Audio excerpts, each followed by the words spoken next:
Hey Spurs fam, it's Mari here for the Spurs Lounge tonight. We are going to talk about our 1-1 draw against Brentford. And it's going to be awesome. We're going to preview the United game that's going to be this Saturday. I have some couple guests who are either running late, they'll jump on, but for the time being, we will discuss what happened on Sunday, the good, the bad, the ugly. Um, there were more positives than ugly. If you want to minus our defense, but we'll talk about that, and also I will also put a link on the chat as I wait for other people to show up.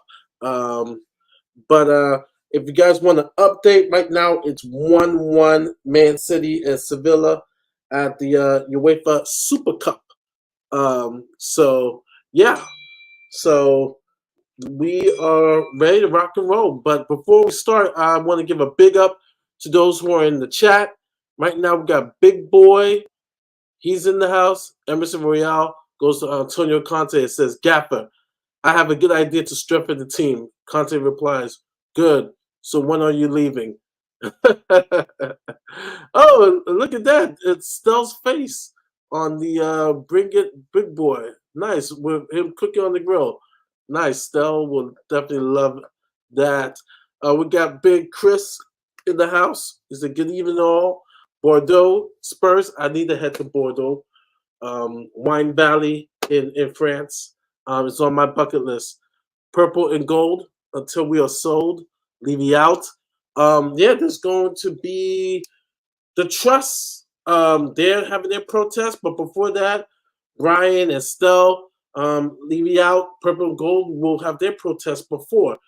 So it's going to be interesting on Saturday. But yes, two protests that will be on. The guys will go up first, and then the Trust they will have their protest. They're protesting the ticket prices. So yeah, if you can come out and support that, go ahead, go support the protest. Um, Matt Jones is in the house. He says, "Good evening, all."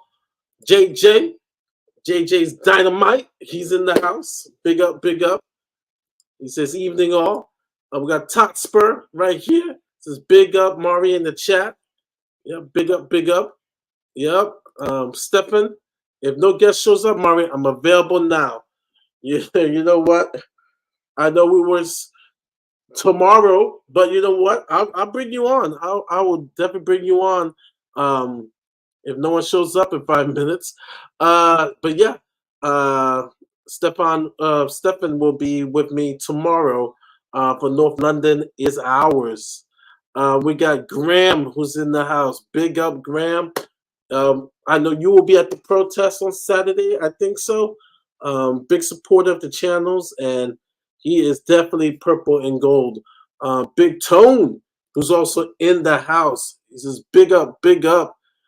Benjamin Foster, who's also in the house. He's in the house. Big up. Scott Hyman, he's in the house. Big up, big up. Rob is in the house. Zupke Spur is also in the house. We got Big Ant, who's in the house. Jimmy, Two Toes. United look back against Wolves. Okay, he is in the house. United look back against Wolves. Yeah, man. If they play like that against us, we have a good chance. I wasn't impressed with United against Wolves. Wolves outplayed them, and of course that penalty fiasco should have been a penalty. I mean, Onana just took the guy out, and VAR sleeping. Jimmy is also in the house. Stefan, I'm going to send you the link right now.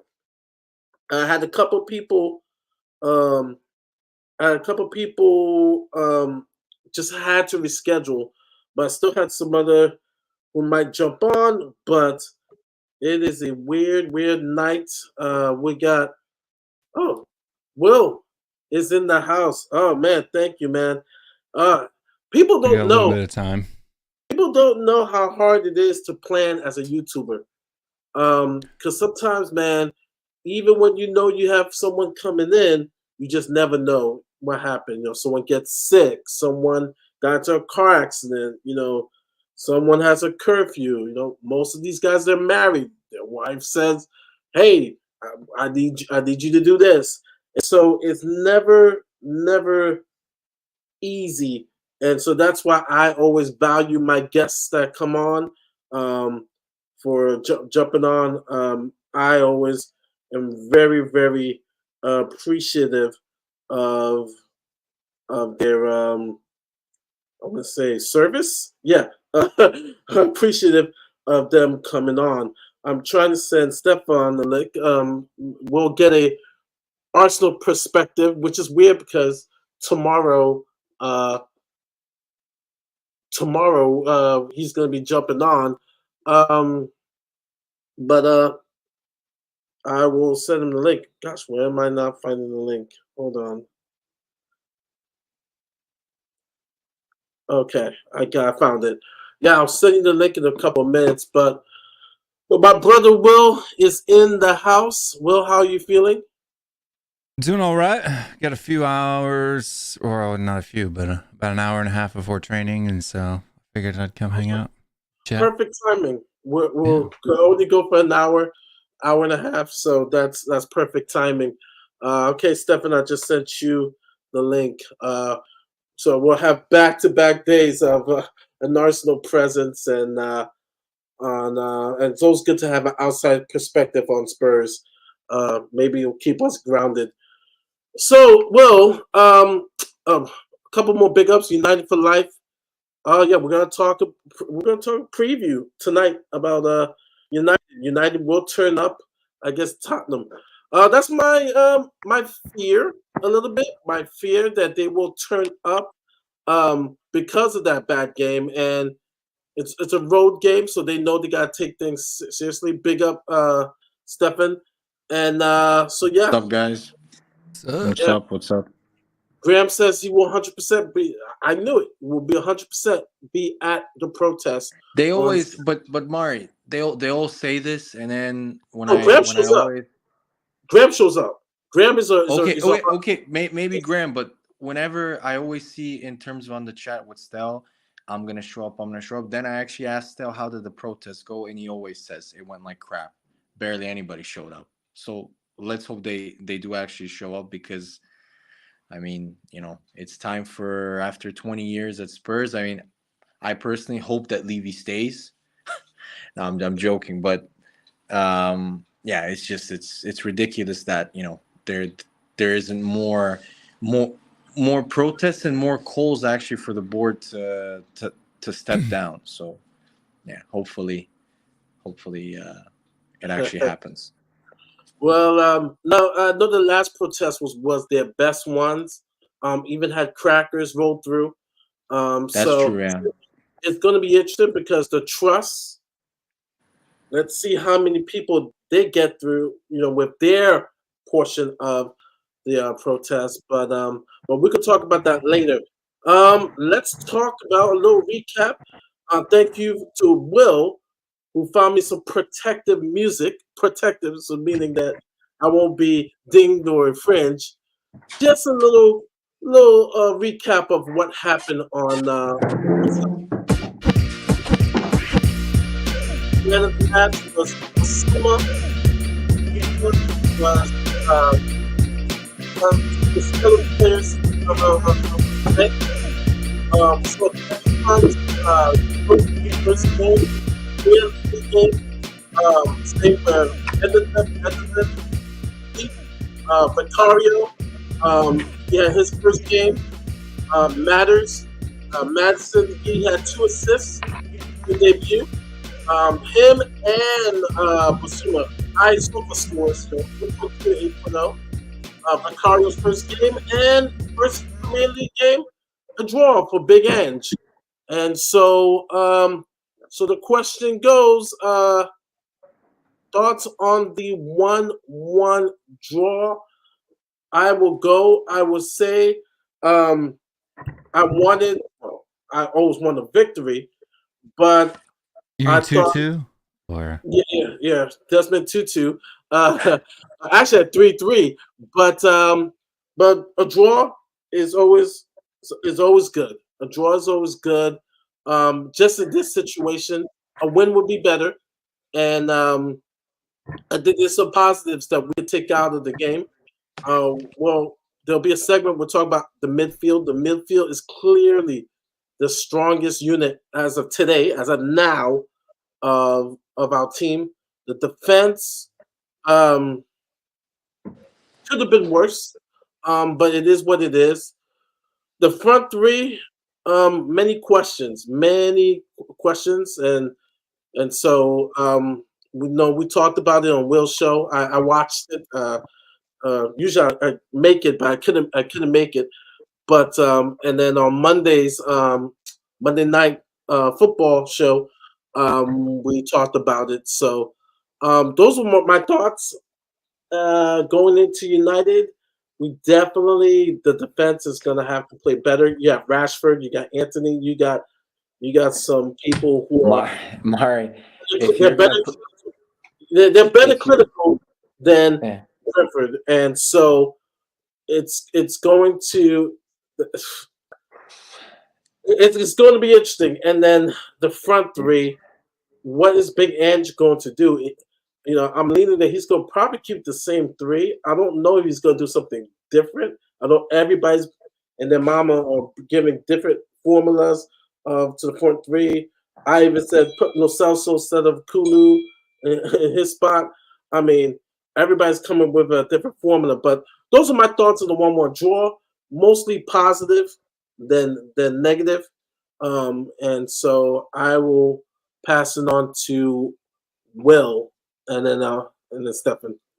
I mean, thoughts on the draw. I mean, the way that we played, if you go back and you look at the way that we played versus Brentford last year, you could say that, having 70% possession and all those great things is good, but possession without purpose is kind of pointless, right? I guess you could say it's a defensive tactic in and of itself, right? The more you have the ball, the less that your competitors can have it. But that's the problem with our defense is 1 or 2 balls over the top, and we're kind of popped wide open like a can of Coke, right? One ball, yeah, just one ball, yeah. So it's definitely something that I think that we need to be concerned about. I think every Tottenham fan is. I don't think there's anybody that's delusional enough out there in the YouTube world, at least, that thinks that our defense is strong enough to be able to hold out or to even get a clean sheet. I can't remember anybody giving a prediction of a clean sheet. So I mean, that tells you a lot about, I guess, the confidence that we have, in the back line that still is yet to be addressed. The clock is ticking. I mean, what is it now? The 16th. So we've got 2 weeks left in the window. And I don't even see any outgoings because I mean that's what they're talking about now is but let me ask you, because Tapsoba was not happening, right? What are your options now with Tapsoba not happening? Because I can't think of a defender that really uplifts your. I know your defenders, it's the bare minimum in terms of quality at the moment, but which defender are you gonna would you sign right now that would increase the quality of your current defense?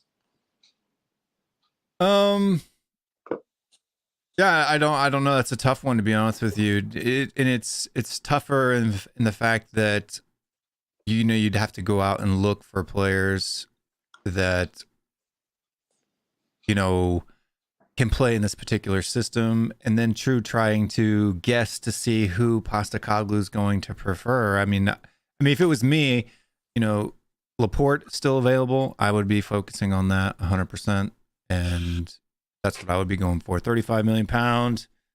We can easily afford his wages.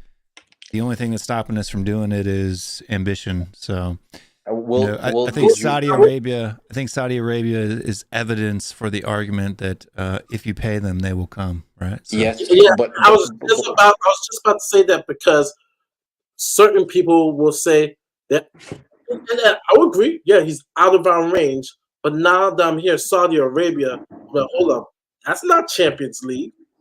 Yeah, that's money, but that's Champions League. So we shouldn't try to get Laporte because if he's going to Saudi Arabia, last time I checked, they don't play in the Champions League. Yeah, but Mari, did you read his potential wages? He's gonna get paid $600K a week. Oh, yeah, I'll take it. Yeah, but it's $600K a week to play in a nothing league with no respect at all, right? I mean, that's well, come on, man. He's getting paid $2 million a month. Well, come on, man. You would go. Yeah, I would go. I would be like, believe Champions League. And that's guys, and that's don't forget that's $2 million a week with no taxes, guys, because this is Saudi. There's no income tax there. So he's getting pure $2 million a week here. So look, do I judge Laporte because I think he's a quality player and he's 29? I do a little bit because I think he should try and find, like, I would love him right now because we actually suffered a massive injury. I think he's perfect for our system, so I'd love him if we take him. But if he wants wages like that, no. I heard him in Cape for you guys. I really hope we don't sign Nkape. I've watched him. He's Christian Romero light. He's a moron who just tackles like an idiot, is out of position consistently. So no, I really hope we do not sign him. I really hope so. And I doubt it because I'm reading Bayer Leverkusen want at least 45 million. I don't think we're gonna sign a defender. If we sign a defender, it will be someone on loan. I honestly predict, and I think this will be kind of a out of the blue signing. And I spoke to one of my Arsenal friends, and he almost like just destroyed me. But I would like Cucurella based on the realistic option of signing him on loan, and the fact that I think that because of where he came from and that Chelsea was a dumpster fire last year. I really think that if he can go and play in the right system, maybe we can regain his Brighton form, and it just gives us another option. But going back to Spurs, I thought the game was. I watched the game. I thought after listening to some of the guys, I thought, and just being in the WhatsApp group again, I thought the Spurs fans were a little bit, I don't know. The fact that you had 69% possession, I thought was a bit misleading. If you look at the quality of the chances, Brentford and Mbeumo missed pretty much an open goal at 2-2. So they could have easily won the game. I know a lot of people were saying Spurs. I don't think you created that many chances apart from the Richarlison chance in the second half, which was from a really tight angle. So that wasn't a very kind of a high, percentage chance. I was actually impressed with Mickey van de Ven. I thought he did make the mistake for the second goal, but I just thought that was unlucky. I thought Sanchez actually played quite well also. Bissouma, you're doing it again, guys. You're being Spurs all over again. He's had 2 or 3 good games preseason, and I'm reading comparisons to Caicedo, to Partey, to Declan Rice. But he was the best. He was one of the best midfielders when he left Brighton. All I'm gonna say is we had this argument with Will. There is a reason why he went to Spurs and not one other big team moved for him or bid for him. Will what was the reason? Wait. The reason was that Will, they just didn't rate him. They just didn't rate him. You're assuming. Wait. No, Arsenal fans on AFTV and other channels, even please don't use Mari. Spurs applause. Mari, I have told you this before. Do not use AFTV as a barometer for all Arsenal. It wasn't even that. Lee Gunner, like everybody, especially that moron, because today he blamed Arteta for Timber's injury. Like, please don't use him. He All blamed right, Arteta. Sky Sports. Everybody was saying it was the reason why some people said that first week Spurs were winning the transfer window because we snuck in and got Bissouma. Okay, but all I know is that Bissouma went to Spurs and not one other team competed with you guys to sign him when he was available at a really good price for his quality based on in terms of his performances at Brighton. That's what we argued with Will. That we actually According to Transfer Market, he was linked with both Arsenal and Liverpool in 2021. Will, how many times do I have to tell you? There's a difference between being linked and a club actually entering with a bid. Not one club bid for him. That actually, when Spurs actually did something smart. Oh my God! How did you do? Wait! How did you wait? How are we saying that he's a good signing? Because last season, from what I recall, he was dog shit. Was he not? He didn't play. He wasn't dog shit. He didn't play. He played. Well, he played, but he was so poor in those games. But he got dropped. And maybe Will may disagree with me. My only flaw about Conte is how he used Bissouma, in my opinion. And now he's with a coach who is using him in the right spot. Because last year I kind of felt that he was timid to turn on the pivot. This year he's doing it. I just think it's way harsh because Bissouma. I mean, he schooled you guys. He was injured. Bissouma was injured from February till the summertime. Right, he didn't come back, but he still played in the games. In the games that he played, Will, he was poor. He was really bad. I remember the game away to West Ham. He was really poor in that game. He was confused. Like I said, he didn't know what. You make these. See, this is the problem with your fan base, Mari. You make these excuses for all the players that perform poorly year in, year out. And Arsenal doesn't do that. Arsenal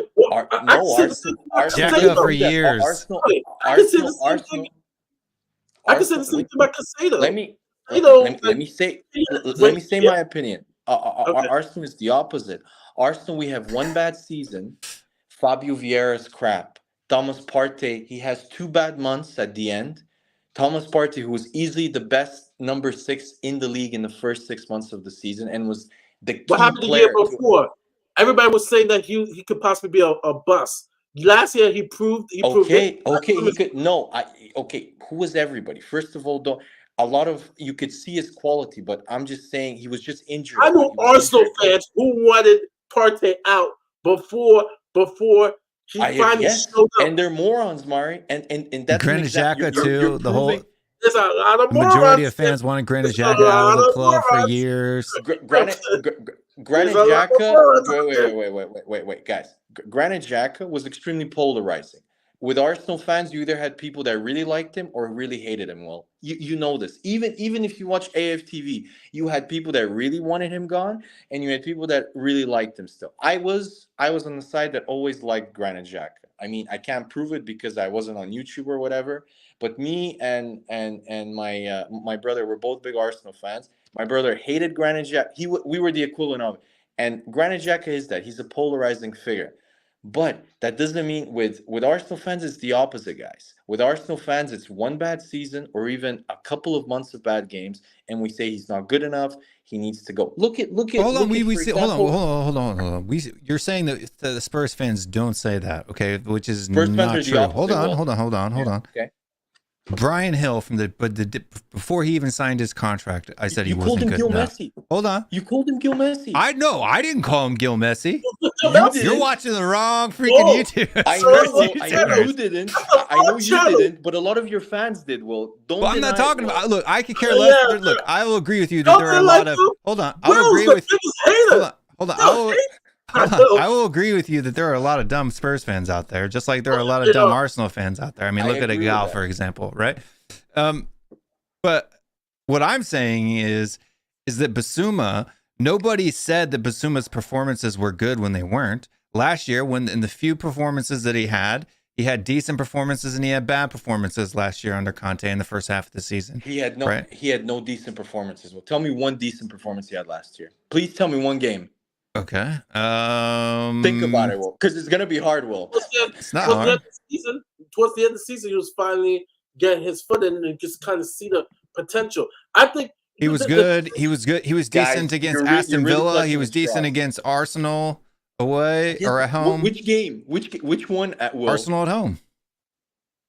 When we beat you 2-0 and totally Yeah. dominated you?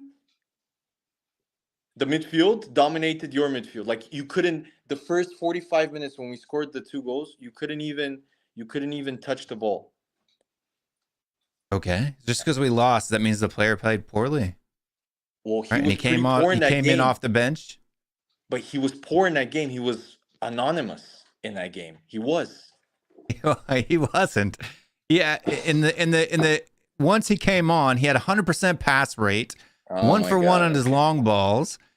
Right? Ground duels 100%. Aerials 100%. Right? Tackles. He was, for the 15 minutes that he played, was a lot better than the person that he replaced. Okay, yeah, because the person he replaced was the bottom of the barrel. I think it was Højbjerg, right? He replaced Papa Madasar. Yeah, Papa Matter It was getting torn up. Right? Yeah, So what's your point? I mean, he was playing at that point. Arsenal were in the best of form. He was playing probably against the best midfield in the league at that point, when in terms of form. So Right. So to come in off the bench when you're down 2-0 and actually then put in a performance and actually start to change the tide of the game, because you guys didn't score after he came on. Will, let's be honest. When he came on, I don't remember what minute he did, but the game was pretty much over. 76 Arsenal minute. were playing. Yeah, it was Arsenal 2-0 were playing in already. like third gear. Like they weren't really trying. There is no third gear in a North London derby. Nobody goes up 2-0 and just sits back in a North London derby, dude. You play the whole 90 minutes. Everybody does. Okay. Right? You telling me you got Arsenal players don't want to put Spurs to the sword even more than they can if they can? Come on now, dude. That's just silly. I'm not saying if Arsenal could win 6-0 at Spurs, it would be better. But Arsenal just wanted to win because we hadn't won it at your ground, I think, for like 9 or 8 years previously. Who's telling me? And I I think you remember won that at our game. ground last year. The year before that. I know. But I'm telling you that Arsenal they wanted to win the game. And so at the end, I remember Arsenal didn't push forward as much as they did. I remember the first half of that game, it was like men against boys in that game. That was like Arsenal totally just they I remember the crowd noise on my TV. It was completely silent at White Hart Lane that game. Like Arsenal just outplayed you like completely that game. The first half, you guys outplayed us. The second half, we outplayed you. Yes, because we sat back because we were in the 2-0 lead. We didn't want to push as much as we did in the first half. It was obvious. Why? You like so you sit back against I remember in that game. I think Sessegnon, Ramsdale had a really good save. I think that was like your biggest chance, I think, right? The Sessegnon chance 1-on-1 with Ramsdale. That was pretty much all you did in the first half. Is that not true?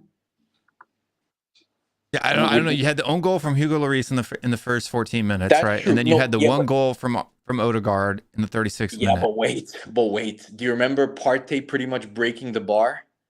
Could have scored goal of the season. Eddie, I think it was Eddie Nketiah missed a one-on-one with the goalkeeper. Odegaard shot from the edge of the box and Hugo Lloris saved it. So we had plenty of chances. We were in complete control in the first half. So the second half came, and I mean, I don't think we had the confidence even then to push and to win 3-4-0. But my point is that you're defending Bissouma by saying, oh, he came on and he had 100% passing percentage and stuff like that. Yes, but he didn't affect the game because the game still finished 2-0. He didn't. He didn't. I don't remember. Hold on, that's notes. This. Hold on. Just because he was the man of the match. Hold on. Just because a team loses doesn't mean when a player comes on as a substitute he didn't impact the game, right? If we are less in possession than you in the first half, less in shots, then he comes on and we then increase the possession rate and increase the shot totals. He's impacted the game, regardless of whether we won or lost or we scored or not. Will, do you really believe that if Arsenal had the same intent as the first half when they went 2-0 up, Bissouma would have had a similar You are impact. presupposing that the Arsenal didn't have the same No, intent. but you're presupposing that Arsenal didn't take their foot off the gas, and that was another reason why Why you're would using Arsenal your own, take their foot off the gas in the North London derby? because they were leading 2-0. Because naturally, teams when they lead 2-0, they don't push as much and they don't have the same Not in a intent derby. to go and well, come on, man. Okay. I mean, if you really think, Stephen, huh? I've spoken to Chelsea fans and I've seen all the analysis. Everybody is raving. I'm not even talking Spurs fans about Bissouma's performance. I rate him. Murray. They're actually saying, "Wow." I rate him as a player. Mari, I just get annoyed. I just get annoyed by Spurs fans overhyping their players. No, I understand. There's no Spurs fan on this channel that overhypes anyone. Yeah. Are you kidding me? We don't overhype our plays. I'm not kidding. Time them away. We don't overhype our plays. I understand what you're saying. Every fan base, Arsenal fans do it, even City fans, even us as No.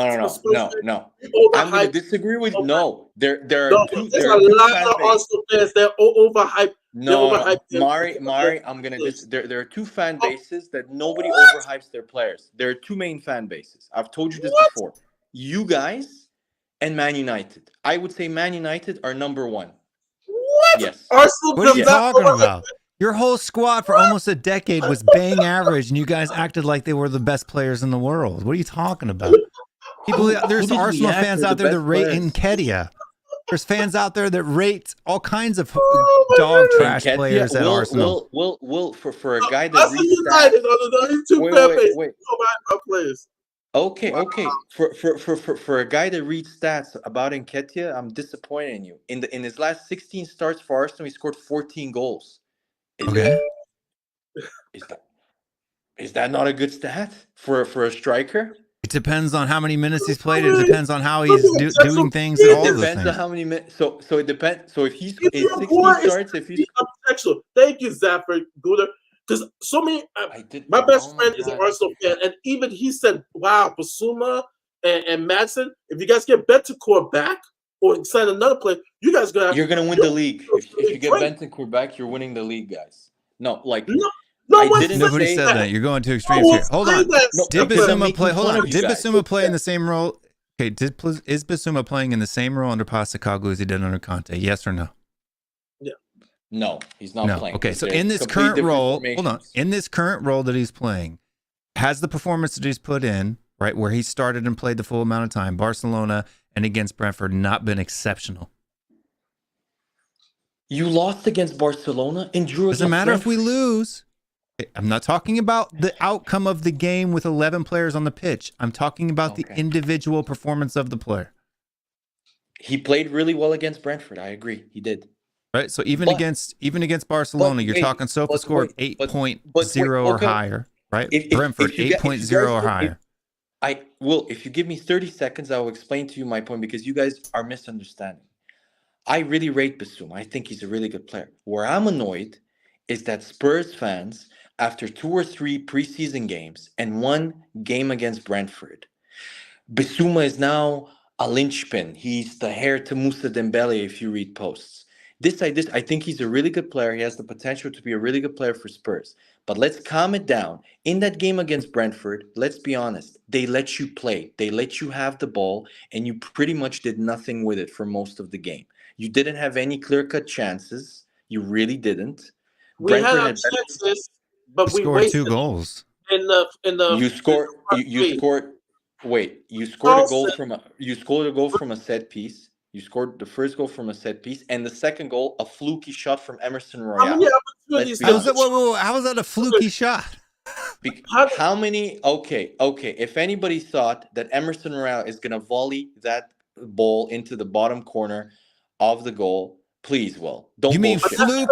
You mean fluke as in? Hold on, Mark. Hold on a second. You mean fluke as in? It's unusual for Emerson Royale to score, and or it was a fluke in the way that he scored it. If you give him 50 shots from the same spot, how many goals is Emerson Royale gonna score from there? Well, how many goals is he gonna score? Probably a good 60% of them. What are you talking about? Okay. It was okay, a clean of course. strike from just outside the box. Okay. If It's not like it was a difficult trick shot or anything. It was literally just a grass cutter across the ground from 18 yards out. wait. How is that difficult? Okay, well, I'm going to ask you a different question, both of you. The moment that Emerson Royale was about to volley the ball, did any of you thought he would score? Please be honest, Phil, please. No. Yeah, as soon as it came off his boot, yes. Well, shut up, man. Come on. Well, please. How could you not Come on. score when you take that shot? No, I'm gonna say this, Stefan. Yes, it's least likely that Emerson's gonna score. As least likely that shot by Rodri in the Champions League final. No, it's not. Rodri Or the has a shot really from good long-range Partey. shot. The shot by Partey. That's what I was about to pick up. That shot by From Partey 30 yards was out. an amazing shot, which was an amazing shot, but it's an abnormal. No, it's not. No, it's not because How many goals a season does Partey score, man? Come on. he scored 4 or 5 goals last year. It was a beautiful Okay, and Emerson scored 2 or 3. What's your point? Wait, Steph, I'm giving you props. Partey scored a beautiful goal against us outside the box. It was a laser, but it's not his norm. It's an anomaly. So it's the same thing with Emerson scoring, right? No. We don't expect Emerson to score, but it happens. It happens. Guys, it's an anomaly. Guys, first of all, he scored an exactly carbon copy goal against Forest. He scored literally the same goal that he scored against Spurs. Yeah. Second of all, if you watch, wait. He do that every week. Are you trying to? Not every week. Not every week. Not every week.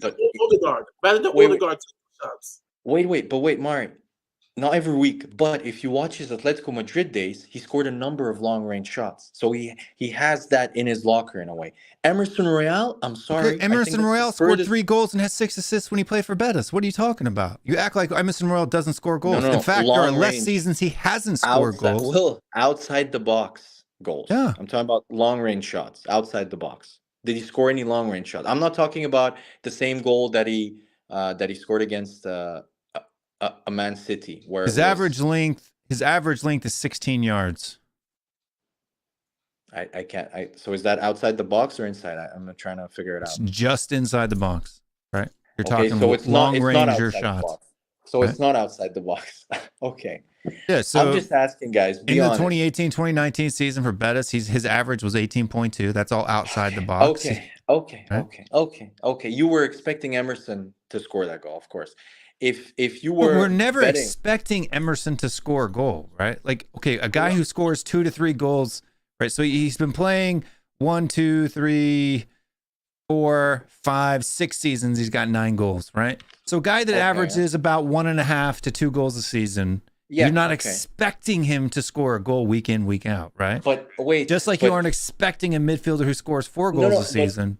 To score week in, week out. My kind of more negative point on that is that your 2 goals were, one was a set piece and the second one was a moment of individual brilliance. Would you agree to that?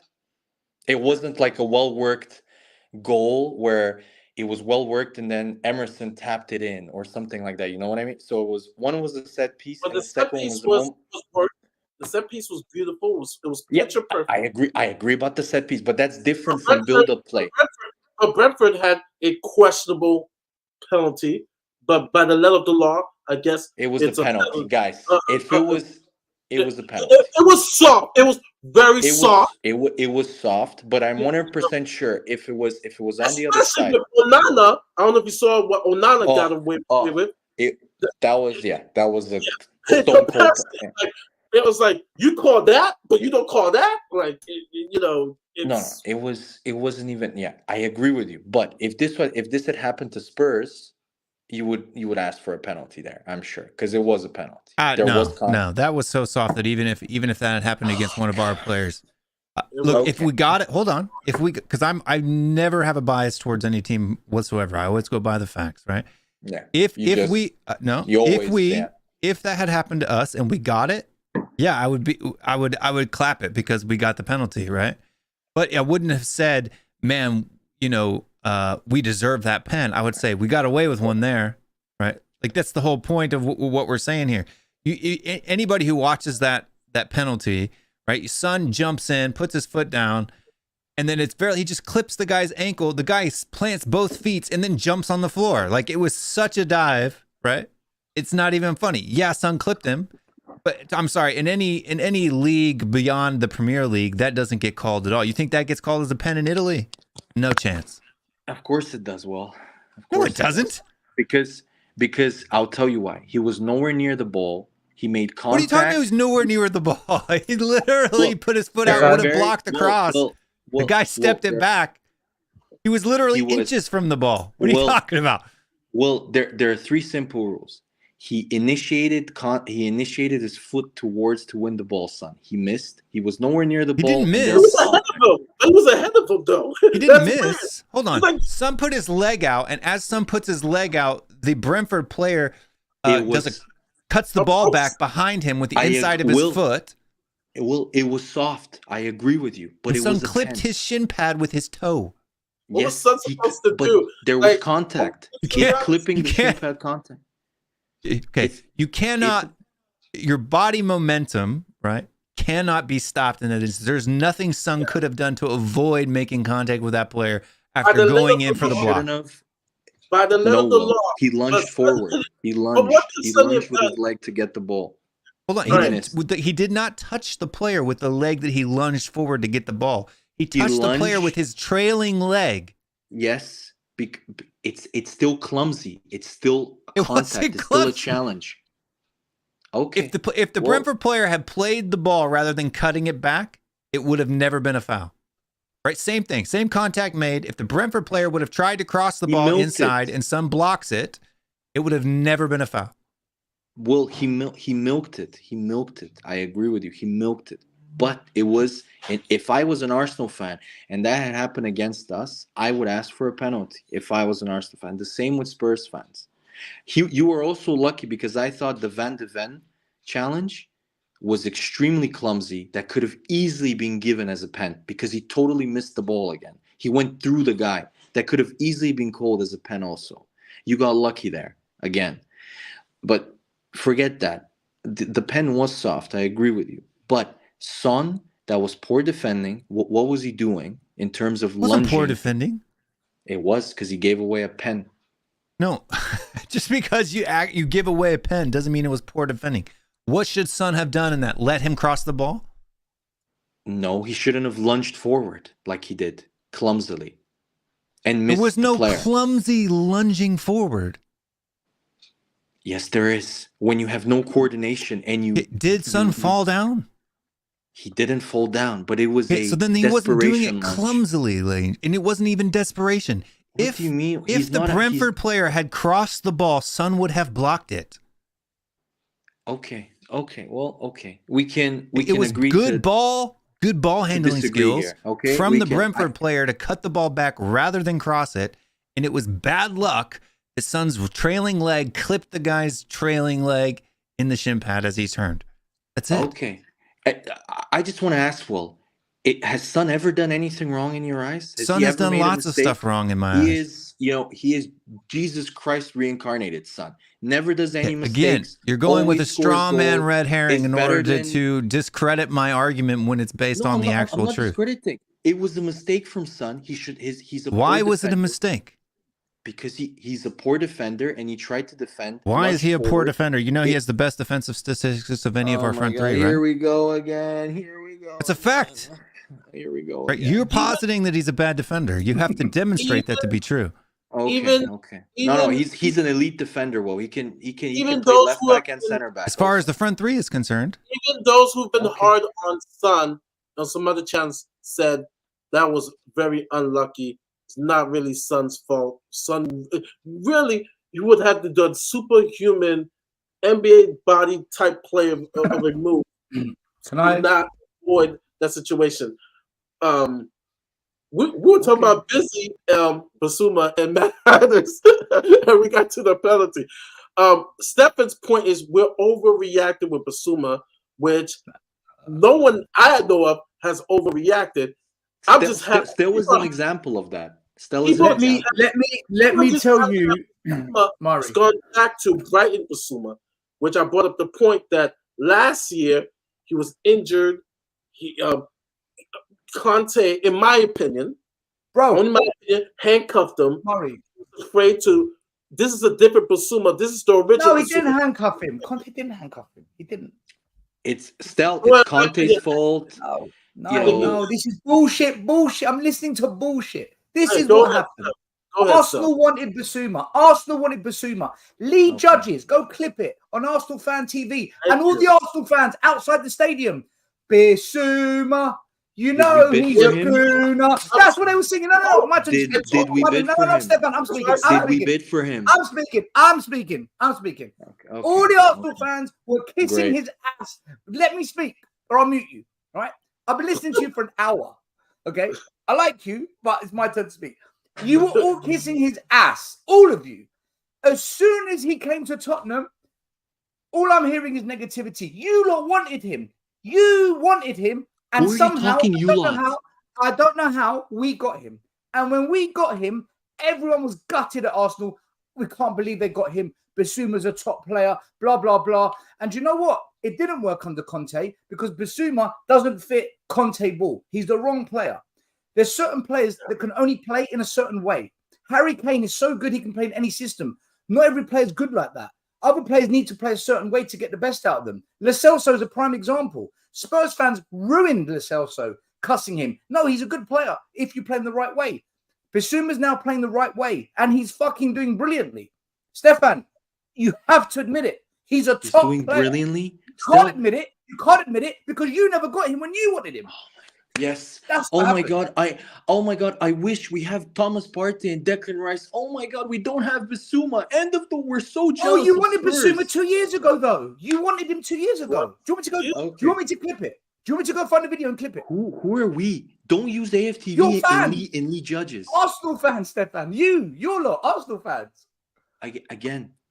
Did Arteta and did Edu and the scouting team want him and bid for him? Did your fans want Bissouma? Did your fans want Bissouma? You're talking about fans reacting. Care about Arteta. You're talking. Mari's question is Spurs fans overreacting. So now I'm going to talk about your fans who are undervaluing how good he is.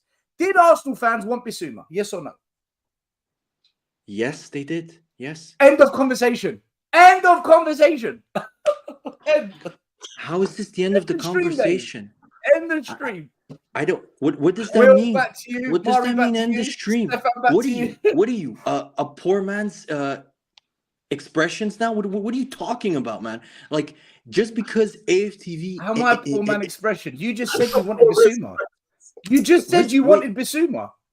First of all. Why did you want him? Because he's shit.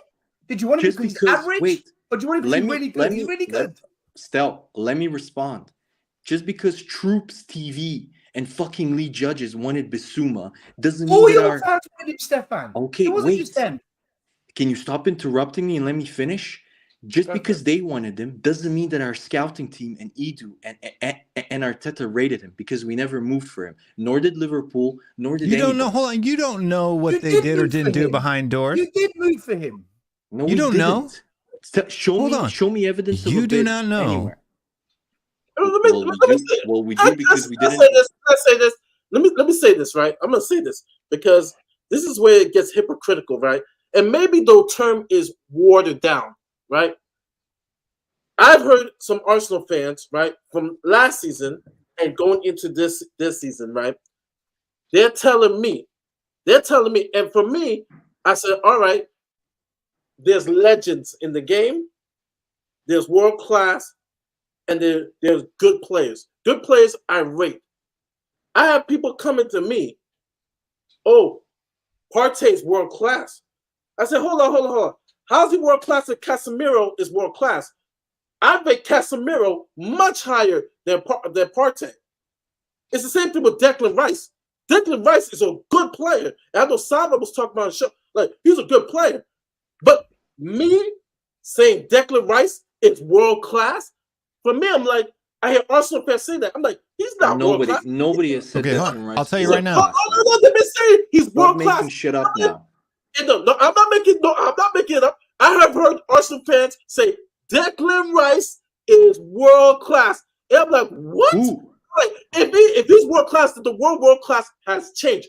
Declan Rice is a good player, Declan Rice is an average player. He's not world He's terrible, Will. He's another crap player, right, Will? He's average. He's another average. crap Arsenal player. Yeah. I said it before he even went to Arsenal when he was playing at West Ham. When we were talking about the U.S. versus England in the World Cup, the Tyler Adams is a better defensive midfielder than Declan Rice, and I still stand by that to this day. And that's why Tyler Adams is still at Leeds United, right? He's not at Leeds United. He went to Bournemouth.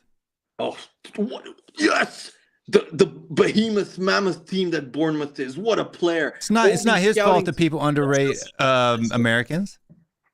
No, they don't underrate Americans. Yes, they do. Really don't. What are you talking about? What are you talking about? What's his name? I forgot his name. The guy who played for Leeds. He was at Juve. Who had a better World Cup, Rice or Adams? It was world class. So who had a better World Cup, Rice or Adams? Rice or Adams? Yeah. Who played better in the World Cup, Rice or Adams? To be honest, I think that they both played well. I thought Rice played well also in the World Cup. Okay, you're totally waffling now. Tyler Adams was not only man of the match for almost every single game that the U.S. played in the World Cup, but completely dominated the midfield against England, against Declan Rice. What are you talking about? Okay, so Will, tell me then, and I'll ask you, and you never have an answer for me for this. That's a great question. Why did... Okay, wait. Define. Okay, we can define that later, but I just want to ask Will this. So tell me then, why did Man City... Why did Bayern Munich and why did Arsenal and Chelsea, but Chelsea weren't in a position they would, if they were in the Champions League, they would have moved for. Why did all these clubs really want to sign Rice? And why did Tyler Adams end up at Bournemouth? Never wanted Rice. Why did he end up at Bournemouth? They never, like you use the excuse like Arsenal never bid for Bissouma. Man City never really wanted Rice, and this is where I agree. They bid 90 million. No, they were kicking the tires. Matter of fact, they did a smart thing. They upped his price. They upped his price. Man City did not really. They did not really want it. That's what they were crying about it when they didn't get him. They did not really want Rice. They were interested. But you can't say that Chelsea actually put in a bid. But Tyler Adams took his medical at Chelsea, so you can't say Chelsea didn't put in a bid for Tyler Adams. And they rated him so highly, Will, that the moment they sniffed that they could get Lavia and Caicedo, they said, "Fuck off, Tyler Adams." Yeah, but Caicedo's better. That's why Caicedo's better. Caicedo's one of the best defensive mids in the country. I agree, but is Lavia better than? If you've Tyler got a better Adams? option, you take a better option. Wait. Is Lavia better than Tyler Adams? Because I don't know how good Lavia is. I'll be honest with you. I don't know how good he is. Yeah, exactly, Stel, exactly. So, but Lavia is not a defensive mid. Yes, he is. He's an 8. Number 6. He's a pure number 6, Will. He's a pure number 6. From Southampton. Tyler Adams is from Leeds. Oh, no. Lavia is from Southampton. Who was Southampton's number 6? James Ward-Prowse, man. Come on. No. James Ward-Prowse was a number 8 for Southampton. No, he wasn't. Okay, Will. Okay, if you read Lavia's stats in terms of tackling, interceptions, build-up play, Lavia is a pure number 6. He's a pure possession-based number 6, where he builds up the play, he breaks it up, and he's also press resistant. Those are his 3 main all those things in an 8. I agree with you, Stefan. Actually, I think that I disagree with you here. I think Declan Rice is a good player. I would take him at Spurs, but I also agree. He's not good enough for Spurs. I also agree with Mari. I don't think he's world class though. I don't. He isn't world class. I agree with you guys. He isn't world class yet. Big up to Leighton Evelyn with a great question. Super chat. Thank you. Big up. Can someone explain what world class is? Nobody can. Well, no. I think the definition. I think the definition is you've got to be in the top 5 in the world for your position. Yeah, I would. That's my definition. But Will, that's 5 players. Isn't having 5 world class players in each position too broad? Also, no, because there's a lot of because each position is different things. The goat is the top 2, and they battle it, right? The goat is the top 2. The top 5 are world class. Okay, but for me, I would narrow it down to top 3 players in each position. 5 is too large for me. For world class, for me, is something like you said about Harry Kane. Harry Kane can play. So there's only 33 world class players in the entire world, then. Yes. In each I was position. No, In that's each too small, Stefan. In each okay. position. Name me. Okay, There's okay. millions. Wait. Name me 5 world-class forwards. Number 5 9. world-class forwards? No, Like strikers? Easy. Right now, no. Center forwards. Let's be more specific. Yeah, Center Pure number strikers. 9s. Kane, Haaland, Kane, Kane, Lewandowski. Haaland, Benzema. Benzema. Benzema. No. Stop with Benzema. He's in Saudi. Come on. He's done. Just because he plays in Saudi doesn't mean he hasn't been world class. Stefan, you can't just say if you play in Saudi, you're not world class. How can you do that? Cristiano Okay, Ronaldo okay, wasn't so- world class. He plays in Saudi. That's like saying He if you hasn't grew up been- in, if you Ronaldo grew up hasn't in been South world-class for London, the last you 2 can't be years, world yeah. class because your postcode is South London. You can't do that. Okay, It's wait a minute. Ronaldo. Demographic has no impact on whether you are a outstanding player. Okay. That was harsh. I agree. Benzema's world class. Okay, but Ronaldo hasn't been world class for the last 2 He years. left Let's on be top. honest. Lewandowski, Yes, I agree. Lewandowski, you have Kane? Mbappe. Mbappe Haaland? is not a number 9. Will Yes, he does He's play not- the number 9. He has he's for not a pure PSG number. for Will, years. stop being a smartass. He's more of a left winger. Let's Dude, be he honest. plays Okay. He's striker not a for number France in 9. the World Cup. Mbappe has played down the middle for the last 4 years. How can you say he's more of a left winger? What position does Neymar play? I don't know. I have I Left don't winger. know. That's what And position Neymar Messi- plays. Messi So was when on the he and outside. Mbappe are playing together, Mbappe plays down the middle. Like just because a player can be better on the left hand side, or they play on the left side of a 4-4-2, doesn't mean they're not a striker, my I man. said. I think look, five. I think 5 is more realistic. Okay, 5. 5 it is. Because how many centre backs are there, Stefan? There's loads. There's very few. That's my point. Well, that's my point, Stel. There's No very few way. pure world class center No backs. way. There's loads of quality centre backs. Tell me 5 world class center backs. World class, he said. World class. I personally think Saliba is world class. I think he's fantastic. No, stop, Stel. I do. He's had I think one good Saliba's season, Stel. fantastic. He's had one I good think season. it's Come too on. early. I think it's too early. He Saliba- had 2 great seasons in France as well, dude. Yeah, Stel, but- come on. No. He In actually my didn't. opinion, I think he's him. He's on the I way. think- He's on the way to be world class. No, Yes. he's on the edge of basically being world Stel, class. he's not. This Look, year, I love If Saliba. Saliba has a great year this year, I think Saliba. he's All right, fair world enough. class. Take He's not, Saliba Stel, off. I agree with you, but he needs another 1 or 2 years of this performance. What? Just one. Saliba Saliba will do it. As long as he's fit, he'll do it. He's cool. I agree. I really rate Saliba, but giving Saliba the world class label, I think it shows All right, again. fine. Take him off. I think there's at least 2 centre backs at Man City. Tell me which. No, John Stones. This is his best year in he hasn't had one. This was the first year where you could say he was close to world class last year. Let's be honest. So you can't even add John Stones. And he has to prove it for France. And you also have to prove it for France in the Euros. If he does that, he's world class. He doesn't start. Varane? He doesn't start. What about Varane? I think Varane's quality. I think Varane's Is he absolutely still? top drawer. He hasn't had the best. He's on the other season side of the under hill. Man United. He's on the other side of the So hill. just because he hasn't had the best preseason doesn't mean he's not world class. Like he has France been is- world class for Real Madrid for a long time. What are you talking about? Will. Okay, then. So that completely negates your argument about Virgil Neymar. van then. Dijk. Van What are you Dijk? talking about? Okay, yeah. Van Dijk. Neymar hasn't I been agree. good for 6 years. Okay, and Varane hasn't been good for 3. Well, What are you I think talking Italy have about? got. Yeah. Italy He have came got straight two out of a Real Man Madrid side United? into a Man United side and helped them get to the top 4 for the first time in for 3 years. What are you talking about? Like Varane was a linchpin of that defense for Man United last season. Do you watch football? Yeah, I watch before- football. Alaba is world class. I rate Alaba as world class. How did Man United get top 4 then? Because they had Maguire back there? Please. Across the Maguire back didn't line, even. First of all, Alaba is world That's class. what I'm saying. You had Martinez and Varane, which helped them get first. Wait, let me argue my point about Varane. If you look at him in the last 3 or 4 years, especially, even the reason why Real Madrid sold him, the guy is never fit for even half the season, guys. So that is another reason why you can. I don't know if that's necessarily true, my man. A lot of It's people pretty say true. that stuff. Look at his. but it's look not at his true. injury record. I will. It's horrific. I will definitely That's do why that. they sold him. And by the way, this is actually an article from people from Arsenal about Yves Bissouma. So it says that during that window where Spurs signed him, it says Just how close had Mikel Arteta been to signing the former Lille player, and how serious was Arsenal's interest in Bissouma?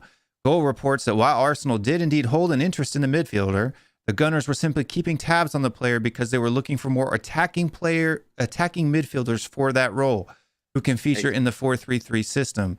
Arteta is said to be content with Thomas Partey in the defensive area, and it didn't make sense for them to make a move for the Brighton star because the resources were needed elsewhere. While Arsenal have been linked with a summer move for Yuri Tielemans, they are close to tying down Porto star Fabio Vieira on a deal worth 40 million. There you go. So not only did you pass on Bissouma because you didn't need a defensive midfielder, you also passed on Yuri Tielemans for fucking Fabio Vieira. Yes. So your recruitment is amazing. There you go. This is just but there's nothing. Your point is not proven. Keeping tabs is like Spurs when they register interest or they're monitoring the player. That means you were interested in the player, but it wasn't a priority at the time. That's why you guys didn't put in a bid. You did not put in a bid because you didn't think the player was quality. No, Will, we didn't put in a bid because we had a better player in Thomas. Fabio Vieira? No, Thomas Partey. Will Thomas Partey? He's better than Bissouma. He is. Okay. I know it's really hard for Spurs. We'll see who has a better season this year. No, because every year you guys do this. Bentancur is better than Xhaka. Bissouma's better than Partey. Kulusevski's better than Saka. Then you finish fucking eighth. Wait. You finish being eighth. Content with Thomas Partey. Eighth. Why did you sign Declan Rice this year then if you were content with Thomas Partey? We signed Declan Rice because Declan Rice is pretty close to Thomas Partey's level, if not potentially better in the future. That's why we signed. So then Rice is better than Bissouma, is what you're saying? In my opinion, yes. I would have Rice. No way. No, sorry. Wait, of course, no way. No. I've already showed you how Pierre Højbjerg is better than Declan Rice statistically over the past 3 years. And then and then you know what's gonna happen? Bissouma's gonna come to the Emirates, the great Bissouma, the next reincarnation of Patrick Vieira and Roy Keane, and he's gonna get ass raped 3-0 at the Emirates and completely dominated by Declan Rice. We'll see. It's okay. It's so funny because all these players, we will see. You got Odegaard, right? Real Madrid didn't think it was good enough. They're like, okay, right? Yeah. And he's grown to his own and whatsoever. But they use that measurement. But for Bissouma, right, he can't have a down year, new team, new system, catching COVID, getting injured, and because people all forget about what he did with Brighton, and everybody knows that meme where he was just laughing. But people forget that. And now they don't rate. He was laughing. Laughing. He dominated a midfield playing against that laughter where he did was Dani Ceballos and Granit Xhaka. Well done. Okay. Where we finished 8th that year. Well done to Bissouma. I really didn't know that you guys rated Arsenal so highly that you signed him because he had a good game against Arsenal. Is this your level now, Spurs? Is this your level? No, our recruitment is a joke, dude. We sign people based off of YouTube highlight reels. What are you talking about? Yes, YouTube highlight reels and good games against Arsenal. That's how Brazil Scout is our scouting system. That's all of our scouts do is just go watch Brazil Scout on YouTube and hire people like sign people like Ndombele, Brian Hill, and all this stuff because somebody's hyped them up on YouTube. I'm serious. This is the level of Tottenham Hotspur's scouting system over the past 4 years. That's my point, Will. Bissouma might be. Stefan, what's your opinion about Matters? James Madison, which I don't know. I really rate. He was garbage too because nobody came in for him. We got him for cheap. Again. You know the last 5 years. But wait. Say this. Let me. The last 5 years, Here's my point, which none of you Spurs fans can get it through your head. They're good players. I really rate James Madison and Bissouma. The thing that pisses me off is that Spurs fans, especially still after 1 Premier League game and 2 preseason games, where they didn't win any of those games, including West Ham, Barcelona, and Brentford, he raves about him like he's fucking Roy Keane or Patrick Vieira after 1 game. What the hell are you talking about? What are you talking about? I get you. We do have the cuckoo people. We signed him. The day we signed him, we did a transfer show, and I said, I'm so happy we've signed him. For me, this is the best signing we've done this I'm summer. not I talking think it's about a great last year. signing. Huh? Still, Well, I'm not for talking half about the when you season, signed half him. the season, Stefan, hold on. Stefan, It's you a be 9 month. you It's be a 9. really The season. upset The there season's because August. each fan base The season's 10 months long. He was injured for 6 of those months, and then he was injured for one of the months of the 4. So for 7 months, he's injured. He played 3 months of football, and he played in a team where the entire club was in meltdown. The club was the worst it's ever been. And he played completely out of his position and system that he played. It was good for under Brighton, right? Okay. Right? He played in a midfield guys. 2. I'm just Hold on, saying, midfield 2 under Conte, and he played and then he played in a midfield 3 under Brighton. This True or is false? what's You pissing me off. say, Stefan, really you say rate Bissouma. okay. rate It's Bissouma. not okay. It's not okay because you just said to me, fans, especially Stel, it's not okay. Yes, I'm targeting you, Stel, not because you're okay. ridiculous. You're ridiculous. You were How? after the game against How am I Brentford. ridiculous? Because Yeah, after go the on. game against Brentford, which you're a coach, so you saw how Brentford were playing. They were letting him have the ball. They were letting you guys have the ball. No, they weren't. You He haven't seen dribbled him. past 4 players. You think they let him dribble past him, Stefan? Oh my God. Come on, man. What are you talking about? You're clutching at straws here, man. Okay, still, I cannot wait for when he comes to the Emirates and gets absolutely dominated. Oh, so like hold all on, your hold players, on, hold and on, you hold lose on, hold badly. on. Okay. Stefan, 1 minute. You can't judge what he does at the Emirates, that one game, whether or not he's good or not. You can't do that. Okay. Right? What did you There's score teams. who now has a very impressive midfield. Not only What that- if he's Man City? So I don't think Spurs. I don't think Spurs. Just this, but against City, he shines against. Hold on, you got Bissouma. He said all Bissouma. They let Bissouma have the ball. Bissouma had 3 tackles, 4 interceptions, 1 block, 107 completed passes, 10 progressive passes, 108 carries, You do 4 it every year, progressive guys. carries, You do it 6 every year. 6 take-ons, and 5 successful take-ons. Right? Those. Do you know how hard it is for a player to get those numbers? Wingers don't even get that amount of take-ons in a single game. No, The dude guys, dominated the after- midfield of Brentford. Will, They didn't let him do anything. after one game in the Premier League, I am now certain. We're he is not the best saying player. he's. He Hold is the on. best We are player in the not saying. Premier Hold League. on. You're going. No You're one said- straw manning the argument. Nobody is saying that because of one performance, he is out all of a sudden the reincarnation of Moussa Dembele. Right? Nobody's saying that. We're saying that right now, based on the performance against Barcelona and the performance against Brentford, it looks good. We got That's it. And it looks good. But Moussa Dembele is another example of Spursiness, where you overrate this player. He was a really good What player. are you talking about? Are you kidding me? Okay. Oh, they're if it wasn't for example. That's a player. Nobody Okay. could He touch had- Moussa he had Dembele. Are you seasons. kidding me? He didn't have 2 good seasons. Are you No, man. kidding Good me? seasons. He had 2 This good has seasons. gone. guys.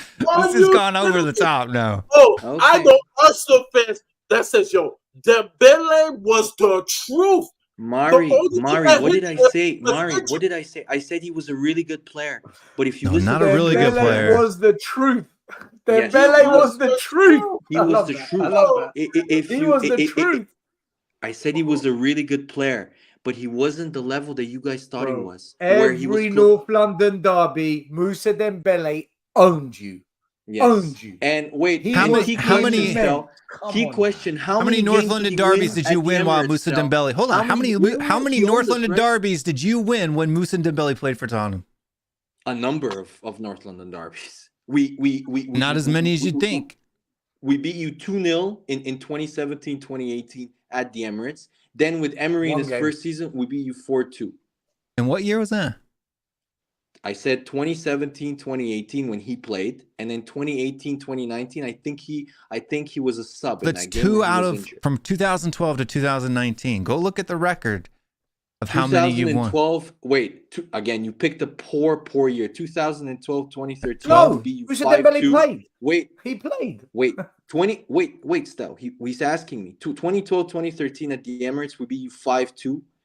In 2013, 2014, Giroud scored. It was a 1-0 win. And then we signed Ozil. I remember after that game. In 2014, 2015, I think that was Poch's first year. I think he finished 1-1. And then in 2015, 2016, I think it was again 1-1. It was a draw. So Moussa Dembele, the great, the GOAT, the whole blah, blah, blah, didn't win once at the Emirates. Didn't win once. And you say he dominated the midfield. Okay, great. Okay. Well, okay. I mean, that's Spurs fans. That's your level. That's your standard. Moussa Dembele was a great player. I really rated him. I loved watching him is play. one of the most high-level players to have played in the Premier League on a technical possession-based level. That's why on a technical possession-based. No, hold on. On a technical possession-based, nobody got the ball off him. If you wanted someone to have the ball and not lose it, it was him. Hands down, he was phenomenal at it.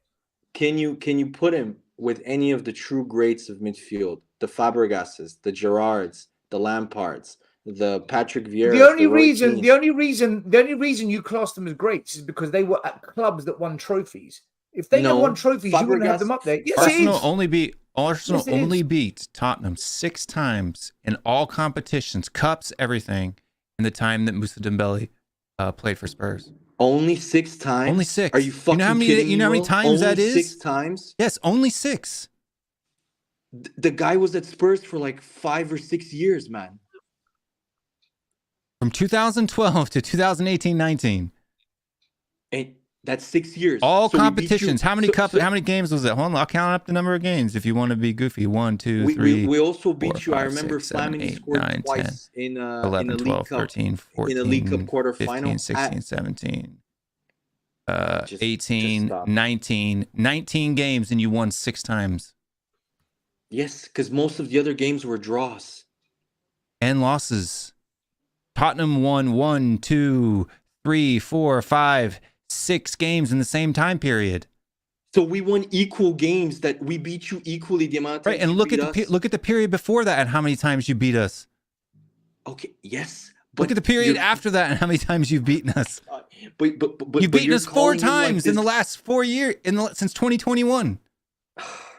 Okay, just In 2 years, you've beaten us 4 times, and you beat us 6 times in the entire time that Moussa Dembele played for Tottenham. You can't tell me that that's not a difference. Go back before that. You beat us every year. Come on, you're being silly. Okay, I'll be. Stefan, this is basic, right? This is basic. Before Moussa Dembele was at Spurs, you always beat us. Since Moussa Dembele left Spurs, you keep beating us. Whilst he was at Spurs, we got the upper hand on you. No, That you is didn't. fact. You never can't beat us hate at on the the fact. Emirates. Stel, you never beat us at the Emirates, man, with him. You never did. Yes, we did. Dude, No, we beat you. We beat you in the League once. Cup. Once in the League Cup, once in the league. But our ground, No, our ground, Stel, our ground, check you couldn't beat you us haven't anymore. But beaten us- Stefan, hold on. You couldn't beat us at our ground anymore. That's true. stopped. That's true. And Since that was through Moussa 2014. Dembele. Yeah, No, that's true. No. Yes, Let me argue the point. Yes, Well, Moussa no, it's Dembele not. was the centre Moussa- mid. No, let me argue. I have the facts. Moussa Dembele joined Spurs in 2012. We beat you 1-0 with a Rosicki wonder strike in 2014 at White Hart Lane. I remember that goal. Yeah, that was So the you last fuck time. off. That was one time. Yes, but we beat you with Moussa Dembele. From a what? Well, from what? You just said it. From a wonder strike 1-0, right? And then you beat us once in the League Cup at home. That was it. In 2015. Okay, with him again. So Yeah, okay, but the other 7 home games we beat you, or you couldn't beat 6. us. It was your so-called golden generation. You beat us the same amount of times we beat you when we were in our decline. Stefan, was Spurs against Arsenal games? Was Spurs better with Dembele or not in the North London derbies over the last 20 years? Better.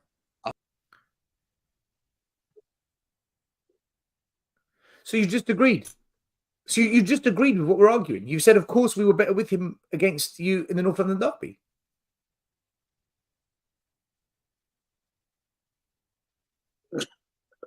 Have you kicked him out, or is he? No, I think he's having some problems. He's having technical because you know, every gunner's a runner. Every gunner's a runner. Mate, I just think Stefan hates on all Spurs stuff. At the end of the day, right? This is the way I look at it. You see Arsenal, okay? This is what cracks me up about Arsenal. Stefan, this is what cracks me up about your club. This is what makes me laugh, okay? What, Stel? You're a fucking Spurs fan, man. When Pochettino was manager, Great coach. And we were trying to build something. I kept saying to all the Arsenal fans, I know we're not winning trophies, but this is progression. We've gone from 5th to 4th to 2nd to 3rd to 4th, Champions League final, FA Cup semi-final. This is progression. We never did this Cup before. semi-final. FA Cup Let me finish. The word progression, Stefan. Listen to what I'm saying.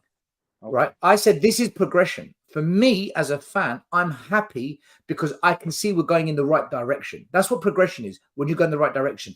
And all I ever heard from Arsenal fans was, but you don't win nothing. He's won nothing. This guy's a bottle job. You're Spursy. This is when Spursy began. Yeah. Now. The same shit happens with your chronic fan base, and it's okay. It's okay to finish 8th. It's okay to finish 8th again. It's okay to bottle top 4 to Tottenham. It's okay to come second in a one-horse race. When you do the same thing that happened to Poch, it's great. But when Poch does it, bottle job, Spursy, you lot are the biggest cowards I've ever seen. The fraudulence from your fan base is stunning. When Poch didn't win a trophy, but we were going in the right direction, you lot slammed it. Now you lot don't win a trophy. All I hear from you is, but we're going in the right direction. Your shit is the exact same shit as ours, and it stinks the same. You need to own your shit. You stink. Okay. You stink. You stink. Stell, let me. Okay. Just give me 45 seconds, and I will respond to you. Wait. I did not interrupt you once. Give me 45 seconds so I can. I want you to know that you lot stink because it's the same thing. So I can respond to your bullshit. The difference. It's not bullshit. It's fact. You won fuck all. Okay. Except shit.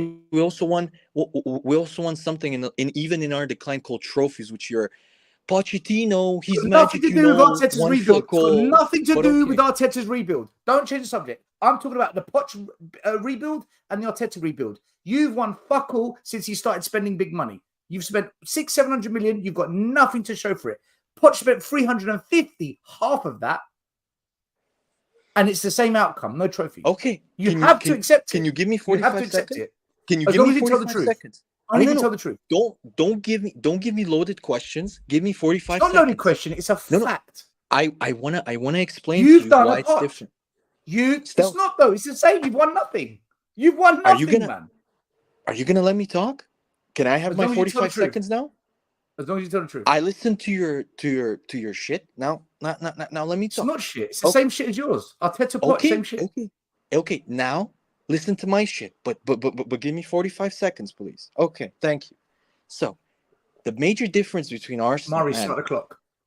Okay, start the clock, Mark. The first major difference. You said we lost a one-horse race. We lost to probably the greatest Premier League side of all time. You fucking finished 3rd when you challenged to Leicester, when every single team that year in the Premier League was in transition. 2nd, 3rd, 4th, 5th, same shit. Stell, Mari, tell him to shut up, Mari, please.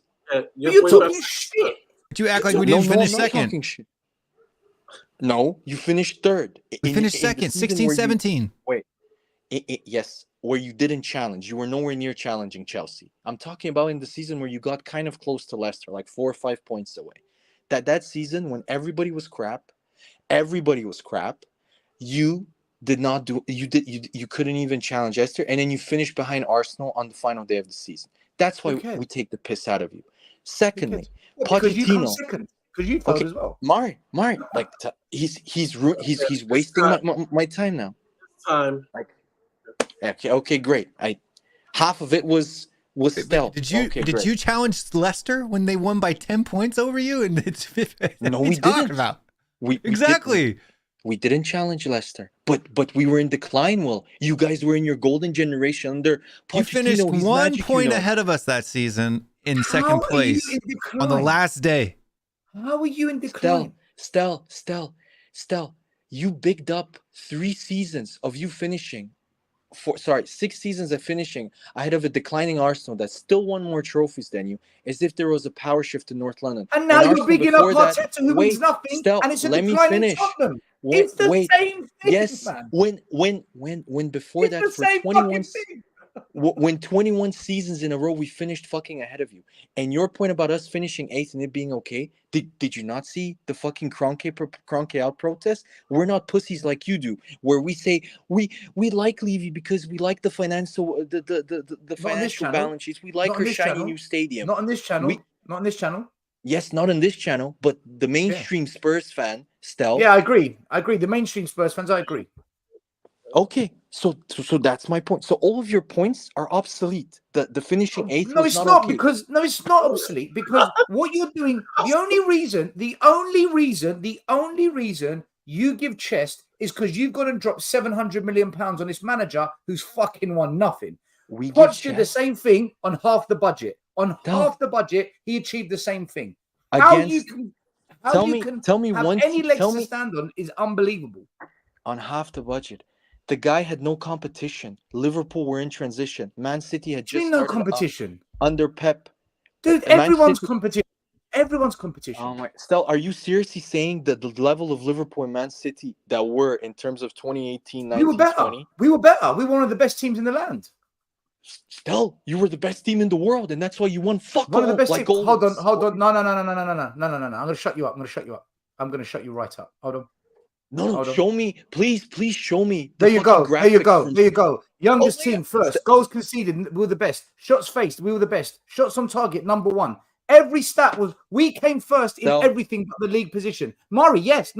Stefan, we came first in everything. Everything. You're missing the most important stat. Where did you finish in the league, Stel?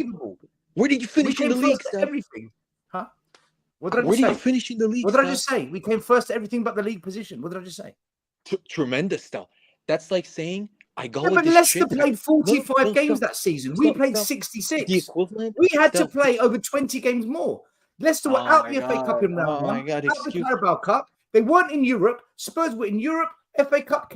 Spurs were in so many competitions. Yes, because you guys are always so good in Europe. You've done so much. Because we had such a big squad to cope with. Hold on, you act like from 2010. Hold on, but not like this. You act like that from 2010 up until now, Arsenal has like somehow dominated.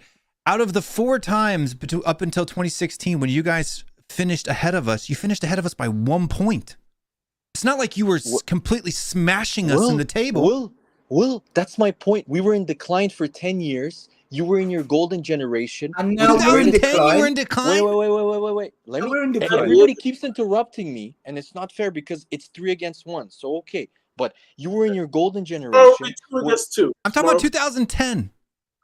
Yes, 2010. Arsenal were by then in decline. We had just built our stadium. We were selling every year our best player. Every single year we sold Adebayor. We just sold Harry Kane. We sold Nasri. We sold every single year. Just sold Harry Kane, bro.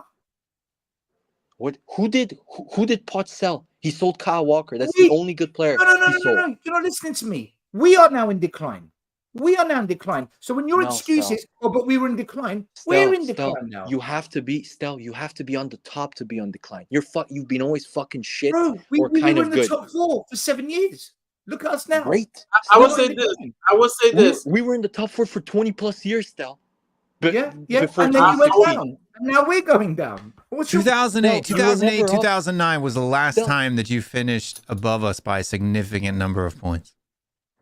It was the last time that Arsenal finished above us by significant. And by significant, I mean more than 20. What about last season, Will? What about last season? Even last season, it was what? How many points did you guys finish above us last season? 20 plus ahead of you?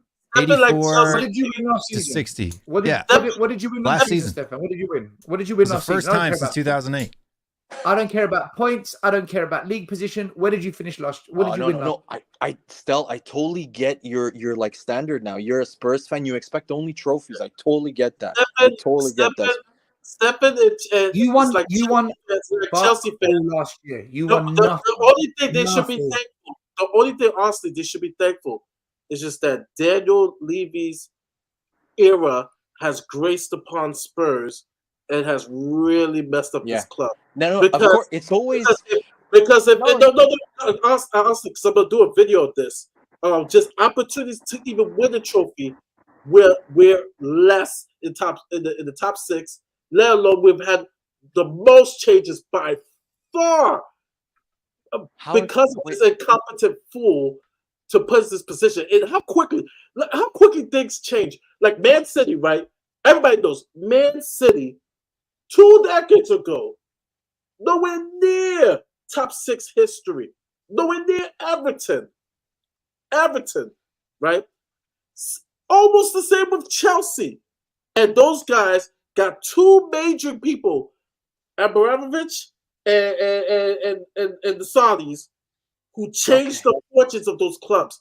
So I will say this. Yes, that's true. Yes, in these last 23 years, right? Most years you guys have had the upper hand, but it's really the sole reason is because the guy on top doesn't care about football. He cares about Murray. Let's talk real here. You're not in the same stratosphere as Arsenal. We have more than 20 trophies. You won fuck all in 4 years. Wait, hold on.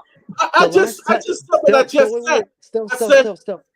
Things comes in fortune. Some things comes in life the way it is. I'm just telling you that if it wasn't for Daniel Levy, it could have been a totally different story, right?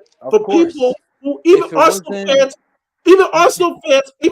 fans from old will tell you. Even Lee Judges will say, Tottenham had a standing and in a place. They were a cup team. They were famous for being a cup team. Daniel Levy has like the fortunes of our club.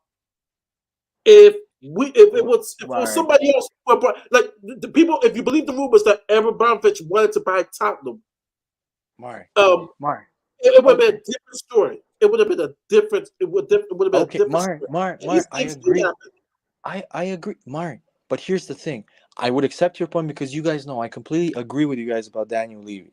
However, don't give me this bullshit because I know my stuff. Your decline started in the 90s where you almost got relegated, but you still won an FA Cup. Even when you were at your shittest, you still managed to win something. You still had it. With the last 23 years, players like Klinsmann, went after world-class players that outlast. Murray. So this is nonsense. Stefan, you're too young to know. You don't talk about the decline. I know you were good in the 80s. Still, I know you were good in the 80s. No, you don't know. Right.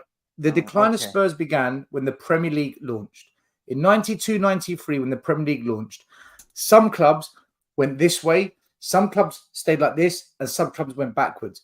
Example: Everton. Everton was a massive club. They've won like 10 league titles. They've gone to shit. The Premier League has wrecked. They have 7. The Premier League and the ownership that didn't adapt to the Premier League wrecked that club. Aston Villa, the same thing happened. Another massive club. They've got the same amount of trophies as Tottenham, I think 20 odd. Look at them.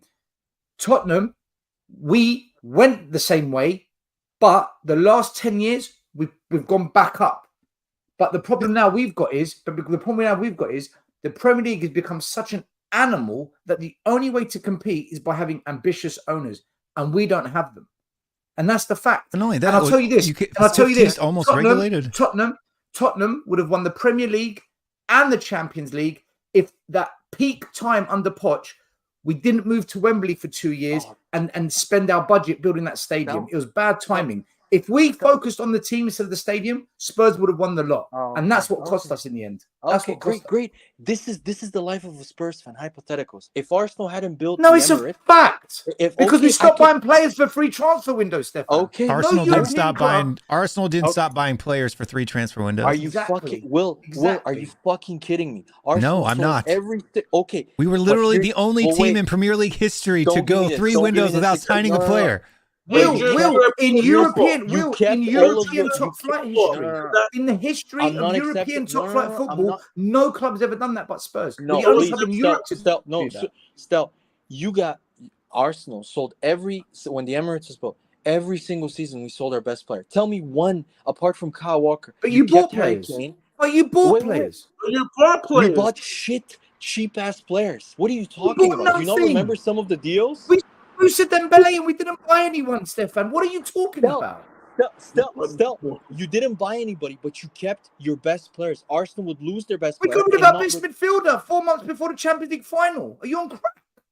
Yes, you got rid of him because he You are on wanted to go crack. to China for money. He wanted to go to China I for don't money. care why he left. That's not the point. The point What is do you we mean you let don't care the why best he player left? in the midfield leave 4 months before the Champions League final was with in no your replacement, Still, Stefan. Your excuses don't wash with me. They don't wash. Again, this is what I mean. This is how you try and change the narrative. It's a fact. Moussa Dembele, You got rid of Dembele with no replacement. Fact. the main reason why you sold Moussa I don't care Dembele. the reason. That's what happened. I don't care the reason. It's not. No, it's not. We can go back. The main reason why No, was Stefan, because he it's was true. picking up. Dembele No, left it's and not. there was no replacement. That's exactly what happened. That's true. But Dembele, I was don't getting care whether he wanted to go to China for injury money, after whether injury. Bayern He was Munich done. poached him, whether Spurs sold him. I don't care what the reason is. He left and no replacement came in. Fact. Well, okay, that's fact. But how about this, Stel? Imagine. Exactly, Stefan. Wait.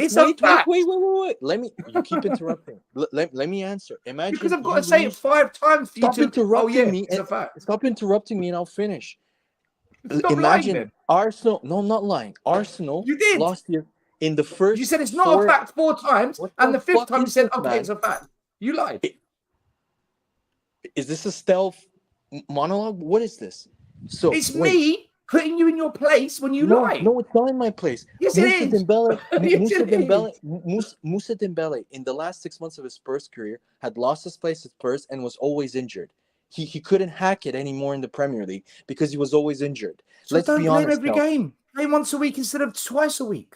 Really, Stel? He couldn't Yes, even really. play. He couldn't even play 1 game a week. Do you not remember? He got injured. Yes, he could. Okay. No, Stefan, see, this is what you don't understand. Spurs could never rotate players because whatever came off the bench was diabolical.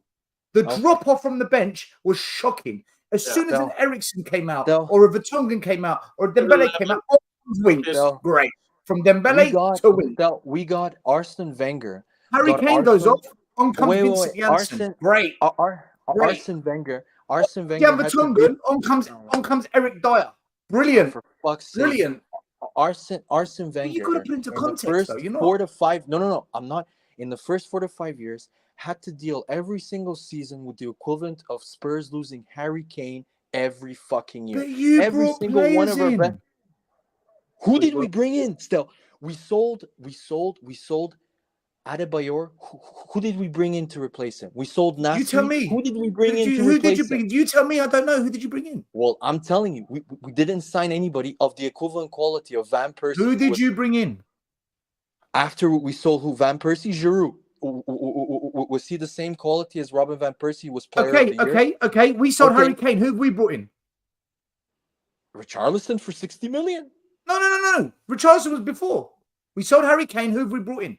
I don't know, Stel. There's still It's called time. nobody, Stefan. It's called nobody. Wait, Stel. There's still I would time. take Giroud. I would take Giroud over nobody, Stefan. Really?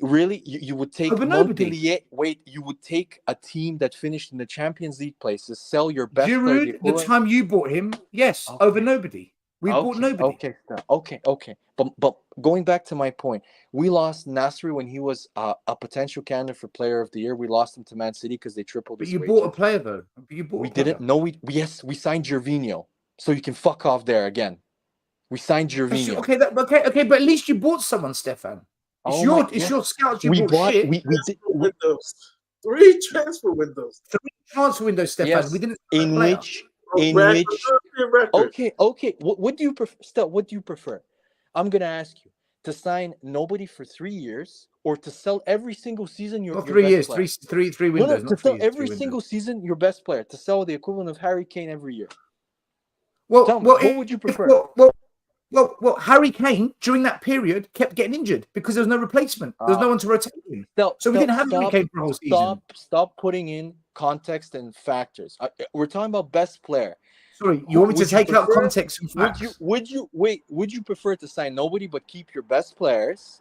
Or would you prefer to every single season sell your best players to your potential competitors, which were Man City, Man United, Chelsea, teams like that, and then sign cheap options? Please tell me. Stefan, it's not the lesser of two evils. The point I'm trying to make is you're trying to make out that our situation is better than yours. What I'm saying to you is neither are good. No, neither are good. Not buying players for free windows is just as bad as selling your best and bringing in average. It's the same problem, because during that period you did it, you won fuck all. And during the period what we did, we won fuck all. That's true. Both are bad. True. No, but wait. But Stefan, both are bad. But to say that isn't a bad situation is crazy. Here's the key difference. Your hypothetical is that if we had added to the squad when we were in our golden generation, you would have won the Champions League. 100%.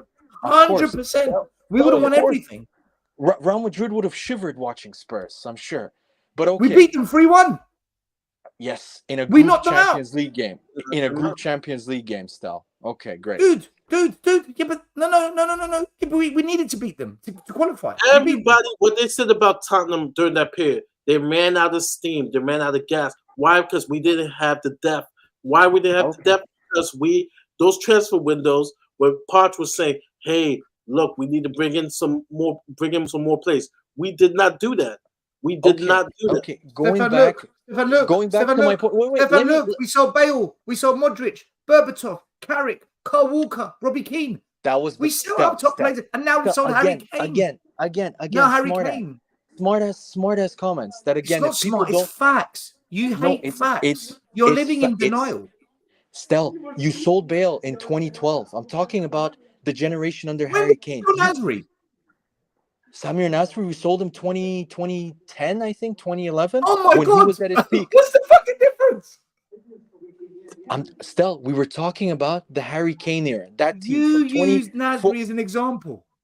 Yes. Not me. I'm using. Right, and I'm saying, okay, Gareth Bale. We saw Bale the same time. No, but Stell. My comparison is your comparison is the first 3 years once you built your stadium. My comparison was Arsenal's first 4 to 5 years after we built the Emirates Stadium, where we had to sell every single one of our best players every single season. You didn't do that. You kept Kane. You kept Song. You kept Toby. Stefan, you're not listening. But Stefan, you're not listening. We kept them, but we didn't add to them. So we ended up becoming stale. Still, we sold every year the core of our team, our best player. I'm not saying your situation is good. I'm not saying it's good. What I'm saying is, Stefan, you've misunderstood here. The way you're trying to say, but this happened to Arsenal, and look what happened to Arsenal. What I'm saying to you is, Stefan, we also had problems. Our problems were we stopped buying players, and it cost us. Your problem was you sold your best players. Both are bad. Do you understand that? Year. Both are bad. I want to get to the next point, but what Stell's saying is our problems, right? Because the biggest thing, you're here from an Arsenal fan, you're here from a Chelsea fan, you're here from a City fan. Actually, any fan that's not Spurs. Spurs couldn't cross the line. Spurs couldn't finish the line. And Estelle is telling you, we're telling you the reason why, the reason why we couldn't cross the line. Whereas with other teams in that same position, we've crossed the line because their owners, their football director, backed their manager, backed the team, and get what was needed to finish the line. In that case, we didn't have that situation, and it hurt us. It hurt us in our golden generation. The reason why we didn't cross that line is because the lack of depth, the lack of plays, the lack of competition, the lack of signing those players really hurt us in one of our best eras, right? You're right. One of our best eras to get a trophy. That was a major hurt. Yes, for your team, yes, it was a major hurt selling your best player. But for us, the equivalent of that, right? Because they'll say it's both, that really hurt us. That really effed us up in regards of trying to win a trophy, right? The one thing that people make fun of us, you haven't won a trophy. You haven't won a trophy. You haven't won a trophy. And we're telling you the reason why we haven't won a trophy, because we weren't back. Mari, there's also another key factor where, see, if you were talking to some guy that doesn't watch football, Poch is infamous also. And you can deny it all you want. He never took cup games. Stefan, there's feedback. There's feedback coming through. Oh, sorry. Wait. I don't know why. Is it okay better. now? Better, okay, yeah. sorry. Yeah, because I tried to connect with my AirPods. Poch is famous for never taking the cup game seriously. Let's be honest, guys. That was another major reason why you never went. I No, remember that's losses to fair. Colchester. That's not Yes, fair. it is fair. Yes, Yeah, it it's is not fair. That's not We, fair. we got to semifinals, but I want to go to the next point. But I will say this: I'm going to do a video about, and you'll be surprised of the many opportunities Spurs had a chance to win a Yes. trophy, and Yes. and the lack of it. And I'll give you the reason No, why. and It starts from the top. It starts yeah. from the top to bottom. And yes, I'm gonna include everything. I'm gonna include Potches, why you're Passetti at wing back. Like I'm gonna use Exactly. Yeah. That point. but I will say this like in this analogy. When you go into the club, right? And I said, Stefan, you have 10 birds, right? 10 girls you could talk to. One of them you could bring home, right? You have a greater chance to fail. You have 10 opportunities rather than I say, Stell, you only have 3 chances. You better nail one of those 3 to take home. And from the big six, Spurs, in regards to opportunities to win a trophy, by far less opportunities to win a trophy. And there's many reasons why, but that will be another show. The only exception to the rule is Leicester City. Wigan. Wigan. But I'm gonna use Leicester as an example. Leicester City is the one that says, Leicester, basically, you have that one chance to bring that girl home, and bam, they nail it. 1 for 1, bam. But that's more of an anomaly than the norm. The more attempts, the chances you get to play for a cup, the more chances you get to play semifinals and finals, the greater chances you have to win a trophy. And so I'll give the averages finishes of where Spurs were eliminated, and I'll do the last 15 years. This is including the Carabao Cup, which used to be the Carling Cup, the FA Cup, the Premier League, and European football. But let's get to the next point. Wow, we were talking about Matters and Bissouma and how apparently we overrate our players. Still, our midfield is clearly the best midfield. I mean, best midfield is the best in our club by far, in comparison to the front 3 and the defense. Oh, what, the best part of our team's the midfield? Is that what you're saying? Yeah, the best part of our team. Sorry, I didn't say the Premier League. I think when Benton was fit, and when we pick Lo Celso in the attacking lineup as well, then yes. If we pick the right group and they're fit, yeah, the midfield's the strongest part. I agree. Yeah. No, it's okay. This Manny saying, I was just saying that the more opportunities that you have to play for a cup, the greater chances you may have a chance. But I want to go to a different point because we're still stuck on the same banner of Bissouma Matters in our midfield. I want to talk about BDV's debut. I want to bring up that his stats were he had okay, it was spectacular.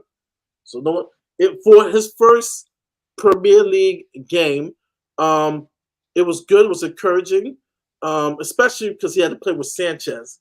Your thoughts on BDV, Stel, and then we'll go to Stefan. Stel, Yeah, tell me, Stel. I think he's everything that I said he was, and everything that he isn't. Like, I did the whole play analysis on him. I said his weakness is that in the air he's not good, and I also said that if he has to recover in a non-linear fashion, he's not that great. But if he has to make a linear run back, he's rapid and he's got excellent 2 feet.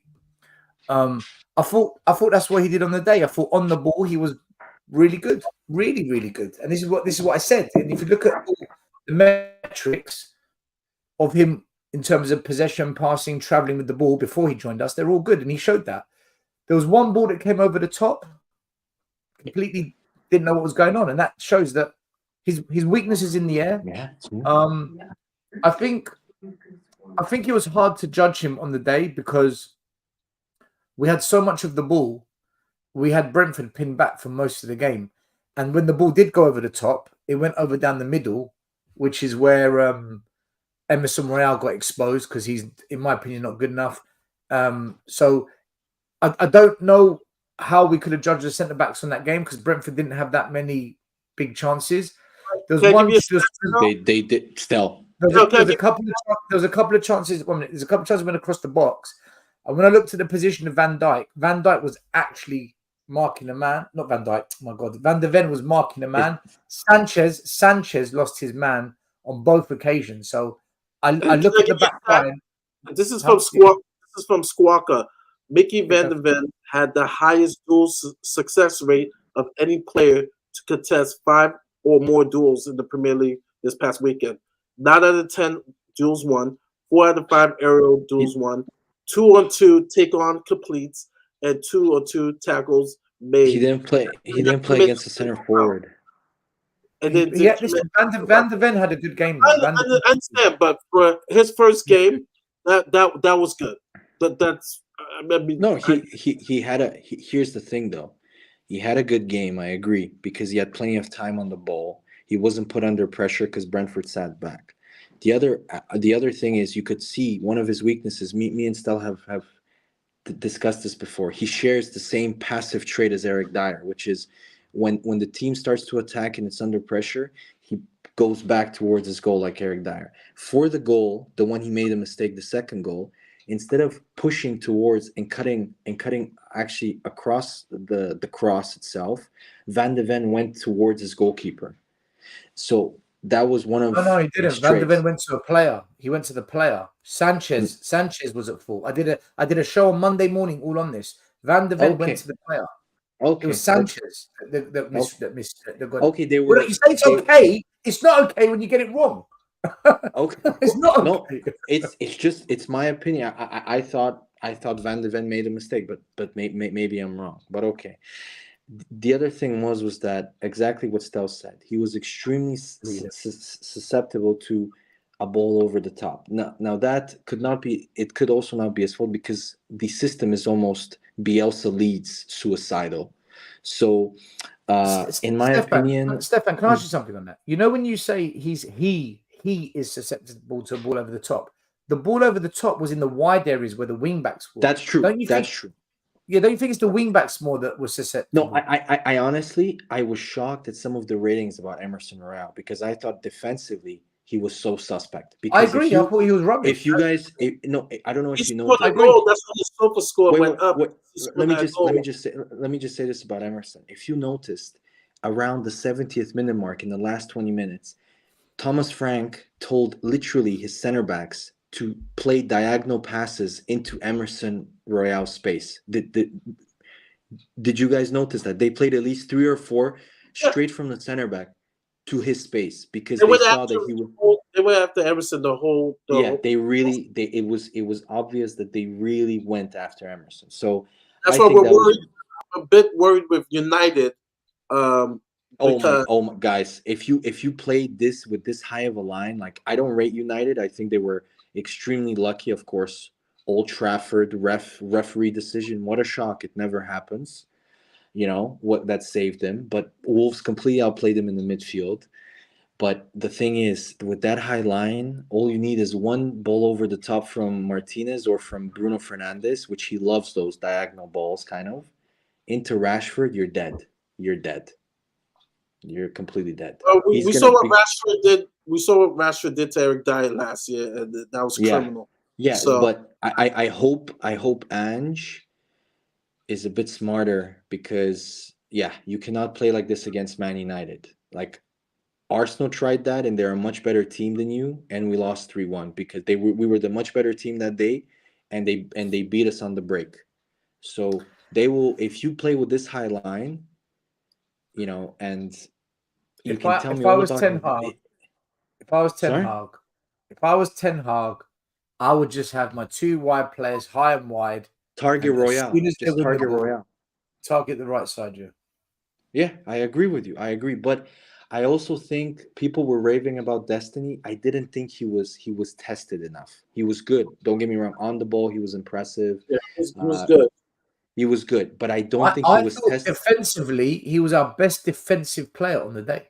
Yes, but I read that. But when I watched the game style, I really think they really didn't target his side. They kept trying to target Royale. Yeah, but when he did get called into action, I thought he'd done a really good job. No, that's true. That he had a very good game. But Whenever I want to see him. And the also, chance. he's a young player. He's also a young Yeah, I player. agree. I really like him still. Like, I just want to see him play against, like let's say I want to see him play against the Villa. Well, he's going to play against Man United, so let's see. No, to be honest, you shouldn't be worried. You shouldn't be worried because his side is going to play against Anthony, who's dog shit. So here's the question. Another one about debutants. Madison, I mean, everybody said, we already know he had a good game. I think I heard you say he had a good debut for Spurs. But really good, one good.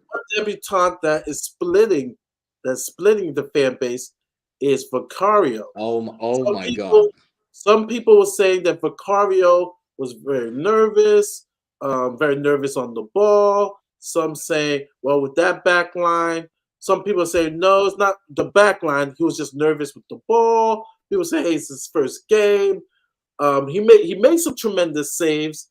So tremendous. Relax. Well, with the he made some good saves. All right, I'll take that back. But so some people say a meh to good. No. Or some people are worried. Look, so where do you guys fall in with Vicario? Stel, can I start on this? Because I'm really because Vicario. So I'm a bit weird with goalies, like, because Arsenal have had a history of really shit goalkeepers. Like, we had since Lehman left, we've had a long history. And there's one goalkeeper that we kind of joke around within the Arsenal fan group. Like, it's called the Szczesny syndrome, which is whenever Szczesny was playing for Arsenal, and he does this for Poland, he even does this for Juventus. I honestly think he's the most overrated keeper in world. I don't know how he played for Arsenal and Juventus. He gives you these very, very chaotic vibes, which is any moment he can do something extremely stupid, whether it's with the ball at his feet, make a ridiculous decision, like get a red card, or just do something. Vicario gives me these vibes, guys. He gives me no confidence in terms of his area. He's extremely chaotic with the ball at his feet. The moment they pressure him, he is. I really like. I know it's harsh, but right now I'm not liking what I'm seeing. I think he doesn't exude confidence on the ball. The thing about Aaron Ramsdale, he does stupid shit, but the moment he comes in and when he's playing well, he exudes confidence on the pitch. The same with Alisson. He calms down the whole defense. Your defense was, especially in the first half, was super nervous around him. And I get it. He's still getting his feet going. But Vicario, I really think the jury. I know. I think I heard Stel say he had a good game. I really worry for Stel's team that he coaches, who his goalie is. Then, if he thinks Vicario had a good game. I never said he had a good game. You keep saying things I haven't said. I never said he had a good Stel, game. Should I clip you from Tottenham away? You said should I tell you what I said? Should I tell you what I said? I said I thought he had a decent game based on decent good. That's the thing. I find call it good. I don't mind. I might call it good. The things that I was questioning about him, the thing that worried me the most was he doesn't come off his line. In the game against Brentford, he came off his line a lot, and I thought, good. That's what I want to see from him. So I thought my biggest criticism of him, he didn't do it against Brentford. Against Brentford, he actually came off his line a lot. So I thought it was an improvement from the previous games from him. Doesn't mean he's the finished product. Yeah, I do. Stefan, the amount of times he used to just stand his line and just let the action happen in front of him. He played the equivalent of David De Gea in that game. He literally went like 5 centimeters. Like he moved like across his line, like he didn't. Go look at that. Go look at that open goal that Brentford missed. Vicario comes out and spreads himself. At least he put the guy off. He wasn't doing that in any of the preseason games. Against Brentford, he put the guy off. A better striker would finish it because they would have had the composure. But Vicario coming out and doing this was enough to put him off. No, he wasn't still, doing there any of was that. also, He wasn't doing yeah. that. But he wasn't doing that in any of this preseason. No, I games. agree. No, I completely. But there was also one thing I remember reading his scouting report, and one of the things they said was he hates catching the ball. He parries it too much. There was one moment where he parried the ball poorly I agree with that. I agree. into No, the I agree, into the Stefan. middle of the box. Yeah, I agree. I agree. And if that was a better player than Damsgaard who fluffed it, that was a goal. Yeah, but so Stefan, I'm not saying Master check the show tomorrow where it will be 2 against 2. Strange enough, tonight became North London's hours, but North London's hours is Thursday. So you'll see Stefan and Connor tomorrow. Tomorrow. Thanks for the support, Swim Master. Thanks, man. Yeah. I'm not big up to Swim Master. I'm not saying I think Vicario is a good player. I'm not saying that. I'm not saying that at all. What I am saying though is against Brentford, I saw an improvement to what I've seen before. So if I think he's a 5 out of 10, I thought against Brentford he went up to a 6.5. That's still not a 9 or a 10. Yeah, no, I just want to ask you as a coach, when you watch him with the ball at his feet, it's chaotic still. He creates tension around the defense. It's so bad. Look, I wanted the guy from Wolves. That's the goalie I wanted. When I heard we're going in for Raya, I thought good. Raya's a good goalie. I like him. He will do. When we went in for Vicario, there's 2 things that went through my head. One, cheap option. Paratici, yeah, he's cooking, blah, blah, blah. But I'm not going to judge him or any of these new players that we've signed until minimum 10 games. I'm going to give it 10 games, and then 10 games in, we'll get an early sign of what's going on. Because the amount of times players need a bit of time to settle in, the amount of time players, you know, they've got to get used to their teammates and have a settled team. But from what I saw pre-season, I was worried about this guy. If I'm just basing it on pre-season, I was worried, 100%. He doesn't. The thing with me is when I see a good goalkeeper, like I remember Czech when he was great at Chelsea. Like every cross, you knew, like he exuded this calm and confidence around the box. Alisson does the same thing. Courtois I'm not saying he should be that level, but for example, David Raya from Brentford, he exudes that confidence when he plays especially with the ball at his feet. Vicario, he sounds like a really nice guy. I actually read his story on The Athletic. You know, I just because I read what he did and stuff, and you know, he went from Serie D, I think, up in the space of 3 years to Serie A. I'm super impressed. The thing with him is that he doesn't goalies like give you, like Ramsdale on the first game for Arsenal that he played, he immediately and Bernd Leno isn't some slouch. Bernd Leno was a really good keeper. He immediately exuded more confidence in the defense because of his ability on the ball at his feet, and because Bernd Leno had the same allergy that Vicario, I've noticed, has, which is in every single cross, every single high ball, he either tries to punch it or he doesn't even come out of his own box. Look, and so Stefan, Spurs needed a replacement for Lloris, and Lloris in his prime was fantastic for us. Right, he's been on the downhill for the last. Overrated. No, Lloris was fantastic. He won a World Cup. He was a fantastic shot stopper, still. That's all you need sometimes. That's all you need sometimes. Okay. But the point is, we needed someone that was going to fill Lloris's boots, and I think with Vicario, that's not a statement. No, I don't think it's a statement. If we sign Raya, I would have thought, okay, that's a bit of a statement. No, but the thing, sign this guy, I think we've just taken a punt, and it's either going to turn out to be a masterstroke, or it's going to be a disaster. No, it's going to be another Galini, Galini. No, No, he's not Galini still. Come on, we're not going to be that harsh. Galini was awful. Like, he was just so bad. But just on a more like more. Vicario let in 3 goals against West Ham, 4 against Barcelona. Stop. Don't be harsh. Come on. He's not Galini. I'm not being harsh. I'm not being harsh. He's let in 9 goals in 3 games. Galini's a moron. Like, he was off. He was so bad. Like, I remember watching him.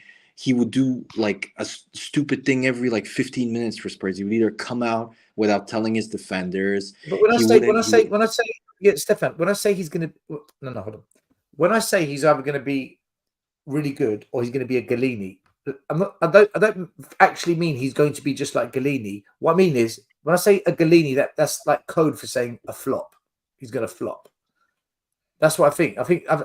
If we signed Raya, we would have all felt comfortable.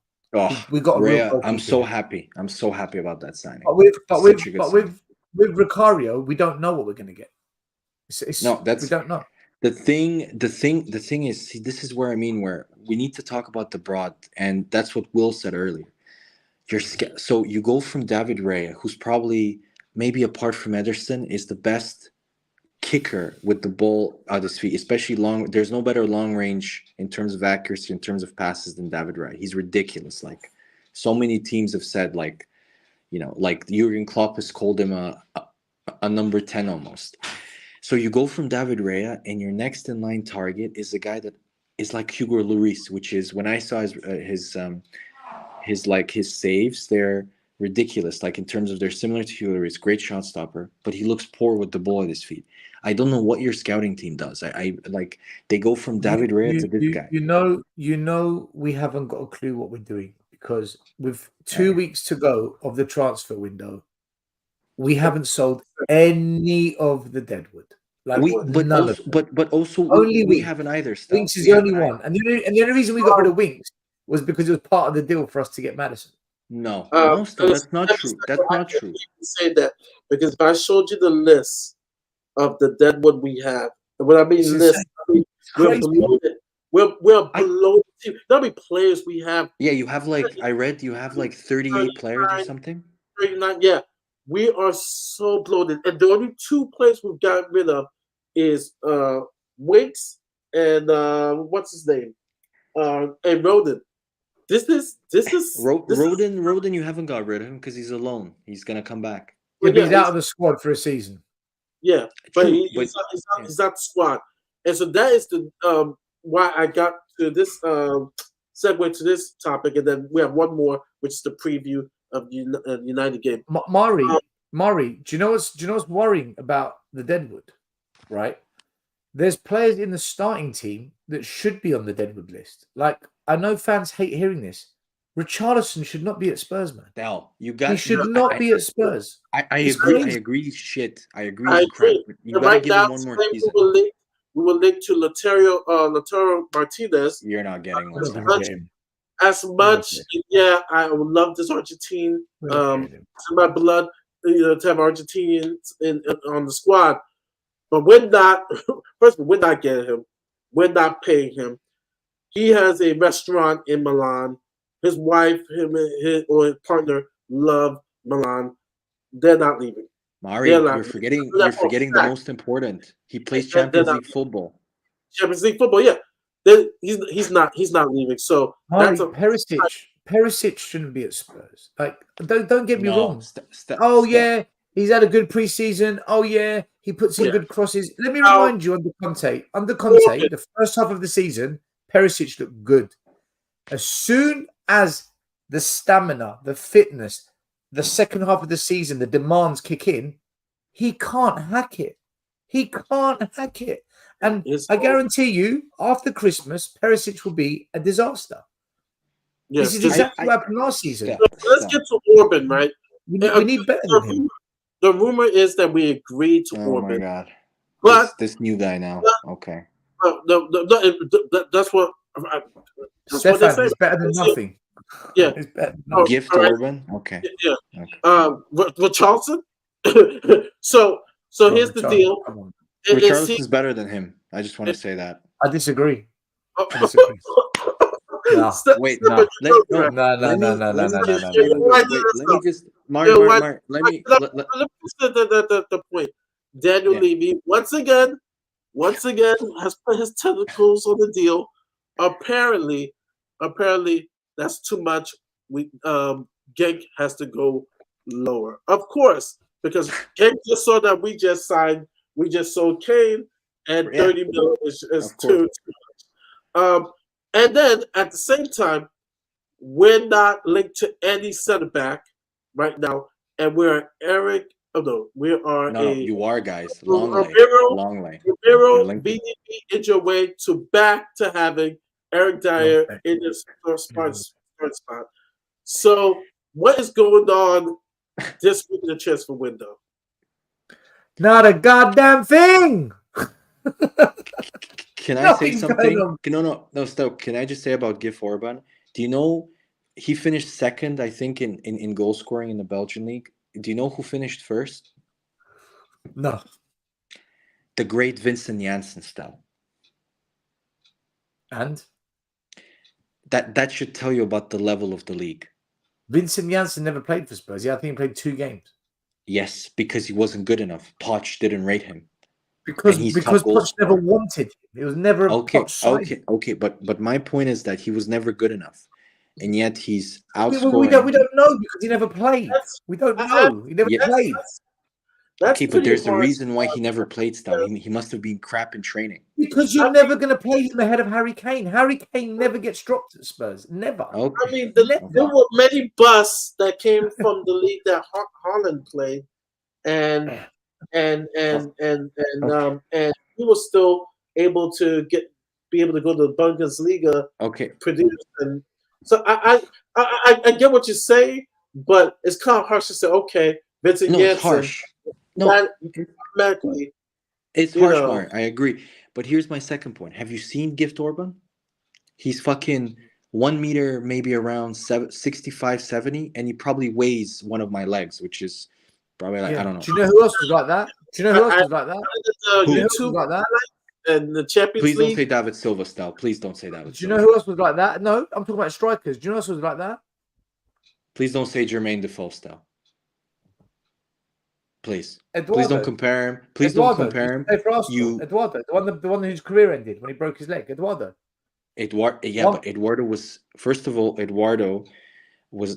completely different players. Gift Orban, if you watch him, is more of they're both short and they play as strikers. No. Your argument was his height, Stefan. You criticize his height. Not only his height, you can be short and be physical, like Sergio Aguero, for example. This guy is short and not physical whatsoever. He's really light. Gift Orban's got physical attributes. What are you talking about? Have you seen him? Yes. He's just fast, but he's really weak. He's tough. He's like a little pit bull. He's tough.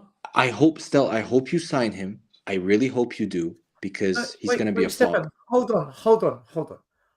I don't care if we sign Gift Orban or not, because that's not the player I would go for.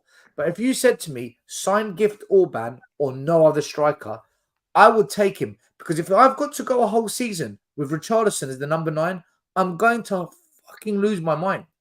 I do not want Richarlison as striker. Okay. I can't handle it. I agree with you on Richarlison. I still think it's harsh that you guys. At least Gift Orban. I'll tell you one thing Gift Orban will do, right? He will give 100%. He will give everything. Absolutely. Richarlison gives 100% still. Does he? Come on. Does he? Come on, he tries. He presses. He looked lost. Well. He looked lost against Brentford. He looked lost. He didn't know where he was. Okay, there's one thing that Richarlison does, and that he does run and he does press. Come on, guys. Don't be this harsh. He does do that. I know he's crap. I agree with you, but he does press. His job as a striker is to score goals, not run. I agree. It's to score goals. He doesn't score them. He doesn't score them. Stel, your point was that Gift Orban will give 100%. Richarlison, and his name is Gift. His name is Gift. He can't flop. Can't flop. Look, for me, as it stands, listen, Stefan, if I was in charge of transfers, I know what I would do. I wouldn't buy Gift Orban. I'd put Son as the number 9 and keep him there, because we're not going to get anyone else that's decent enough at that level. And then in January, I don't care how much it fucking costs. We've got £100 million from Kane. Buy Ivan Toney. There's your striker. Done. And then you've got your Son as the backup striker. Done. But we're not going to do that. I know we're not going to buy Ivan Toney. And I know we probably will buy, if we're lucky, a Gift Orban level. But there's nothing we can do as Spurs fans. What we're going to do is either Gift Orban or nothing. This is what we're used to at Tottenham. This is how it is. You can. The thing with is, again, your point about there being no plan with Spurs is, why did you, for example, Velis? He might be a good striker, but you have Dane Scarlett. Why did you sign Velis when you have Dane Scarlett? And why would you sign? I don't know. I'll tell you why we signed Jack Clark. The same reason we signed Ryan Sessegnon. The same reason we signed Jed Spence. We don't make sense. We don't I make didn't. sense. We do weird shit all the time. I would say this. I That's would why say I leave this. you out, man. That's why I leave you out. I will say this, Stefan, and then we'll get to the Can't next take it. point. It's So too I said much. this It's last too much. night. I said this last night on a stream on the soccer sessions, and big up to Chris, Meta Football, and he watched a little bit of South American football. I watch a lot of South American football, so I love both the juniors. They're in the Copa Libertadores, the Champions League version, and we're close to where they're all. But I will say this about Valens. First of all, I'm happy that we scouted a ball player. I'm just happy we went to a different region because I'm watching Chelsea sign once again 2 young Argentinians, 1 Brazilian. Don't use Chelsea. Don't use Chelsea. They don't know what the fuck they're doing. Chelsea has the best system of getting young talent, producing them, and then selling them off. It's just sell them off after you sign them for 20 million. How are you going to sell that off if he flops? Well, they end up panning out and they end up selling. But going back to Valise. Sorry, Mario. Sorry. Let me tell you the type of player he is. Yes, he is not polished like Alvarez. I knew when we were linked to Alvarez, I knew we weren't going to get him because I'm like, we don't ever get good prices. I knew. I think Stell was on the same stream maybe 2 years ago when I was like, I hate River Plate, but Christian Alvarez is going to shine, and he is shining with City from the bench, and not like this the kid Valentino Barco. But the one thing about Belize, and I think Tim Vickery really did a disservice in the sense that with Belize, he has a knack. Because some people compared him to Crespo. I wouldn't say as much. I would say a little bit more like Lautaro Martinez in the sense of he's taller, he's good in the air, but he's 6'1". Belize is 6'1". He's a taller version. Okay. Huh? Yeah, he's a taller version of Lautaro. I'm not questioning you. I'm not questioning you, Mario. I'm questioning Tim Vickery. Like, oh yeah, Tim Vickery. Why? Yeah. Why are you questioning Tim Vickery? Okay, let me finish, the guy lives in South America. All he does is watch Argentinian and Brazil. And he also said when we signed. Tim Vickery also said when we signed Paulinho, we've signed the gem. Okay. Yeah, we know how that turned out. But let me finish the point. The one good thing about Belize at his age of 19, the reason why he has all those goals, the guy has a knack of being at the right place at the right time in the box, which is good for his age at 19. And I think for me, I said this last night and I'll say it again. I so much dislike Richarlison that I'm like, hey, if you're not gonna put Sonny on top, stop, Mari, stop. Put it. No, I'm saying it. The guy has played pressure games against Boca and River. He's 19. Either Scarlett, right? If this is a free pass year for Big Ange, put it Belize or Scarlett. And with Belize, let me tell you this: when Perisic is whipping those balls in, Winbacks are whipping the ball in. You got someone who's good in the air. Belize is good in the air. And number 2, he has a good knack of being at the right place at the right time in the box. So he has that intelligence, right, for a striker to be able to be put in a position to score. Right now, Richarlison's confidence is shot. Right, he could have scored in the brothel right now. He's not. Right? It's not shot, Mari. He's just crap. He's just crap. Yeah, or he's crap. Right. So. I'll bring up the Meta Football. I give him a shout out.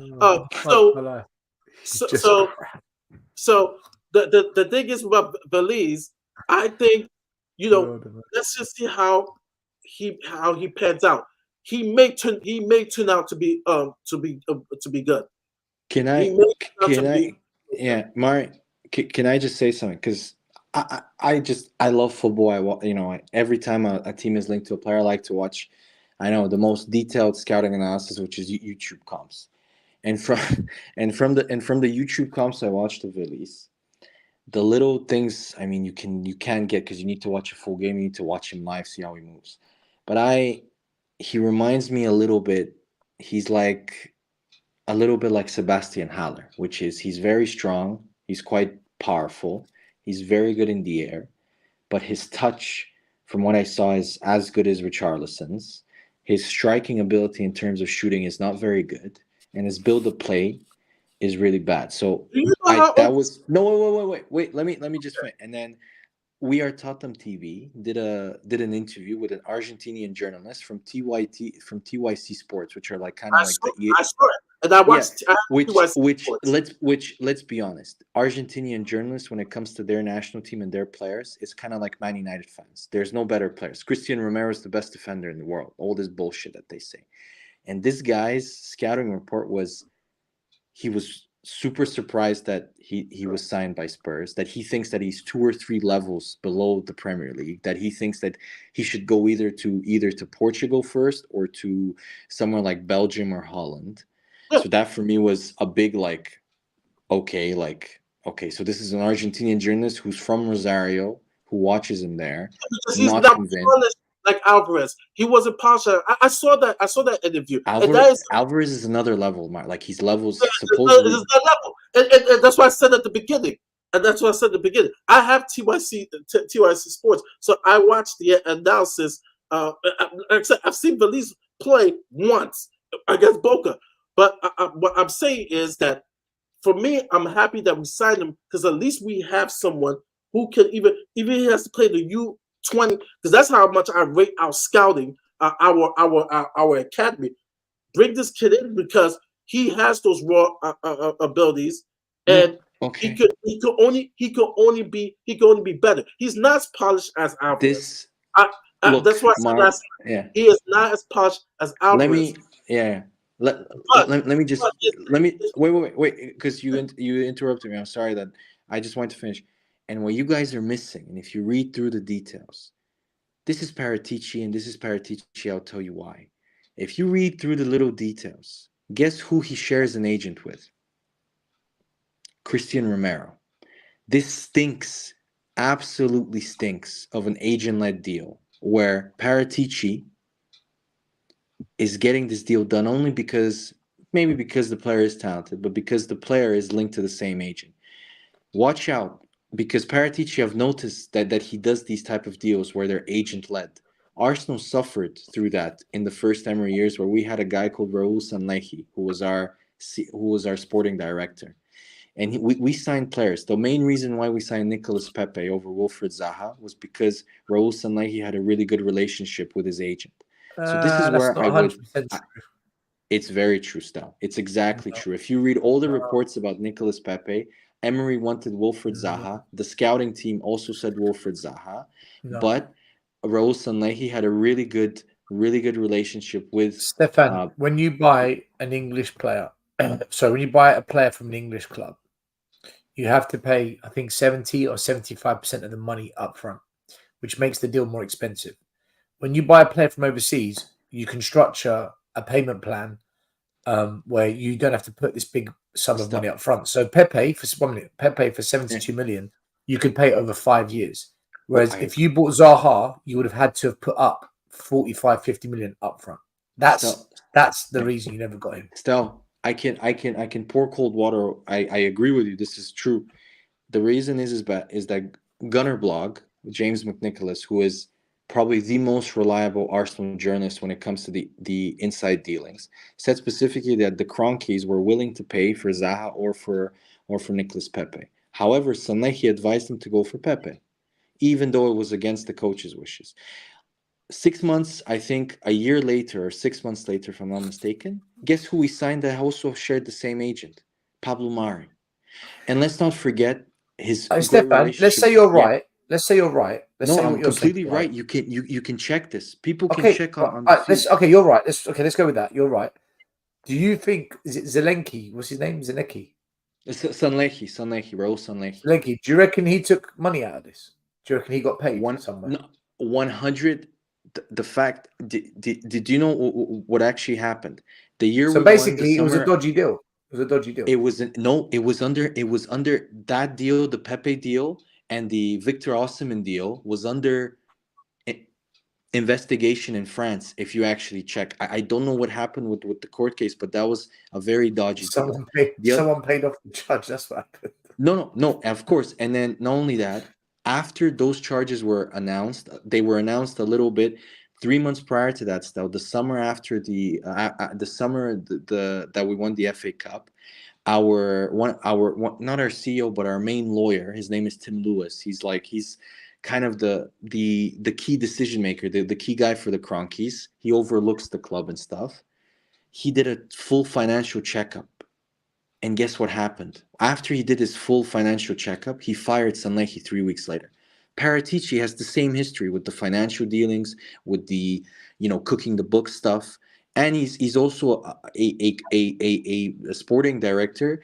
From what I understood, if you read some of the articles, there are two types of sporting directors. There are data-led stats guys, like the one we had in Sven Mislintat, who's now the sporting director at Ajax, and the guy at Liverpool, the PhD graduate from Oxford.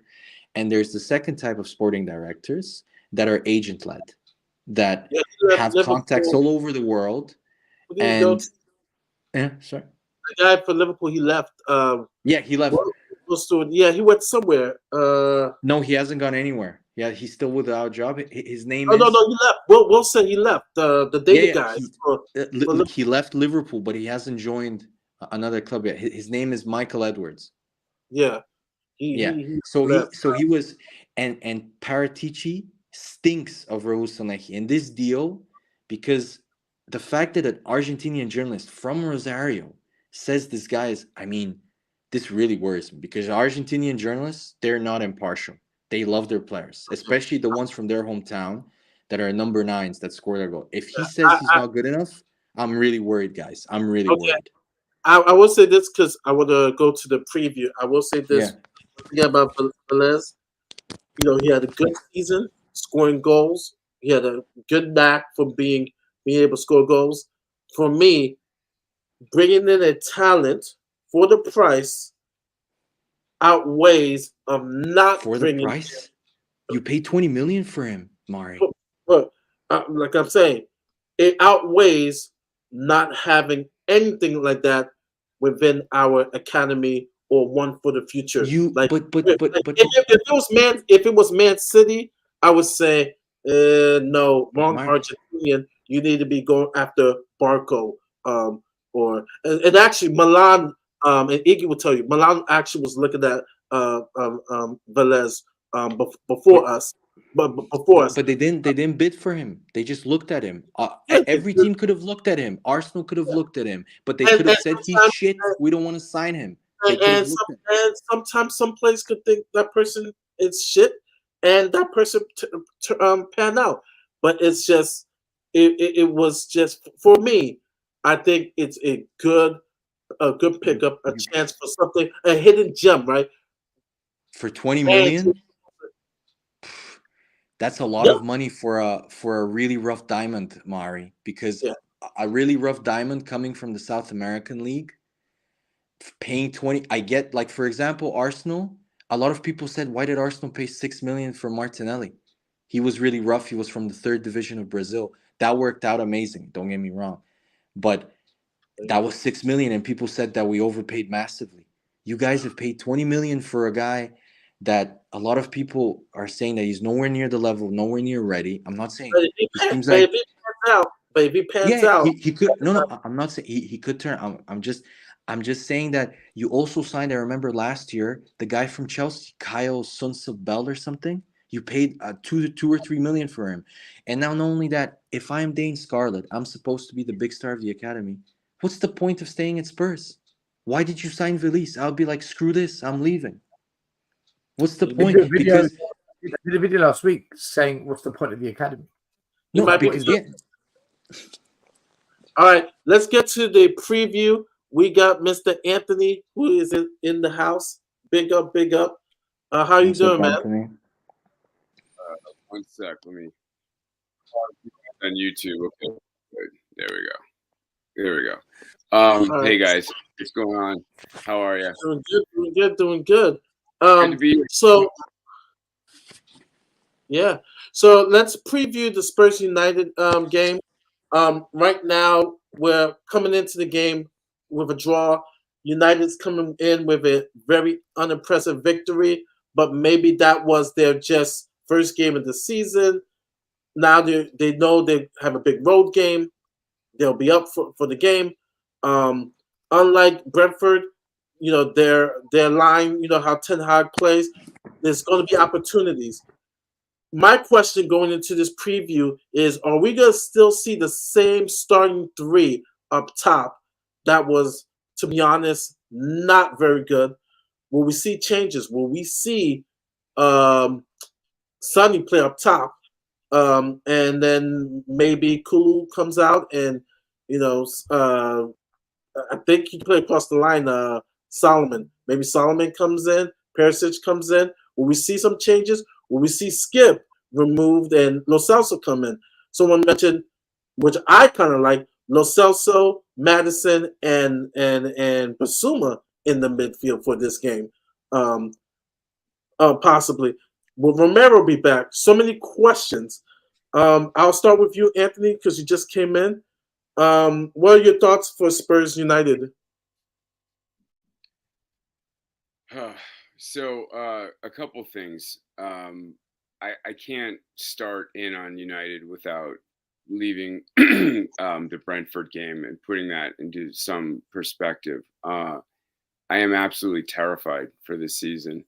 I think everything that we who tend to fall more toward the realistic side, I would say, I wouldn't even call it negative, because I think to be anything else is to not understand Tottenham.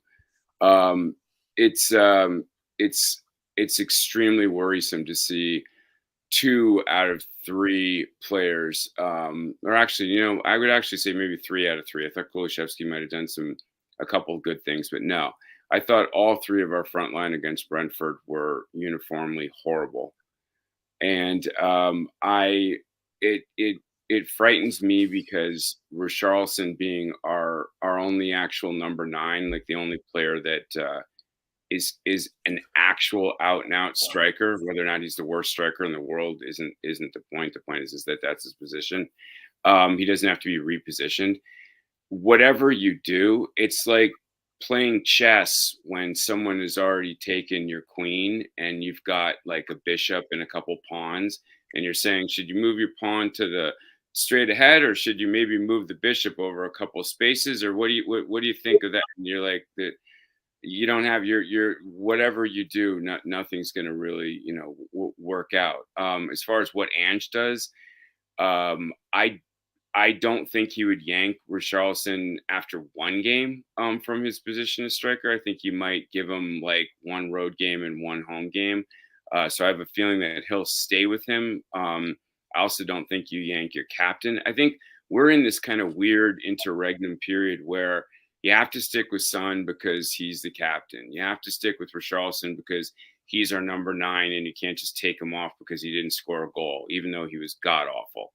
And you can't, Kulusevski maybe would be the one who would be the sacrificial lamb, but who do you have to play on the right? Solomon's an inverted winger. And so, we've once again backed ourselves into a completely unnecessary corner.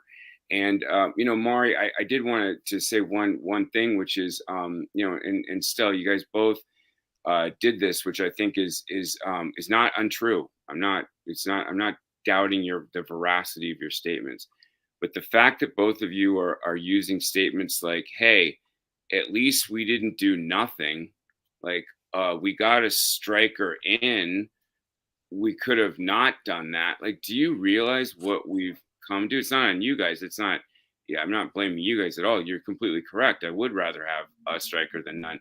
It's the point that the club has put us in this position where we're actually happy that we got some Argentinian Vincent Janssen, and he's physically, his heart beats and he can breathe and stuff. And that's like a good thing. That's a win for us, because as opposed to absolutely fucking nothing, we got in some guy. He's tall. He's even kind of handsome. So, that's cool.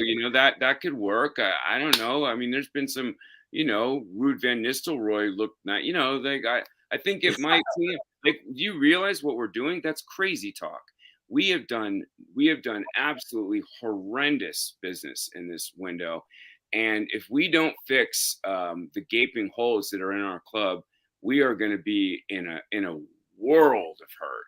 And not the kind of hurt that Ivan Toney can come and fix in January. I'm talking about real trouble. So against Man U, I think we're going to get destroyed personally, because I think you saw what Brentford did to us down the channels, even to our most defensive,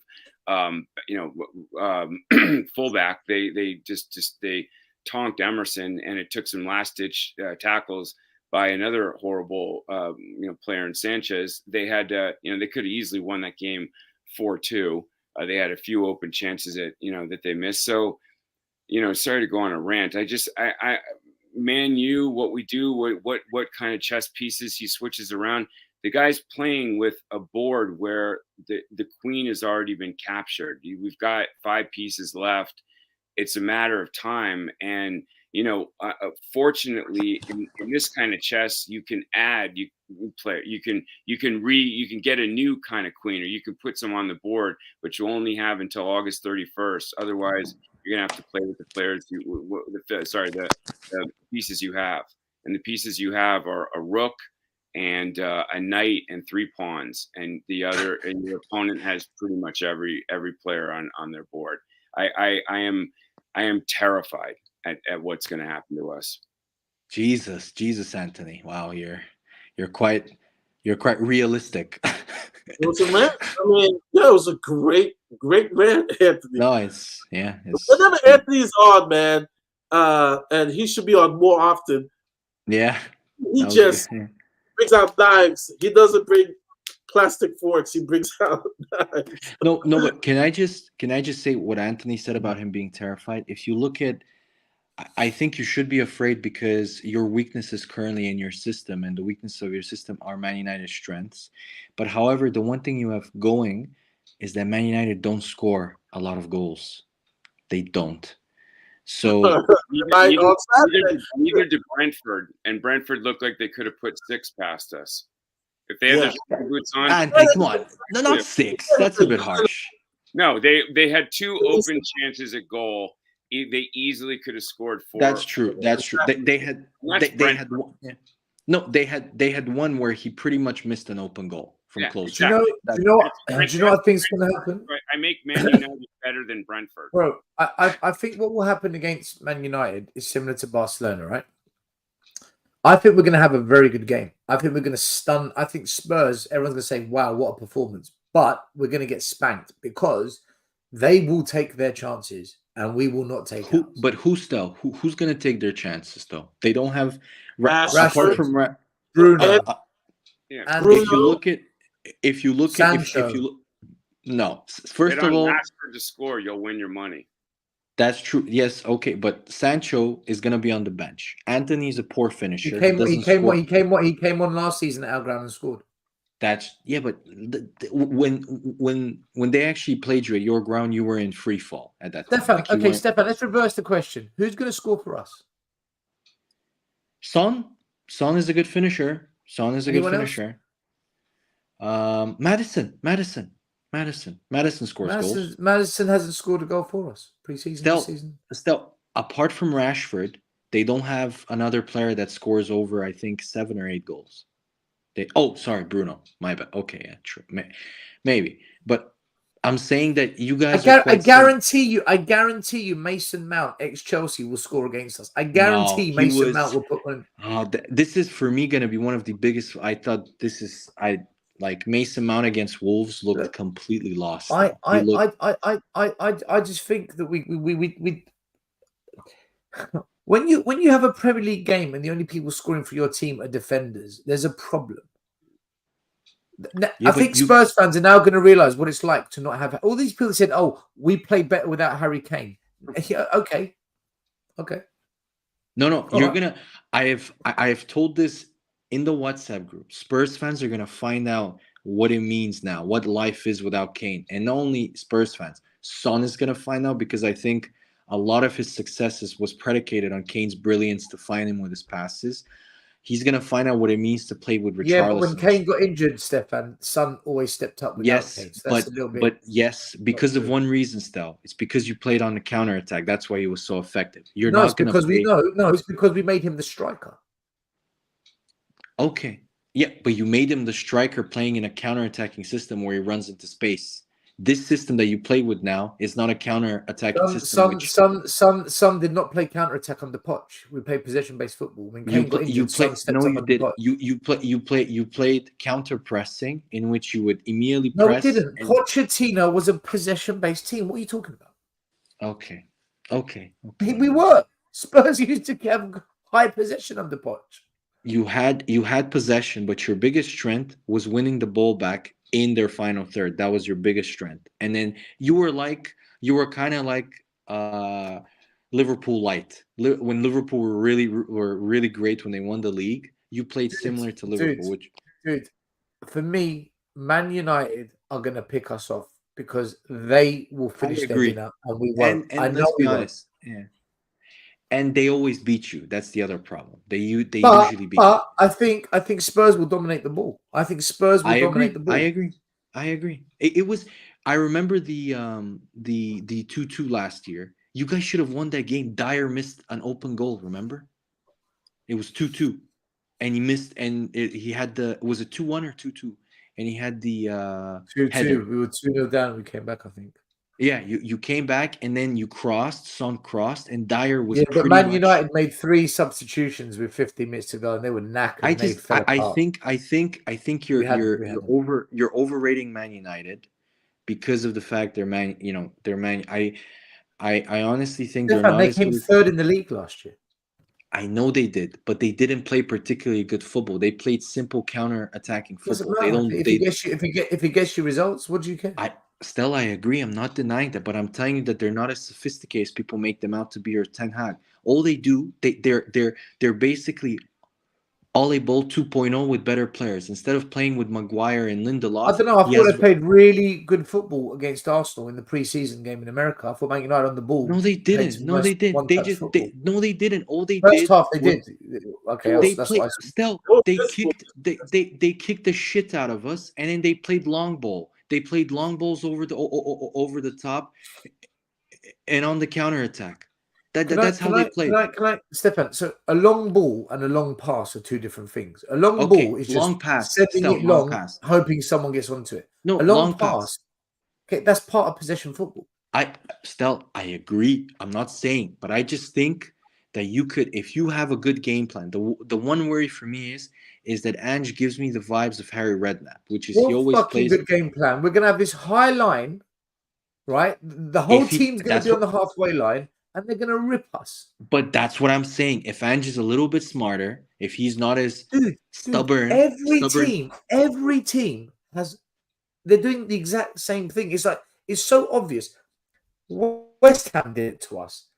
Barcelona did it to us. Young Boy Sailors, a fucking pub team. They did it to us. They scored doing it to us. If they can do it, anyone can. That was bad. Brentford did it to us, and they missed an open goal. Look, what do you think? What do you think Ten Hag's tactical analysis and team talk all week is going to be in preparation for the Spurs game?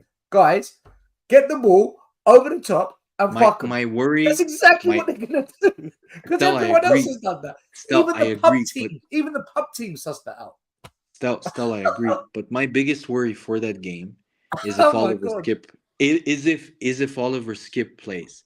I noticed this against Brentford. Man United, their other key tactic that they do is they try and press really high up the pitch and try and steal it, counter press, and then immediately launch a quick counter attack into your final third. The problem with Skip is he's so slow. I can't believe you're defending him. He is a poor player style. He has no skill whatsoever. He has no periphery vision in terms of where the ball is, how he controls space. You sound like most Spurs fans who talk shit. Okay. I talk shit. I'm telling. If Skip plays, 100%. Did Mourinho play him? Okay, he did. Yes, he did. Did Conte play him? He played him because he had to, because of Benton. Did Ryan Mason play him? Please don't use Ryan Mason as a Did Ange Postecoglou play him? Because he has nobody else still. He's got Lo Celso. What are we talking about? Yeah, he's got Pape Sarr. He's got Højbjerg. Another great player there. No. You're deflecting off of my point. Every manager plays him because these managers are all shit. They don't know what they're doing. No, I'm not saying they're shit. I'm saying so why that did they pick him? So why did they pick him? So Stefan, why did they pick him? I don't know, Stel. I don't know, Stel. We got a big super chat. $19 American. De La Spurs. I gotta read this. De La Spurs, thank you very much. Woo! I'm about to pass out. That is what I call a super chat. Oh, I gotta read this. All right. From the Wolves game, if we can keep the midfield compact and press up front, we can stop Man U playing from the back. Man U look weak trying to create from the midfield.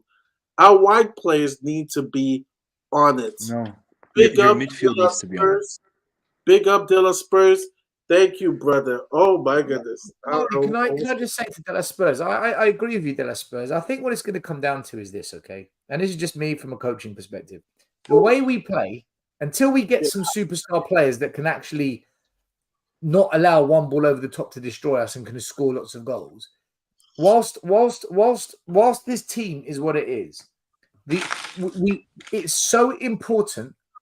I know this is the bloody obvious. Whoever scores the most wins, but we really need to take our chances because we will get punished. We are going to concede every single game, which means when we do create, we have to score. You need to play Højbjerg. We're going to win games 3-2, 4-2, 4-3. This is how we're going to win games. But if we don't score those goals, we are going to get punished. You're not going to see Spurs in a 0-0, 1-1. That shit's not going to happen this season. So we must score. And if we don't take our chances like we did against Brentford, we will drop points. If we don't take our chance against Man U, they will punish us. I'm telling you. If you watch the Wolves and Man United game, you could see that the Man United midfield lacks any sort of physicality, even with Casemiro. Casemiro looks extremely out of fitness at the moment and out of form. If you have Bissouma, who is easily, for me, I would say the best midfielder currently on form. So you have an advantage there. You need to play Højbjerg because Højbjerg provides physicality. I know a lot of people don't rate him, but Højbjerg provides physicality, and he can dominate Mason. Who do you drop for Højbjerg? Skip, Stel. Mark my words. If you play Skip, so what about Lo Celso? Just let me finish. Lo Celso was the most creative player pre-season. Where'd you put him? Stel, you need somebody to defend. Stel, you can't just have three attacking players in the midfield. Who's going to defend? Bissouma can do the six. Bissouma can do the six. No, he's not. Bissouma is not a defensive player, Stel.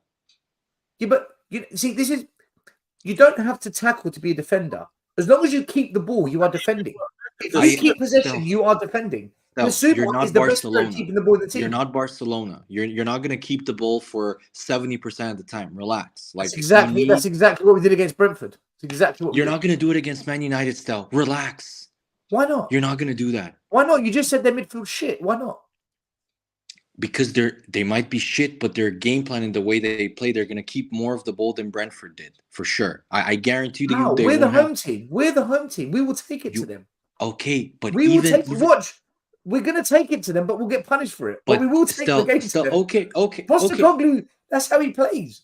Still, I agree. But here's my point. Even if you keep the ball more than them, the problem is Skip. I'm telling you, mark my words, if he plays, he will lose the ball in your final third, and they will counter immediately, and they will score. Højbjerg keeps the ball? Mark my words, Skip will lose the ball. Do you think Højbjerg keeps the ball? Højbjerg, for all his limitations on the ball, he's better on the ball and better passing than Skip.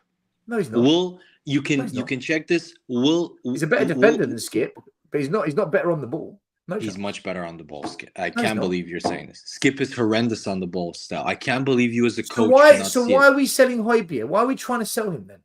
Because he's your only saleable asset. It should tell you a lot that Atletico Madrid and Diego Simeone sellable asset. We just sold Harry Kane for 100 million. The only team. We don't need to sell any more players. We've got more money from sales than anyone right now. No, you're not okay. Sorry, I forgot about Harry Kane. My bad. I can't believe it. But Hoiberg wants to go to Atletico I Madrid. think I'm Daniel pretty Levy's forgot that he sold him as well. Yeah, that's true. That's true. But Hoiberg, I think, is not playing £100 because million. he really. Where did that come from? No, but wait, but Hoiberg, I think, really wants to go to Atletico. So I think he's unsettled. He's not as focused as maybe Ange wants him to, and he's probably told Ange that he wants to go to Atletico. But Levy probably wants 50 million for Hoiberg. I think Ange has seen the players and said he doesn't suit my system. He doesn't suit your system, but Skip, he's a much better player than Skip. I don't rate Hoiberg as highly. I don't think he is. I don't think Hoiberg is a much better player than Skip. I don't. Oh my, Stel, man, see the light, man. Stop being a typical Spurs fan. Skip is shit, Stel. Skip is fucking shit. He's not shit. He's not shit. He scored 2 goals against Barcelona. How's he shit? In a preseason friendly in which they beat you 4-2. Yeah, but Skip did his job. Let's take some predictions. I'm not saying Skip's De Bruyne. I'm not saying Skip is Odegaard. I'm not saying Skip is amazing. But what I'm saying is he's not 23 years old. He's 23 years old. He's not some toddler that you're developing, for fuck's sake. He's played under 6 managers in 4 years, man. So has Kane. So has Son. Yeah, but they're world class. No, they're world class. Are they crap? No, they're not. No, they're world class. Not. Yes, they are. Kane's not world class. All right, Kane's not world class. Let me be the first one to make the prediction. On the WhatsApp chat, I had us getting pumped 3-1, 4-1. That's how I felt Sunday, Monday. As I look at it, after looking at United and also how they're going to play, I actually think this game is going to be wild. And so I actually am changing because I think we're going to get ours. I'm thinking it's going to be 3-3. I think we're going to give up goals. I think because it's the first home game, we're going to be excited. I mean, it can either be United pumps us. I think it's going to be because it's the first home game of the year. You know, everybody's excited. I think it's going to be. Oh, they're going to suck. I wish I knew the line. Spurs will not deserve to lose, but we're going to get sucker punched. I can feel that we're going to deserve to win 2-0, but we'll lose 3-2, something like that. It's going to be. I have 3-3. I have a draw. I have 3-3. Another 3-3. Wow, Mari. Who's gonna score 3 goals for Spurs and who's gonna score 3 goals for Man United? I just asked you this question earlier. I said to you, who's gonna score for Spurs, and you said we suck. I said Madison. I'm going to say I'll say Skippy, and then I'll say someone from the defense. Skip. No, that's Skippy. No, that's Skip. Sonny. Sorry, wrong S name. Sonny will get one. And I'm gonna say someone from the defense. But what if Sonny doesn't start in the middle? Maybe Richarlison? No, if Sonny doesn't start in the middle, if we even get on the ball, even touch the ball. Bissouma, maybe Bissouma gets on board. Might get on board. I just think because it's so automatic. I kid you not. Some of the people in the chat could back me up. Scott M or a couple other people, they could say I would say 4-1, 3-1, 4-1, 3-1. So today I'm pulling a bomba. I'm like, okay, I think this game may be more wide open because every time I say we're gonna lose, we're gonna get pumped, right? Usually it gets City, and then we always do the opposite. I think this is a game that if it wasn't the first game of the year, I'm like, we're getting pumped. But because we're coming back, first game, home game of the year, I think it's going to be. I get the feeling it's going to be a 3-3 game. Do you know what, Anthony? Anthony's right. I agree. Anthony's right, man. Anthony's right. We're a big 6 club. We are a big 6 club. Apparently, we're at home, and we do not think we're going to win. Just listen to the hypocrisy. Yeah, but still, you finished 8th last year. Like, you have to take that into account. This is what I'm saying. But the fact we've accepted as a big 6 club, we're not going to win a home game. The state of play is outrageous, and we can't see any different. We're like, yeah, this is normal. This is okay.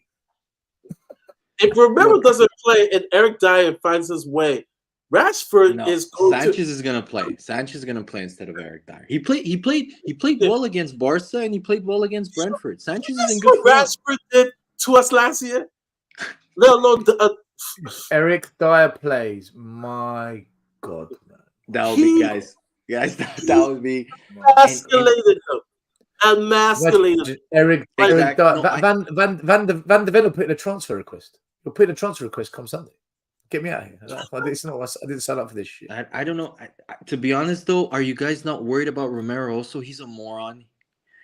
He Why? might get a red No, card. Romero looked good until he got might get taken a off, red man. card. Romero was having a good game, I thought, against Brentford. It was having a good game, and also like I'm also gonna do a video of this. Like he's gonna come good on the apology. He's gonna come good on his vice captaincy. It's like I'm more worried about the Dyers and the Sanchez who are still in our club, or the Davies and Burn. Look, yeah, Stel knows my opinion of Romero, but making him vice captain is no. You guys don't. But making him I just want to say, making him vice captain is the equivalent of making an alcoholic the designated driver of a night. Why? Out. He's a World Cup winner. He's a World Cup winner. Yeah, but he wasn't the captain of Argentina or a vice captain. That's why he's vice like captain, a leader. not the captain. Okay. Listen, I think man. To worry about for the United game is our goalkeeper. I think Vicario is that's absolutely. I mean, I'm sorry. Look, I hope I'm wrong. I hope he is our Van der Sar. I really do. I'm sorry, but I saw him and I immediately thought in preseason, I go, this guy just is like a clown, and it terrifies panic, right? Panic. It terrifies me. And my son, who plays he's 11, but he plays elite level soccer and he knows the game. He's like, wow, that guy's terrible. And it's not. And I understand making judgments about players 4 or 5 games in is not a good idea. I agree. Could he come good? Yes. Do I want him to come good? Yes. I hope he is incredible. I don't root for any Tottenham player to fail, but I don't feel like any guy that plays, he doesn't instill. I don't think he's going to change who he is. I think he can get older, maybe, and get smarter and less rash. But the point of it is this: whatever he becomes, he's going to have to become it. Right now, the Vicario that we have at this very second in time is the worst kind of goalkeeper that we could possibly have with this defense. We need an older, experienced, proven, I get it, head. We don't need a guy who has, quick twitch muscle fibers and can maybe dive and palm away a ball. That's Lloris. We need a guy who has a good command of the league and who is just a really, really solid goalkeeper. Basically, we needed, David Raya. But one of the problems with Spurs is we've hamstrung ourselves. So even if Vicario, let's best case scenario, let's say that he doesn't, and Vicario wasn't awful against Brentford. It's not even the point. He doesn't inspire confidence. It's not necessarily what you do, it's how you do it. Sometimes you have an aura, an air about you. Van de Ven inspired confidence, and he made mistakes and he did things wrong, but there was something about him that you feel like he's a leader and he's going to come good. Vicario, I don't feel that way with. I hope I pray, but I think against United, as far as like predictions go, I definitely think we're going to come out and take it to them. I definitely think we're going to play some beautiful stuff. I think Skip is going to be replaced probably by Lo Celso in the midfield. But I think our front three, Kulusevski terrifies me now. I'm praying that that's a mirage and that he comes good. But it's all this praying. It's all hoping he comes good. I hope Richarlison turns into, his best 8 games at Everton version of him, as opposed to the guy that I know that will probably end up with, 4 goals this entire season. I hope Son becomes the same guy that we saw in 2019 in our run to the Champions League final. Probably not going to happen, but I hope It's always with Spurs. I hope, I pray, I hope this happens. Our ownership is just is so vile, is so absolutely disgusting to make the money that they make and to hamstring our club like this, to not get the Tapsobas, to not get a goalkeeper that's not Vicario. Fine, they were asking extortionate prices for David Rea. I get it, no problem. So you move on, but you also you could have gotten him then on the last few in the last week when Arsenal signed him for whatever 3 million loan deal and 25 million or 27 million guaranteed. Then fucking do that, and then in other words, we could have done that. We could have had Anthony, Anthony, can I just ask you one question? Absolutely. Would you have preferred Carlos Sanchez or Vicario? Hard to say. Probably. I mean, right now, from what I've seen of Vicario, I probably would have preferred Sanchez, but I wouldn't. You know, I mean, for me, Vicario is a clown. I don't have any confidence. I literally, I find myself watching Lloris. I'm like, I hope Lloris comes off the bench and comes in and so like it's not about, I know this sounds weird, it's not about necessarily that he didn't do anything wrong. Van de Ven tapped that goal in, and then there was a pen, although my son's left-footed, and he said whenever a guy makes that stutter step, he's only going one way, he's not going to go across his body. So Van de Ven, Vicario should have known to dive to his right on that, but whatever. Anyway, he didn't really do anything wrong in terms of, okay, a pen was scored and a chipped goal. Fine. So he didn't give up the 2 goals. I'm not blaming him for that. But what I'm saying is him, his presence, the way that he is, it's a mental thing. Sports are not just, he did these statistics and wasn't responsible for any of our goals, therefore he played perfect. No, he didn't. He was shaky. He was wide-eyed. He was like very scared. It's his first game. He's very young. I'm not blaming him. He's a child. What I'm trying to say is the fact that our ownership puts us in the position where these are people, we have to get Van de Ven off the plane and hope that he can not be jet lagged before he plays his first game. Like, I'm surprised he didn't play the first game at the airport. We had no time to bet in any of these players, and then we're depending on them. We're depending on players that are like 22, 21, 19, 17. Maybe we'll go to a 13-year-old and we can put him in goal and hope that maybe he'll come good, because you got to give him time. Our club is so disgusting. The money that they make and the fact that we're sitting here when Romero left the field, our entire game changed. We went from being this powerful team to this team that was scared and playing on the back foot. That was because Sanchez had come in. Sanchez didn't necessarily do anything wrong, quote unquote. It's that it's Sanchez, not Romero. Romero has a different vibe.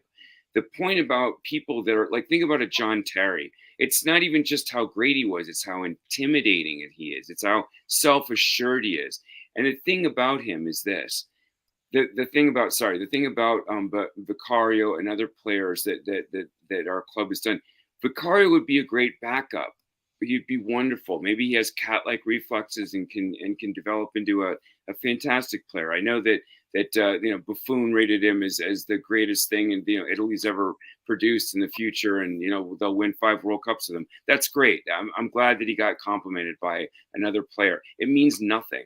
He shouldn't be the head goalkeeper, and if he is, why aren't we bringing in competition for him? Arsenal did for Ramsdale. They could afford to have David Rea as a backup. Sit on their on loan. We managed to sign him on loan too. So why didn't we do that? Why in the name of fuck didn't we do that? Why do we have to depend on Vicario?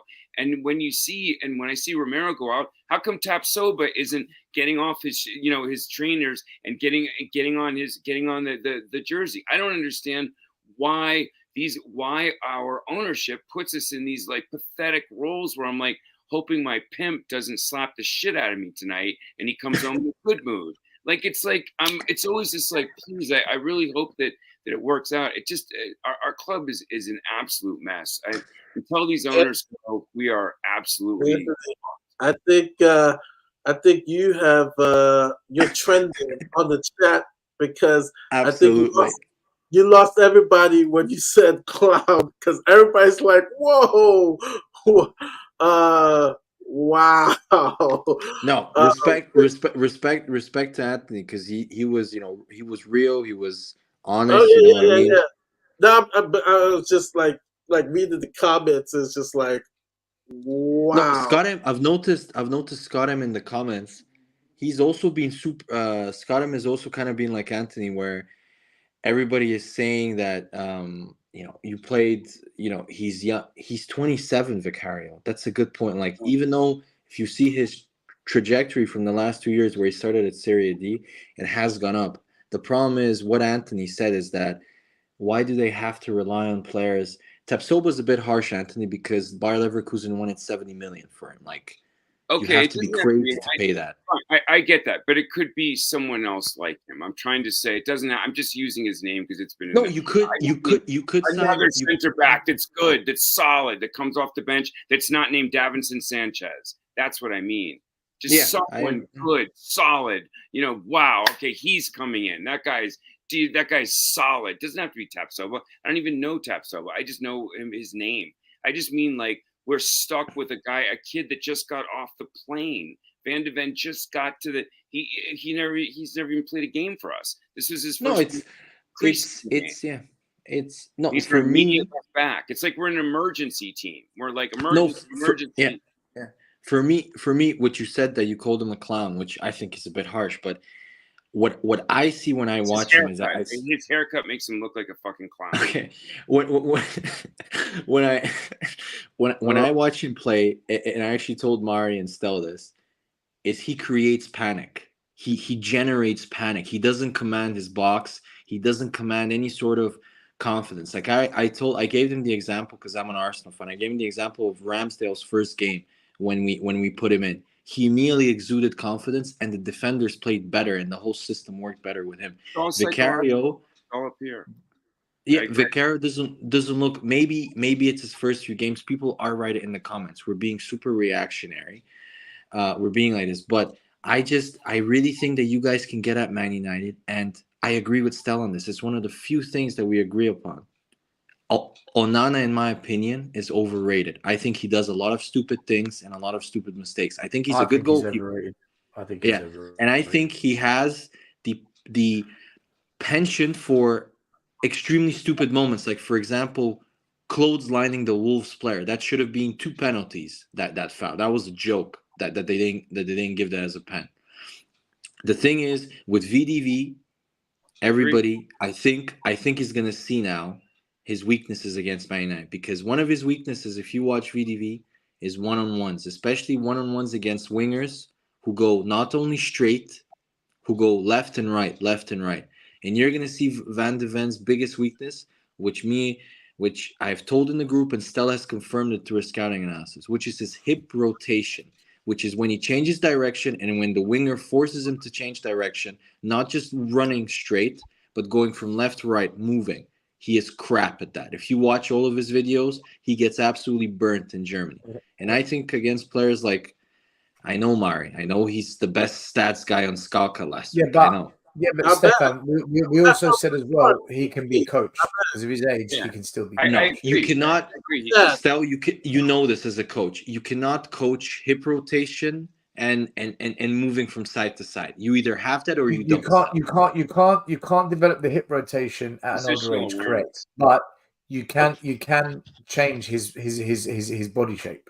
You could change the way he steps in terms of the way he defends the player. However, when it comes to the top level players, we both agree he's not going to be able to actually defend them when they start moving left and right. The thing is, he's a different type of centre half. I think if he plays, listen, I was impressed by him against Brentford. I thought he was a good. Same. Yeah, for his first game, I was impressed by him against Brentford. He was good. And like I said, but you see, he's not the problem. It's the fact that he parachuted in at the last second to be our savior. This kid is like that's what our club does. Yes, he had a good game. We got lucky, but it's incredible that we have this emergency. We have to open the emergency exit door every time. Like we're this panic club. We don't plan ahead. Van de Ven should have been in 2 months ago. No, I agree, Anthony. But you also Carl. Sorry, this comment here. Carl Walker was brilliant at Tottenham. Come on, man. Kyle Walker's athleticism is his main thing. He's not the best defender in terms of IQ, but his athleticism allows him to not be as good in other areas because he can recover. Van de Ven doesn't have the same left to right motion, and I'm intrigued. I want to see him against, because for me, Marcus Rashford is one of the best one-on-one counter-attacking kind of players in world football. So I really want to see him up against those type of players. So I'm also intrigued. But for me, another kind of, in a joking way, another room for optimism is I think Man United are the only team that had a worse preseason preparation than you guys. So that could be a positive here. So maybe you guys are actually more prepared than them in a way. No way. If just to correct them, Stefan is from actually Eastern Europe, but he knows English. He's actually from Eastern Europe. He's not American. Stefan's not American. Thank you. Just an American Tim Sherwood. Okay, guys, listen, I'm sorry to interrupt. I have to go. It's almost 1 a.m. here. Yeah, so we're about to, what was your final scores? Because we're about. I gotta eat. I'm starving. Final score. Yes, Stefan is Eastern Europe. 1-0. It's good, but Eastern European. He's not American. He's not American. 1-0. Yeah, 1-0 to Man United. Spurs are going to play better. One counter attack at the end. Rashford is going to score the winning goal. All right, I agree with this. The Eastern Europe. That's an insult. Okay. Yeah. Tim Sherwood on the Premier League. Tim Sherwood on the Premier League. I think you guys are being harsh, because it's nice. I think it's nice when an Arsenal fan comes on and just discusses our weaknesses, whether or not he's right, wrong, you disagree, agree. You disagree with me, agree with me. Do you disagree with Stella, you agree with Stella? It doesn't matter. It's the point of it. It's nice to hear a fan of our rival, who at least knows Spurs enough to be able to break down what I think are a lot of our weaknesses. And my best friend, my best man at my wedding is Arsenal, and he's really through and through. And he talks about it, and he said, you've got a hell of a coach, but you're going to have a hell of a ride, because you also have a horrific ownership. And if they don't give Ange what he not wants, has to have, they don't give him what he has to have, you're going to be in huge trouble. He ain't getting shit. He ain't getting a damn. Okay, guys, scores. What's your score? Your prediction score? Me? I think we're gonna. I definitely think we're gonna lose. I think it's gonna be. They're gonna score 3 goals, and we're gonna score either 1 or 2. That's what I say. Okay, if we have a good day, it'll be 2-1 them. Yeah. Do you know when fans do this, right? It's like, this is normal now. This is like, we've normalized it, isn't it? And we always call it up when they say stop the negativity.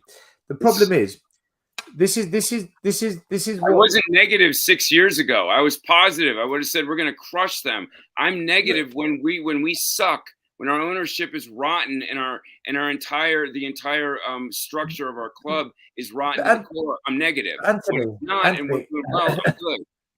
No, but Anthony, this is what makes me laugh.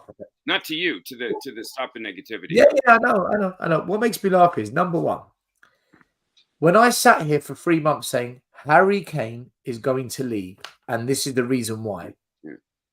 It's people like, what's his name? Yeah. Yiwandio. People like him would say you're negative. Yeah. Well, people that call me negative for having that thought and explaining it. Sel was right. All of them are in the mud. All of them are in the mud. All of them. Every single one of them. They should be embarrassed to show their face. Like, they're humiliating themselves by turning up. And the second thing is, and this is the bit that kills me, and this isn't just football, it's anywhere. When you call someone negative, you're negative for calling someone negative. What a negative thing to say to someone. You're negative. Well, how is that a positive way of speaking to me? You know, I feel very unpositive. I think he's more calling him. I think he was saying negative in regards to Vicario, because he's saying How do we know he's not good enough? Murray, but why can't it be? He does have a point. Why can't he say? Why can't you say that he doesn't rate him? I'm just trying to be fair and fair and balanced. I'm worried about Vicario with the feet. But Murray, I have to give him half a season. I have to give him. How do you critically, with honesty, analyze a player if you can only say good things? Like Richarlison has scored 1 Premier League goal in over a season of football. Tell me how you negative that. style. You hate Richarlison. No, negative. Like I put up a negative. His job is to score goals. That is any striker's job. Your number one priority is score goals. When you are not doing that by some way, how do you want me to word that so that you don't get upset? He's unfortunate. But we know he's not unfortunate. We know he's not unlucky. You're judging too soon. With Vicario, it's been over 365 days. You're judging too soon. All right. No, what give guys. year? How many years does he get? How many years do you give him? I think some people in the chat, and I kind of agree in the sense of, like, for me, Vicario scares me when the ball's at his feet. Exactly. The word scare comes up. But overall, you're being negative. But that's negative. But Mario, you're negative. I think people were offended by the clown because he's only played 1 game. He has not played 10 or 15 games. Like I can't call him a clown for even half a season because I have to see him for half a season. I'm hyperbolic because the club put us in a position. Yeah, he's angry. We have to rely on him. It's not people are missing the fact. They're not seeing the forest through the trees. I'm not a Vicario attacker. I actually think he seems like a really cool guy, and he has some good reflexes and does some good things. My point is that for a club of our stature, he should be your second goalie. Should not be our number 1 goalkeeper at this moment in time. Yeah. Period. End of story. He should be bedded in behind a better, more solid number 1. And then if he's this amazing Italy's number 1, he's going to win 5 World Cups, maybe 6. So play into his 50s. Whatever happens, this should not be the guy that's facing. Why didn't you? Unless there's an injury. We've won 1 fucking trophy in 20 years. And you want me to be happy about us signing a punt of a chance of a goalkeeper? What planet are you on? Do you want to win trophies or do you want to sit here playing fucking Russian roulette every year? Wake up, man. Our fans are so dumb at times, man. I'll say I don't care if you don't watch Tottenham away ever again. Don't ever watch when I'm on, man. You cannot defend it. It's crazy. This is why we don't win. Because we accept it. I agree. We normalize failure. I agree with this. I understand. But like I said, I'm gonna play the advocate. Like I said, I can't call him. We can't call anybody failure. Give him 10 games. Give him 10 games. I can't call Vicario failure, even though I have my qualms about him, until I have a bigger sample size. As of now, I just think he is adequate, or he's good because he's light years better than Lloris. Murray. Let me ask you a question. Murray, let me ask you a question. When we signed Vicario, did you say things are changing? No, everybody was furious. No. I remember everybody was furious. Okay. That is the point I'm making. Right. My friends in Italy, unless you sign a player and you think, do you know what? Hold on a minute. Yeah. This looks interesting. Yeah. My mates got it. in Italy. No, you're right. My friends in Italy. No, I said my mates in Italy had to convince me that because they had to convince you not to jump off the building, to come down off the ledge. They had to convince me. Hey, Anthony's pissed. This is 6 years of Spurs. That's what's done to Anthony. He's laying it all out now. I have to give the dude a fair chance before I get. Yeah, guys, let's be honest. Give him. And I would have rather had Raya. You see this, yeah? You see this? You can't call a keeper a clown after one game. I called Richarlison a clown before we even fucking signed him. That's true. That's true. I don't even need to watch him play for Spurs, and I know what was going to happen. I've never seen. Look, with Spurs, I get it, but you guys, look, I understand Anthony because I get the same vibes from Vicario. I get the panic vibes. I don't get any. But let's see him after 10 games. Give him 10 games and see how he is. My prediction is that. Okay, wait. My prediction, my personal prediction is that Vicario will get dropped by like the 10th, 11th game. I think he'll get dropped. I really do. I just Forster. Yeah. Dude, I don't have a massive issue against Vicario. But if you cannot criticize him, then what we're doing is we're putting every player on a pedestal, and when you win nothing, they all come crashing down. They've all come crashing down every year. I've told you before, that's why your fan base is like this, because you haven't had any sort of sustained success in the last 30 years. Your fans overhype your players. Your fans defend shit players for years and years. And as a result, the same thing happens. No, Stefan, I think it's different. I think a lot of our fans refuse to be honest, because if they're honest, they're worried that they're going to get called negative. People are scared of being labeled, right?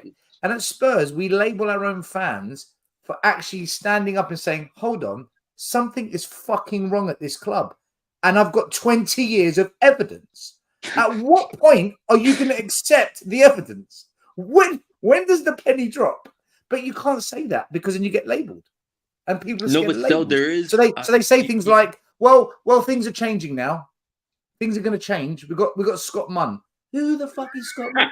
I've never heard of him. I've never heard of this guy. No, but wait, you've got to. The largest sample size. There is hope still. There is hope because I saw some of the comments from Last Word on Spurs, and they were shitting on the board. Lee McQueen, I mean, the world's greatest pundit, Lee McQueen. He called for the board. He called for Levy, I think, to leave if he doesn't want to. He called them out. He said they were a disgrace. I mean, they want a change of board because they've sold Harry Kane. Again, the epitome of that podcast. Because I'm gonna be honest. I wanted to watch a podcast, Last Word on Spurs, after Harry Kane left. I wanted to see their reactions, and their reactions were an absolute disgrace, in my opinion.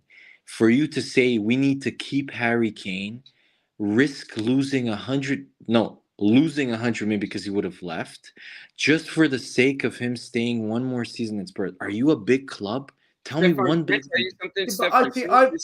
I really want to compliment you on your knowledge of our club and the fact that you would. I'm being serious. I'm not kidding you. Like, no, I watch a lot of podcasts. I'm weird. No, but I think I love really football. Cool that you're checking. I'm being serious. I don't care what if I disagree with your opinion or agree or whatever of something. It's not the point. The fact that you watch a podcast, the fact that you could sit through Last Word on Spurs and do that for the good of making a comment on this show, on Stell's show, it shows that you have some real cojones. But for me, like just the fact that you are that in touch with our club, I'm being serious from a rival point of view, and just seeing like you like football enough to go like, well, what are Spurs doing? Let me be honest and tell you what I feel about this, whether or not Stell and you disagree about this player, that player, or think Giovanni Lo Celso should be in, or Skip, or whatever. The fact that you can come on here and at least give an educated opinion about a Tottenham player, because you're not a Spurs fan, I think is really cool. I think you're a great guest. Thanks, man. Thanks. I'm not gonna come onto a Spurs show and not do any sort of background research, but I thought that it was another example of what Stell says of the low expectations, where no club has ever allowed that to, like, no big club allows a player to leave them for their best player to leave on a free. No big club, small clubs allow that to happen because they're desperate. Big clubs say, Man United, they said, Ronaldo, you want to leave? Okay, you're leaving for 80 million. Thank you. Bro, thank you for your service. Do you know what cracks me up, right? I don't have an issue if people are upset that Harry Kane got sold, right? I get the argument. My problem with fans that are angry that the club have sold Kane. My problem is this: when us idiots called the protesters have been demanding we stand up against the ownership in order to prevent these exact events from happening, our top players wanting to leave, our fight is to change the culture, the ownership, so that we can be ambitious and not lose our best players. Where were you then? Where were you when we were fighting to prevent this from happening? Now this has happened, you're upset with the owners. You've had 5 years to stand up and prevent this. You did nothing. So, you laughed at us. Yeah. You laughed at us. You called us all sorts of names. And only recently have you come round to the thinking, oh, we'll say nice things about the protest, only because the trust has now said they're going to protest about one of many issues. That was embarrassing. That was I read that. For you as a fan base, for you YouTube and podcasters that have been against the protesters, in all honesty, for you now to be okay with this trust protest, you have to acknowledge us. You haven't got a choice. But here's the thing: too late. You didn't stand by us. You didn't support us when we were trying to stop this from happening. Now it's happened. Oh, we've got a problem with Levy. Hello. You know, no, that's what I'm upset about. That's why I don't like fans now saying, "Oh, no, we should never have sold Kane." Well, stand by. When us. I watch 5 years. No, but when I watch Last Word on Spurs, those type of discussions about whether the board should resign and stuff are quite disingenuous. If you watch Lee McQueen, for example, who, I mean, I find it entertaining watching him because his views are hilarious. He goes from the board should resign, but I'm never gonna say Enoch out, as if like saying Enoch out is almost like, I don't know, like, dude, they're ridiculous. Some bad word or something. I want the board to go. But the only people that say it, Enoch out. The only people that say it, you won't say it. No, what? It's crazy. It's absolutely insane. The simple thing is, in our fan base, from Twitter to YouTube, even YouTube creators to even Lee McQueen, what you just said, is like, yeah, we're so unhappy. We want this board out, but we're not gonna say Enoch out. Ask yourself why they don't want to say it? Because of ego. Because people do not want people. They don't want to. People in our fan base want to say, "Ha ha, I was right. I was right." They don't want to admit that big mouth idiot Stelios was fucking right all along. This is where Steph, I've always step. If they say Enoch out, then that is admitting right to them that Stel and Brian Daigle are right. And the whole time. It's admitted to anybody that for years. Our fan base, but you have to say our fan base is very.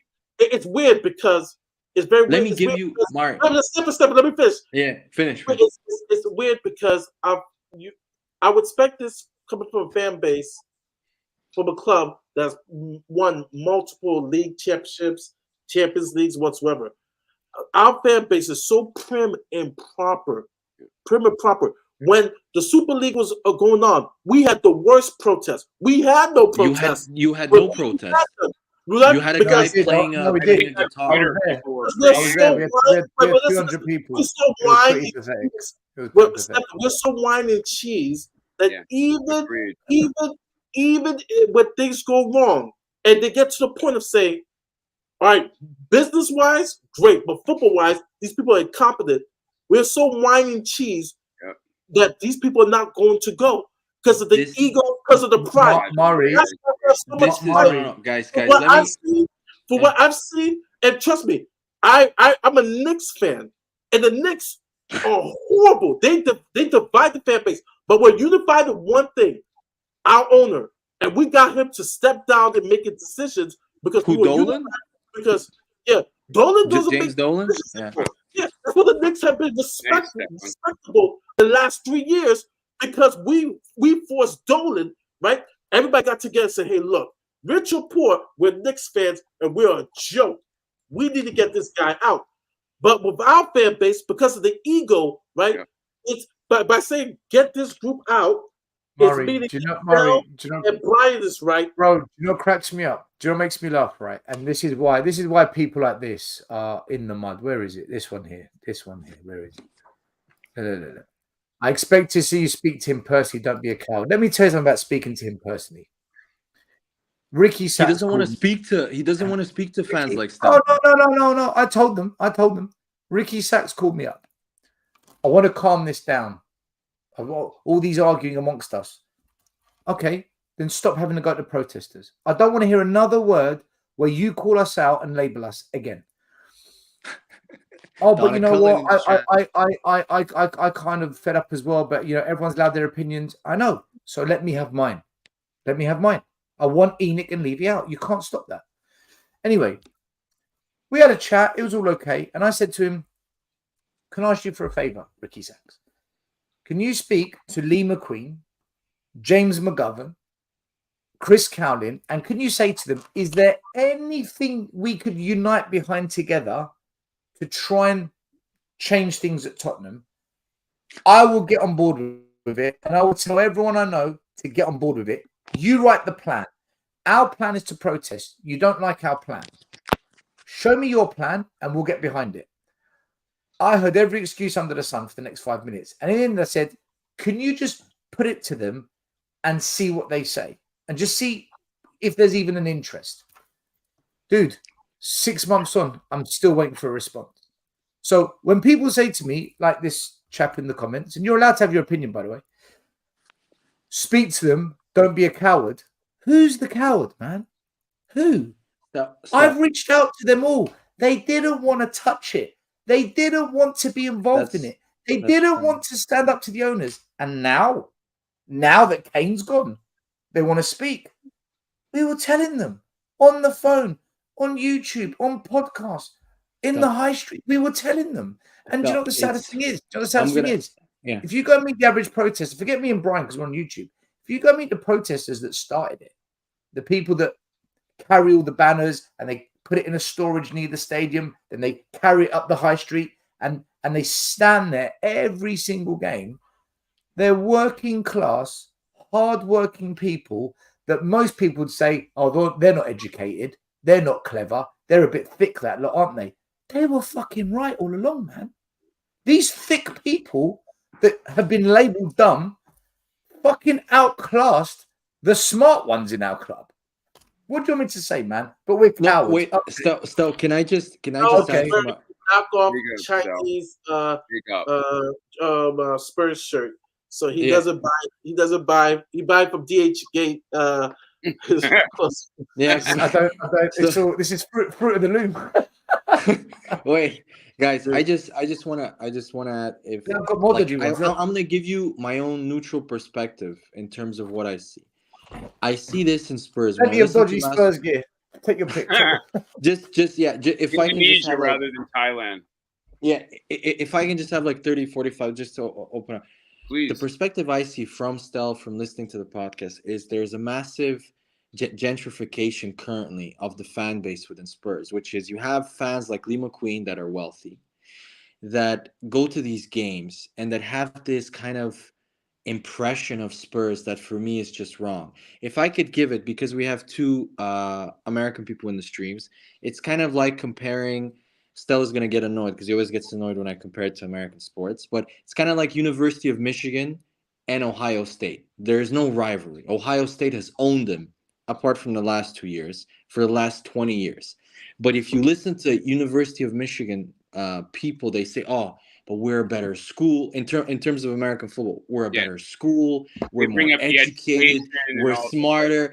We've, better. Ann Arbor is better than Columbus. You're right. Ann Arbor's better than Columbus. At least I saw Michigan win a championship, though. I'm not seeing Spurs win a championship. No, okay, wait. Michigan haven't won a championship. They co-won a championship in 1997. I would take that as Spurs. I would take that as Spurs. Okay, but wait. wait. Sorry His to overall diverse, point is that but one going back team to is my a point, going back snob to my team and the other one's a working team, and yet the effete snob team says, "But look at the doctors that we graduated, and look at how many exactly. Anthony totally gets my point, the and football that's game." what I get. I was just joking. I get your point. Yeah, Yeah, no, no, I but know wait, you. but just let me go back to the Spurs. No And problem. Lee McQueen is the University of Michigan fan after losing to Ohio State 14 times or 15 times in a row, trying to explain it to himself by saying, "Why do you guys not say Inika when you've been shit?" Like Stel said, when you haven't won anything of anything else. What does Lee McQueen say? Oh, we're not Arsenal. We're not Chelsea. We're better. How are you better than Arsenal? You're from Tottenham, first of all. You're from a working class area, super working class area, which is Spurs. How are you better than these teams that have actually won things, or better than Man United? We're not going to run down in the stadium and postpone a game. We're more civilized than that. This is the vibe I get. This is the vibe I get from these type of fans. You're right. And the other vibe I also get from Lee McQueen is because to him, it's not, I mean, it's the truth. It's not everything to him, football. Like, to a lot of fans, especially the lower end income people who like struggle with their daily lives, Spurs is an escape. And so for them, the football is very important. For Lee McQueen, he's going to only go to 3 people: Lee McQueen, Ricky Saxon, Chris Calvin. He's one of the main voices of Tottenham on Sky Sports. But my point is that he doesn't have that same sort of, maybe he might have the same passion for Spurs, but at the end of the day, all I hear from him and from Lee is that they want attractive football, even if it means you winning 0 trophies. They want to be entertained, and they want to play the Spurs way, which I don't know what does Spurs DNA mean? Please explain that to me, Stel, because I don't know what that means. It means do not attack. Yeah, exactly. So I think this is the major issue. I think when people say in defense, when people say the Spurs DNA, they're talking about when club sayings like "to dare is to do," "glory, glory, Tottenham Hotspur." These are things that come from. Well, not all of it, but it comes from the moments of when we were victorious. And Tottenham traditionally, when they've been victorious, played good football to be victorious. Spurs haven't been a team that plays shit to win trophies like some teams. And I think that's what they mean. They want us to play good football that wins, obviously, silverware. And that's what you have to fight, Stel. That's what because the other podcast that I also listen to get a more kind of knowledge, they're worse than Last Word on Spurs, Stel. The fights in cock. There's this. They defend Levy continuously. They say, "Oh, how can people be negative about this season? I'm so positive. We're gonna finish in the top 4 if we let Ange." This is the dysfunctional delusion that has been normalized across a fan base that is so mediocre, bereft of success. They will find any excuse to justify their mediocrity, from oil money, state ownership, FFP, cost of living. They will find an angle just to argue you, even when there's 4 or 5 clubs in the same league that don't have that have the same setup as Tottenham, yet they're successful. Arsenal, they're not your club, Stefan. You're not an oil state. You're not a nation state. Right. Brighton. You all have the same FFP restrictions as us. Brighton. But we're stupid. But we're thick. They're smart. We're thick. Like, we're stupid. But that's my point. In order to get them on board, Stel, by you calling them stupid and thick, they don't want to be on board. Dude, they don't want to be on board. It's an illusion. They don't want to be on board. The only reason, Stefan, you're hearing them now, listen, the only reason they're saying we want a change of ownership is because I've called them out. It's because I don't stop saying you do nothing. You don't care. You don't. It's because when I say it, all it needs is 5 people in the comments here to say, yes, Stel, yes, Stel. When they go on their shows, they start typing in the comments. Then other people see it. Oh, do you know what? I feel like that as well. Do you know what? I feel confident to say it as well. Suddenly, people are all saying it. Well, if you're the main voice of Tottenham, you can't ignore this voice that's now louder. So they have to say it if they're going to stay relevant. Otherwise, they're ignoring a big section of the fan base. My way has worked. Brian's way has worked. Graham, where's Graham in the chat? Graham's here. Graham's one of the original protesters. This guy here, Graham. He goes back 10, 15 years before me and Brian, way before me and Brian. That's if you know. It's not that I'm trying to shit on Spurs. That's the impression I get. This type of elitist mentality when they say when Lee McQueen says we're not Arsenal, we're not Chelsea. Like it gives me vibes of the Michigan Ohio State rivalry, which Ohio State dominated them for years. And this is like still this in college football is Real Madrid versus Barcelona. It's weird because Crackers on that channel, he came and joined the protesters. Listen, respect.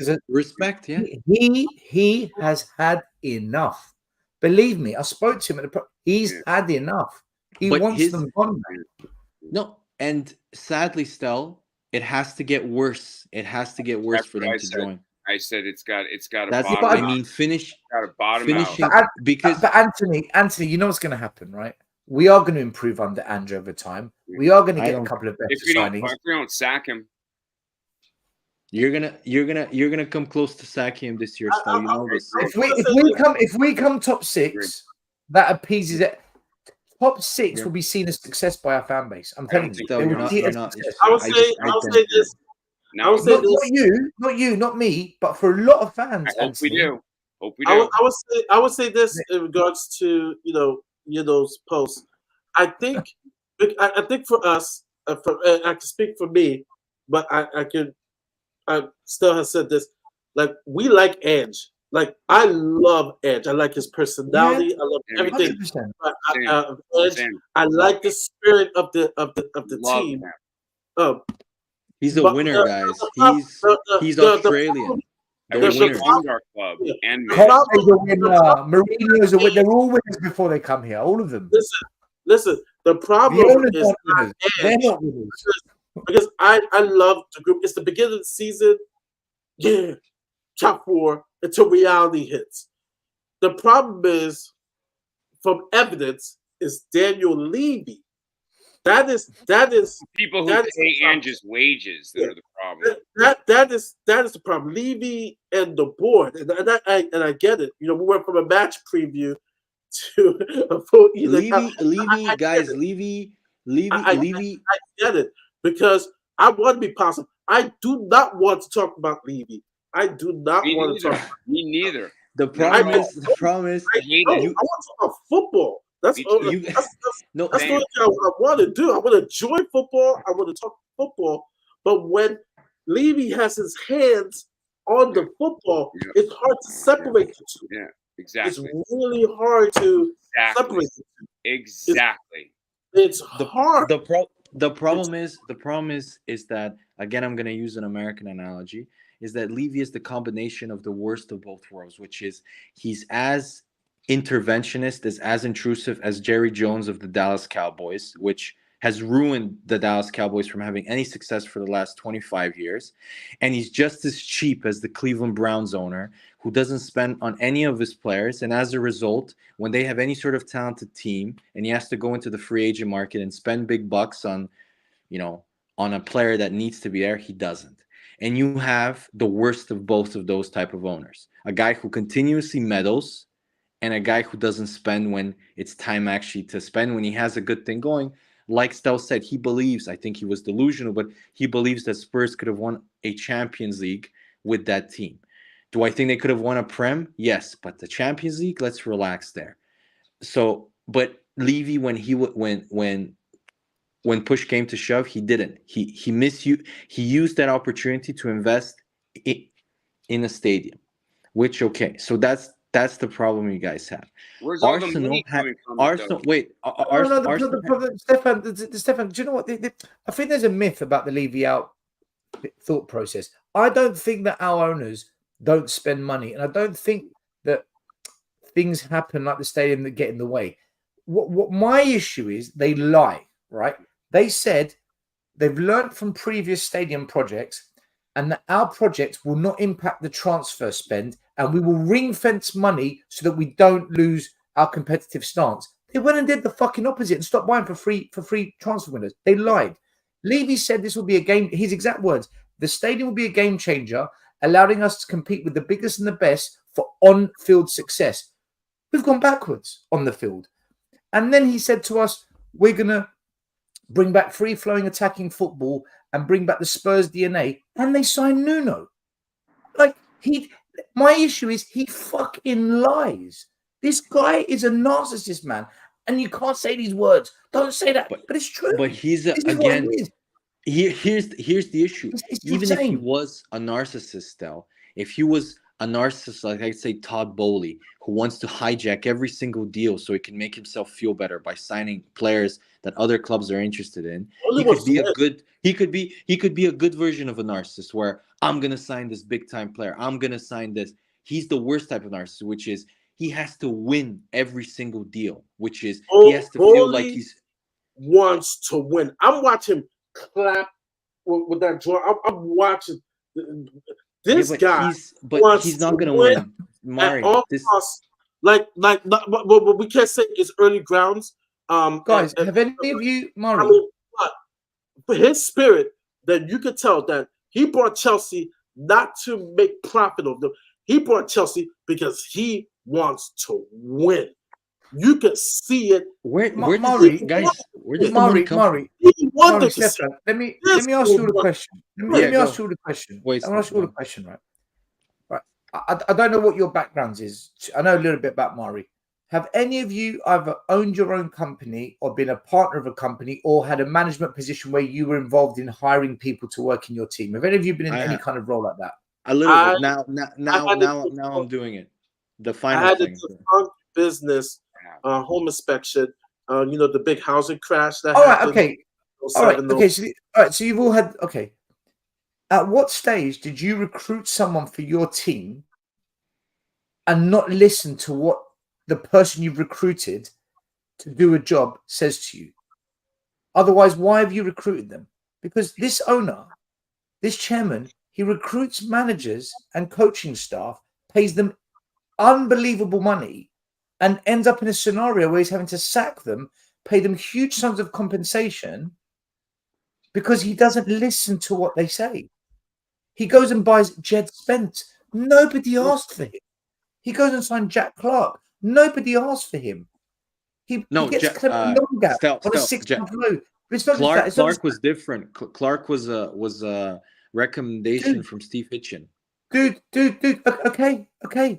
But the manager's in charge, right? The point I'm trying to make here, if Hitchen did such a great job, why did he sack him as well? Like, Stefan, my point I'm trying to make is, when we recruited for our teams... He didn't sack him, Stel. He did. He wanted to keep Hitchen. Hitchen simply resigned because Paratici had pretty much taken all of his power. No, he managed him out. He knew that was going to happen when he hired Paratici. He knew that was going to happen. My point I'm trying to make is, when you hire people to do a job, either let them do the job, or if you think you know better, do the job yourself. Just make yourself the manager. Show us how to do it then, Levy.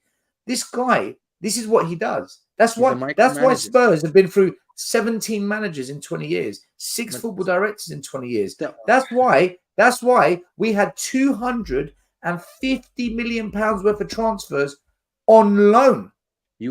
On loan.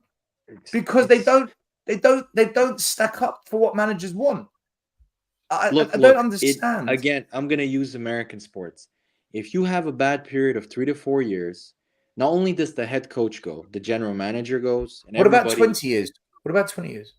No, come on, Stel. He lifted up your level. The first 10 years of his ownership. No, he never. The first 10 years of his ownership was good. You can't deny that. No, it wasn't. Come on, Stel. You were gonna get relegated in the 90s. You were gonna go bankrupt. Come on, we weren't gonna go bankrupt. Sir Alan Sugar saved. No, I'm not. Sir Alan Sugar saved the club.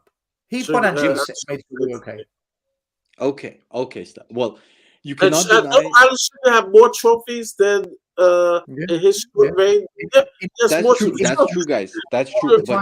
That's true. But you cannot deny that in the first 10 years that he stabilized the club. He made them already stable.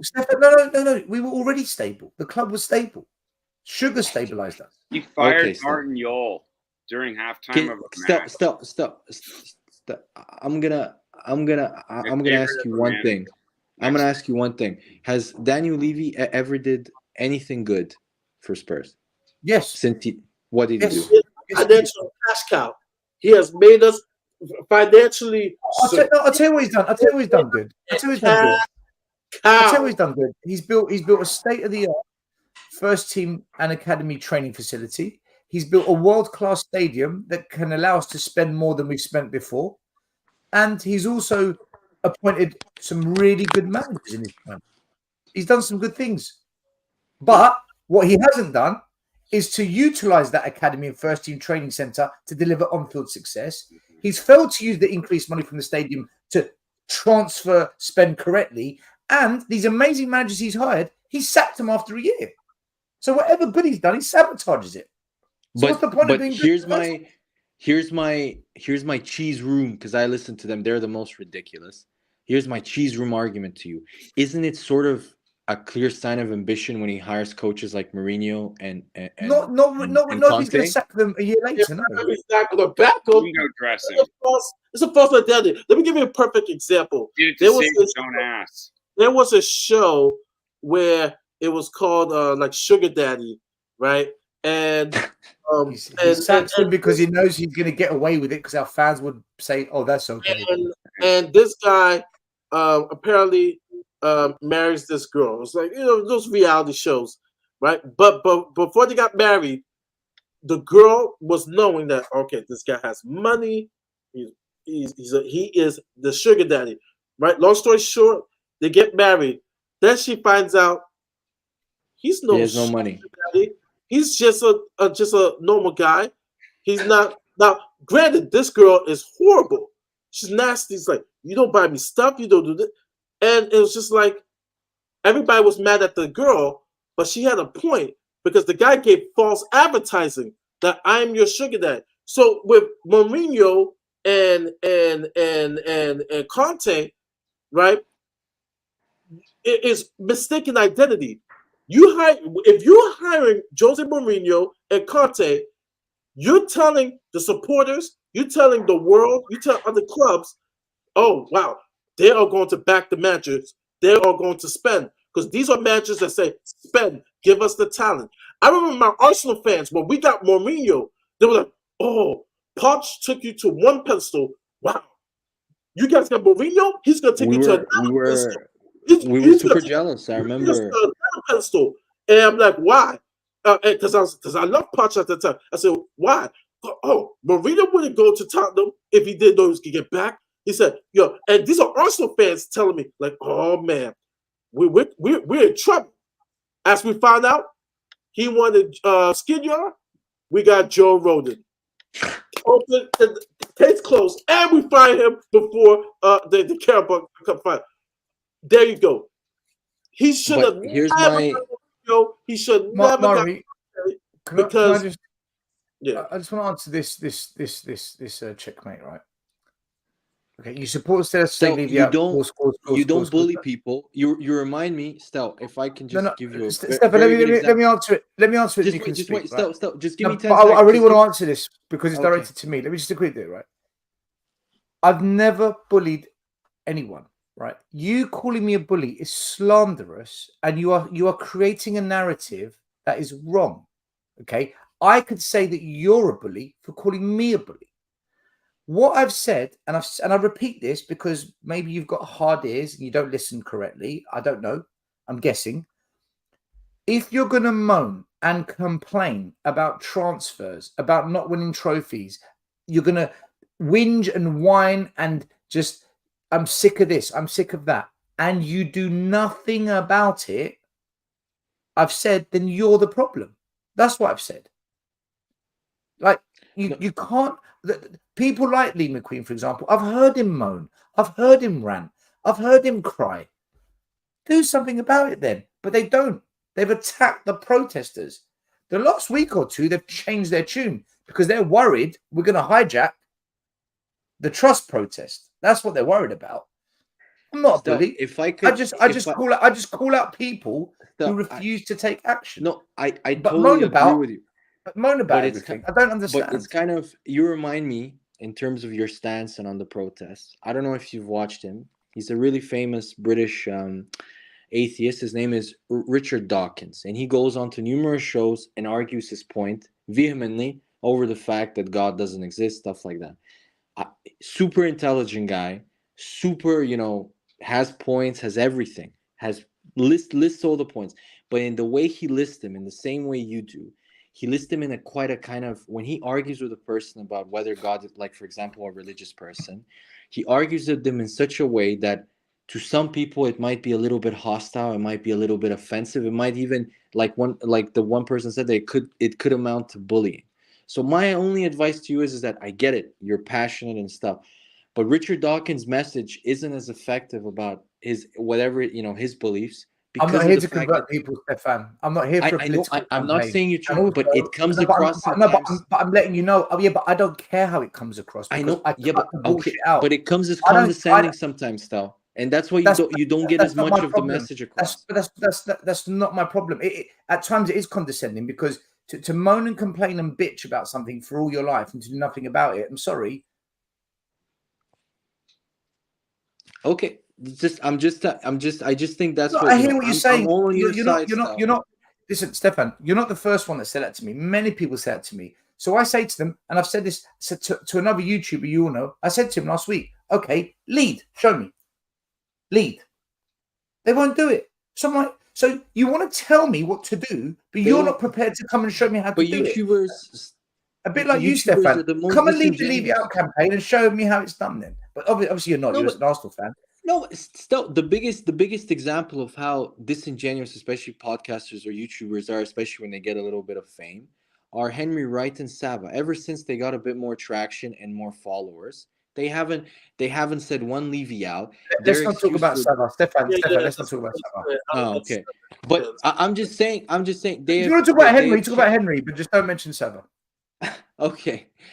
They have Henry has changed his stance from I'm not Levy out because of the fact that there's no point in being Levy out, which to me is like saying if every single person that wanted to enact change within society or protest or whatever. Henry said he's not Levy out. No, he is Levy out. Let's go check. He is Levy out. No, he is Levy out. He is Levy out, but he doesn't believe until the protests become larger, there's no point of joining them. That's the guy who doesn't come to the protests. Brilliant. And then careful what you say, Stelios. You're gonna fucking tell us not to protest when you don't turn up. Listen to it. It's crazy. It's just it's Stefan, do you see my point? Stefan, do you see my point? No, people telling us what we should and shouldn't do when they don't do it. Yeah, but Stefan, this is the point I'm making. Just soft. Stefan, regardless of soft, the point I'm making is people want to tell us what to do when they do nothing. All right, Henry, what are you going to do about it then? Fuck all. You do nothing, yet you want to have a go at the people that are actually trying to do something. That's like, do you know what it is? That's like a fat person telling the guy that isn't quite athletic, but they're in better shape. Do you know what? Your training's wrong. No, but it's also mine's wrong. It's also no, but it's also no disrespect to fat people, by the way. I just use it as an analogy to explain, right? It's also because people get offended easily, so I've got to be careful. No, but still, it is also hedging your bets, which is I'm Levy out, but only when it suits me. When the protests are large enough for me to do It's the Sean Butler tactic. It's the Sean Butler tactic. Let me sit on the fence, tell people I'm leaning your way, but really I'm still here. And then if the direction changes, well, I was never over there because I was always here, remember? It's the pendulum. It's like as Minerals calls it, they're wishy-washy. Even like the more I watched them still, I wanted to actually start a YouTube show. The more I watch and I see what kind of industry, and you guys gave me a little bit of background. The least in the chat, please let's not talk about other people, the other YouTubers, please, in the chat. Yeah, the sorry guys, I couldn't even though we're talking about last one of Spurs and Henry. But I don't understand what's the problem of calling out people. That's the point. Like, if you watch any sort of it's not calling them out show. If you watch Stefan, debate, if you notice, I've never called anyone out who hasn't attacked. What's the problem if you do, Stel? What's the problem? No. What's the big deal? Because okay, if you just call someone out, I think it's a bit rude. I don't call people out But what I do is, though, I hit back when they have got the protesters and the Levy out movement, because they're trying to damage whatever we've built or whatever attention we get, because they're embarrassed that they do fuck all and that we're right. That's what it comes down to. So rather than saying, do you know what, these guys have got a point, maybe we should join them, rather than just saying that, or look, I'm not into protesting, but I think you should all go down there and support them. Rather than saying that, they say things like, there's no point. Well, how do you know there's no point if you haven't tried? This is the other Stel. This right here is the other argument that also pisses me off. If Levy goes, what if the person after him is much worse? Well, what if the person's better? How about that? Exactly. See, I think the answer to that question is this: where are you as a fan? Are you prepared to give this ownership another 20 years, or would you rather hedge your bets and let's see what someone else does? God. For me, I'm at a point where I just want someone else to give it a go. I agree. No, it's also the fact we haven't got replacement for Kane, the fact we haven't bought 2 centre backs when the whole defence needed replacing, the fact we didn't get Raya and we took a punt on Vicario, the fact we waited on a freebie like Solomon says to me, why do you want this to continue? Like, it's the same thing over and over and over again. It's running on a hamster wheel. It's running on a hamster wheel. It's like staying in a bad marriage and saying, but if I get divorced, then maybe I won't like the next woman as much as I don't. No, like Anthony. Anthony. I agree with you, Stefan. I'm agreeing with you. I'm saying, Anthony. It's more like you're in an abusive relationship. You keep getting hit. If a woman getting hit, and she keeps saying, "Oh no, he's gonna get better. He's gonna realize," and she keeps coming back to this shit. He's gotten a good job now. He's making more money. I get hit still, but our house is nicer. He's gonna calm down now. He's gonna calm down with age. I still get hit, but he's nicer to my friends, and his job. I will say this, and we're gonna end it in a few. I will say this, and Cynical Dad brings up a point. I don't what those people will say, because I do. It is my pet peeve when they say, it's the devil the one that you don't know, and it's just like, well, you can't have the Stockholm syndrome where you're scared of not knowing any other owner. Yeah. But I do have a point that these guys, Levy, right? If I was in his shoes, why would I sell when this stadium is a cash cow, and there's a potential of an NFL team come? If an NFL team is awarded to London and awarded to Enoch, guys, that's a myth, by the way. That's not happening. That's not happening soon. Murray, do you know what it is with this? They just had their meeting. The team owners have just had a meeting because there's some serious. I'm a nerd. I look at this. They're wanting, the NFL's looking at possibly adding 4 franchises, and they want to do international. They want to put one in Mexico City. That's a guarantee. They want to put one in Germany. They definitely want to put one in London. Expansion is a. Wait. Let me finish, Stefan. No, expansion is. I'm a nerd to this because of the extra money. Like, because you got to follow the money train, and right now, it's the reason. Yeah, these people, they need NFL games. The reason why they've been doing this because they've been planning to see England right now is proving that they can support an NFL team. Everybody in the media, they know, because they love NFL football. You would be surprised. I root for the Packers. I root for the Raiders and whatsoever. So the NFL is in the works of. I love the NFL. If 10 years from now, there will be an NFL team in London. No, Mari, I'm going to pour cold water. I'll tell you why. If you read the history of the NFL, if you go back to early 2000s, even early 90s, you see that they tried this project called NFL Europe. There were 5 teams. And before that, the World Football League. They had the London Monarchs. It failed. I remember that. Scott Mitchell, who played for the Miami Dolphins, played for the Orlando Monarchs. The London Monarchs almost won. They almost Frankfurt, won. They lost to Frankfurt. There were Frankfurt Rhinos, London Monarch. they went bankrupt in like 4 years. Even though there was the but biggest that was- interest. I know, but that was before the At that time, internet. they weren't ready. That was before Now the it's a internet. whole different Okay, animal. okay, guys. The It's most a whole different animal now. I'm It's a telling whole you, it's gonna happen. He's right. That was okay, maybe you guys are right, but the most likely place that it will start, and I think they're gonna start it on a smaller scale than NFL Europe to be safer, is Germany. The biggest revenue from the NFL that they receive is Germany. It's not gonna be the UK, guys. Mexico City. Mexico City will get a franchise. No, but he's talking about out of Europe, Mexico. it would be Germany ahead of Mexico London. City I will would be the very agree. first one. Mexico City will be the first So one. pump the But whole- brakes. guys. The whole point of this is that our owners are in position. It goes back to what Mari is saying.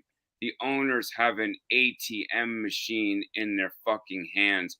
Why they have a money train? That's growing. Why would they chop it down and give it to or give the roots to someone But else? guys, Point. and what's cynical, Dad? If you read the best journalist when it comes to takeover stuff that I've read, his name is Matt Slater. He's on the Athletic, big fan. So he did a whole article on the ownership situation with Spurs.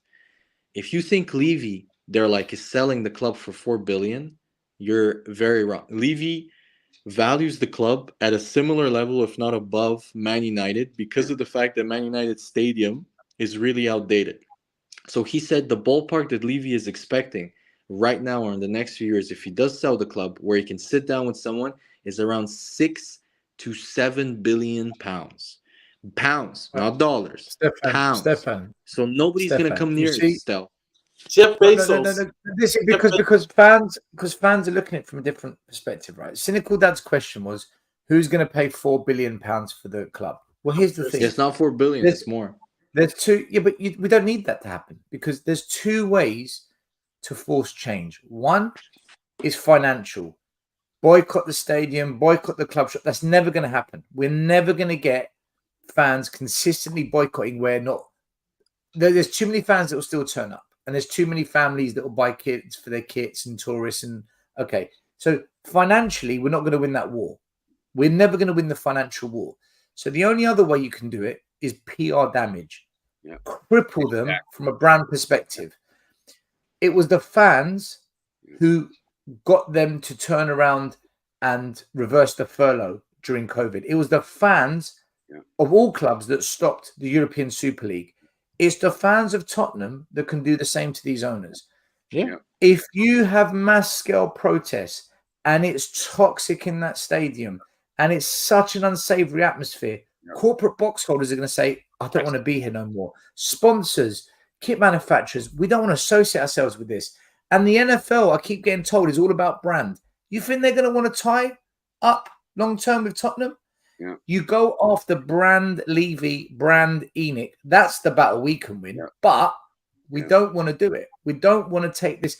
And I tell you what, there will be a London NFL team. There will be, and it will be at Tottenham. And I'll tell you why. Because Levy and Enoch are property developers. They're the kings of property development. What they do. And if you look at the stadium, one of the biggest rooms, huge, is the NFL change room. It's massive. You do not give up that much prime real estate in your property for 2 games a year. You don't do that. Yeah. There's a long-term plan for that. They look at the long game. Room. They play the long game. They always Levy always plays the long game. He always plays the long game. He plays the long. Generated a London NFL team. Do you know how much money there will be a London NFL team, and it will be? I'm not saying there won't be, but it's not in the near future. Do you know how much money that team? You know, Stefan, it could be in 5-10 years, but they know what they did when they bought that. At least 10 years.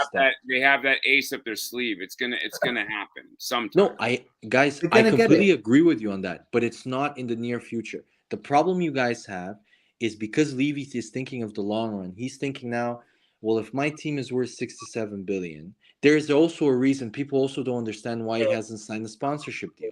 Why? Because Levy wants Spurs to be at their highest value point, which means they're in the Champions League, they're doing well, fans are buying their merchandise. Right now, the Spurs brand is really going down in terms of value. That's why Levy, because Levy is probably going to every single potential sponsorship deal and saying, we want the same sponsorship deal as Man United. When they're like, dude, you're 8th. Yeah, we're not going to give you 50, 60 million a year Like you're delusional. And so Levy, that's the reason why he still hasn't signed a stadium name rights deal. That's why people get annoyed. Like, why isn't he? It's because that's how Levy thinks. He always thinks Levy always over leverages the value of his assets and under leverages greatly the value of other teams' assets. Boy, do we And know so that. that's Guys, I gotta get going. Yeah, Stell, same. thank you so much. Mari, thank you so much. And Stefan, it was really a pleasure to converse with you, man. I really I'm impressed, brother. Anyone that can sit through Last Word on Spurs and then bring that on here, dude, God bless you. You're a bigger man, you're a better man than I can't Cheese room. You watched the cheese room. Oh yeah, I also watch you because you might have watched it. Do you see what I'm saying? I let you filter the crap, and then I can hear what you have to say about it. But thanks, man. Thanks, Anthony. Love you guys. It was great seeing you. And Stell, I'll be back on soon, man. Let me know. Whenever Email you me. want, man. We'll figure it out. Thank you, Anthony. Anthony. He's gone. Anthony, if you're still watching, email me your mobile number, your cellular. So, Maury, someone here said. So what I'm hearing now, this is obviously a Levy fan, of course. This is one of those Donna Cullen accounts that the club sets up. No. He's not. That's Chris. He's not a Levy fan. And he's just asking the questions. He's not a Levian. I'm not a Levy fan, but you can make them change. Look at Arsenal. 10,000 people protested. Chris who? Chris from Hotspur Hood, Chris? No. Okay, it doesn't matter. Okay, but if it's okay, Chris is legit. He's just asking the question because he's not. So what I'm saying here is, yeah. So he says what I'm hearing now is you'll never make them leave, but you can make them change. No, that's not what I'm saying. No, that's no. They will never change. What I'm saying is there's only two ways you can get them out: hurt their dollar, or hurt their brand. If you hurt their brand, you manage them out. You make their position untenable. You make them feel sick to want to go to work because they're not liked. They're not. Everton. Look at Everton. Look what Everton did. Everton. The directors, they couldn't go to the stadium. They couldn't even. Last year in what was it, April, May, the directors couldn't even show up to the stadium because it was. I mean, I'm not calling for violence, but it was just too hostile. They put up the club for sale. It still hasn't been sold, but everybody knows that they've been talking to a number of consortiums. But they've put it up for sale. But the fans still showed up to the game, still supported their team, but protested again. Why can't Spurs fans do that? I don't understand it. And we were talking with Anthony, and it's this elitist culture which has been developed. I don't know if it's Levy. I don't know in the last 3 years at Spurs, this sort of culture where we're better than Arsenal or we're better than Man United or we're above these type of things, as if Spurs have never protested, as if Spurs are like some, I don't know, Harvard, every Spurs fan is some Harvard educated PhD professor. I don't get it still. You guys just need to connect and try. Like, for example, why don't you guys connect with what's his name? He has 10,000 followers. Boy Hotspur.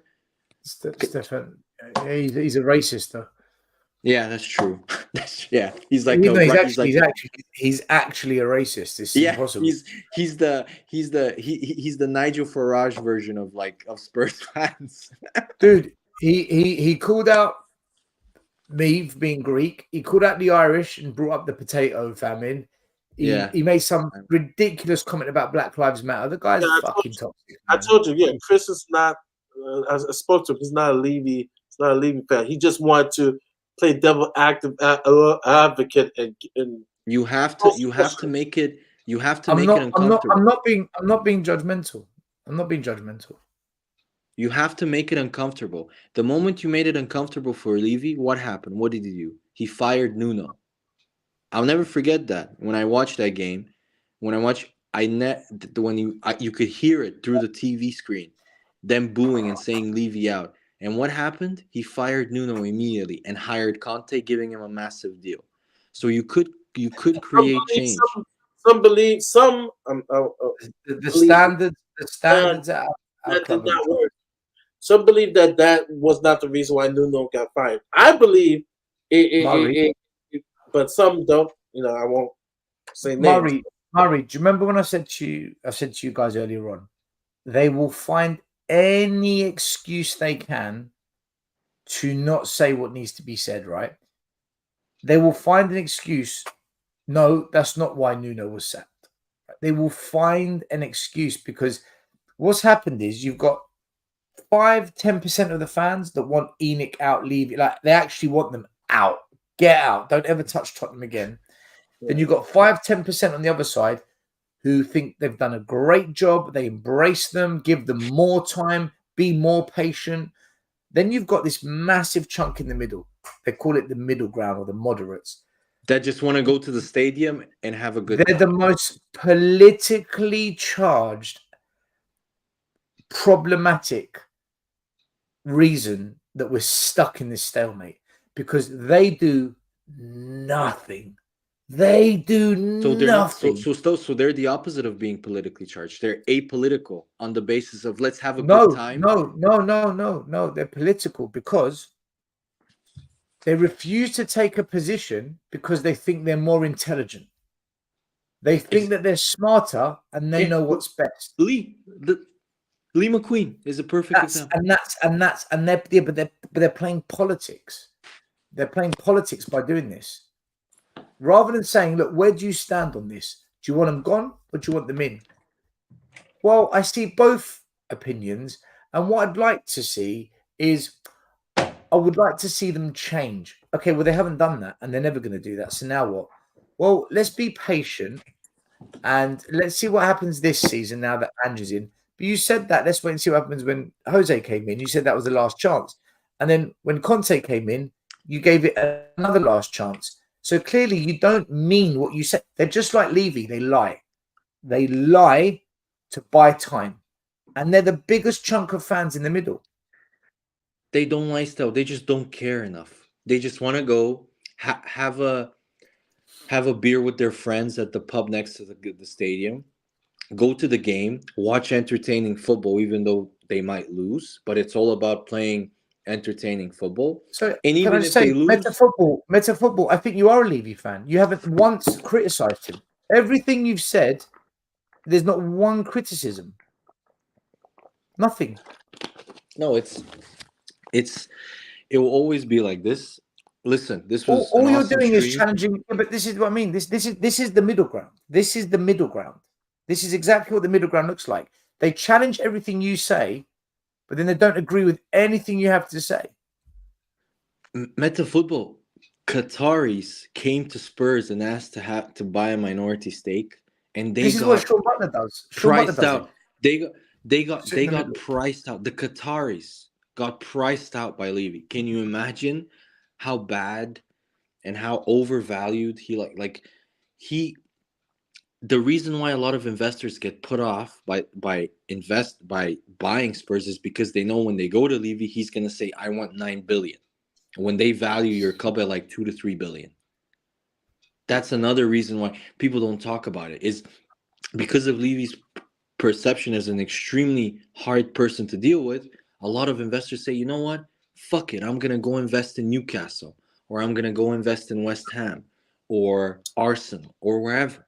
Because this is a hot topic, but my stomach is hurting me and my baby has been calling. We'll talk tomorrow, but only for an hour tomorrow. North London's hours is tomorrow. We're gonna preview Arsenal's game. Who do you guys play? We're playing away to Palace on a Monday night, so not the easiest game.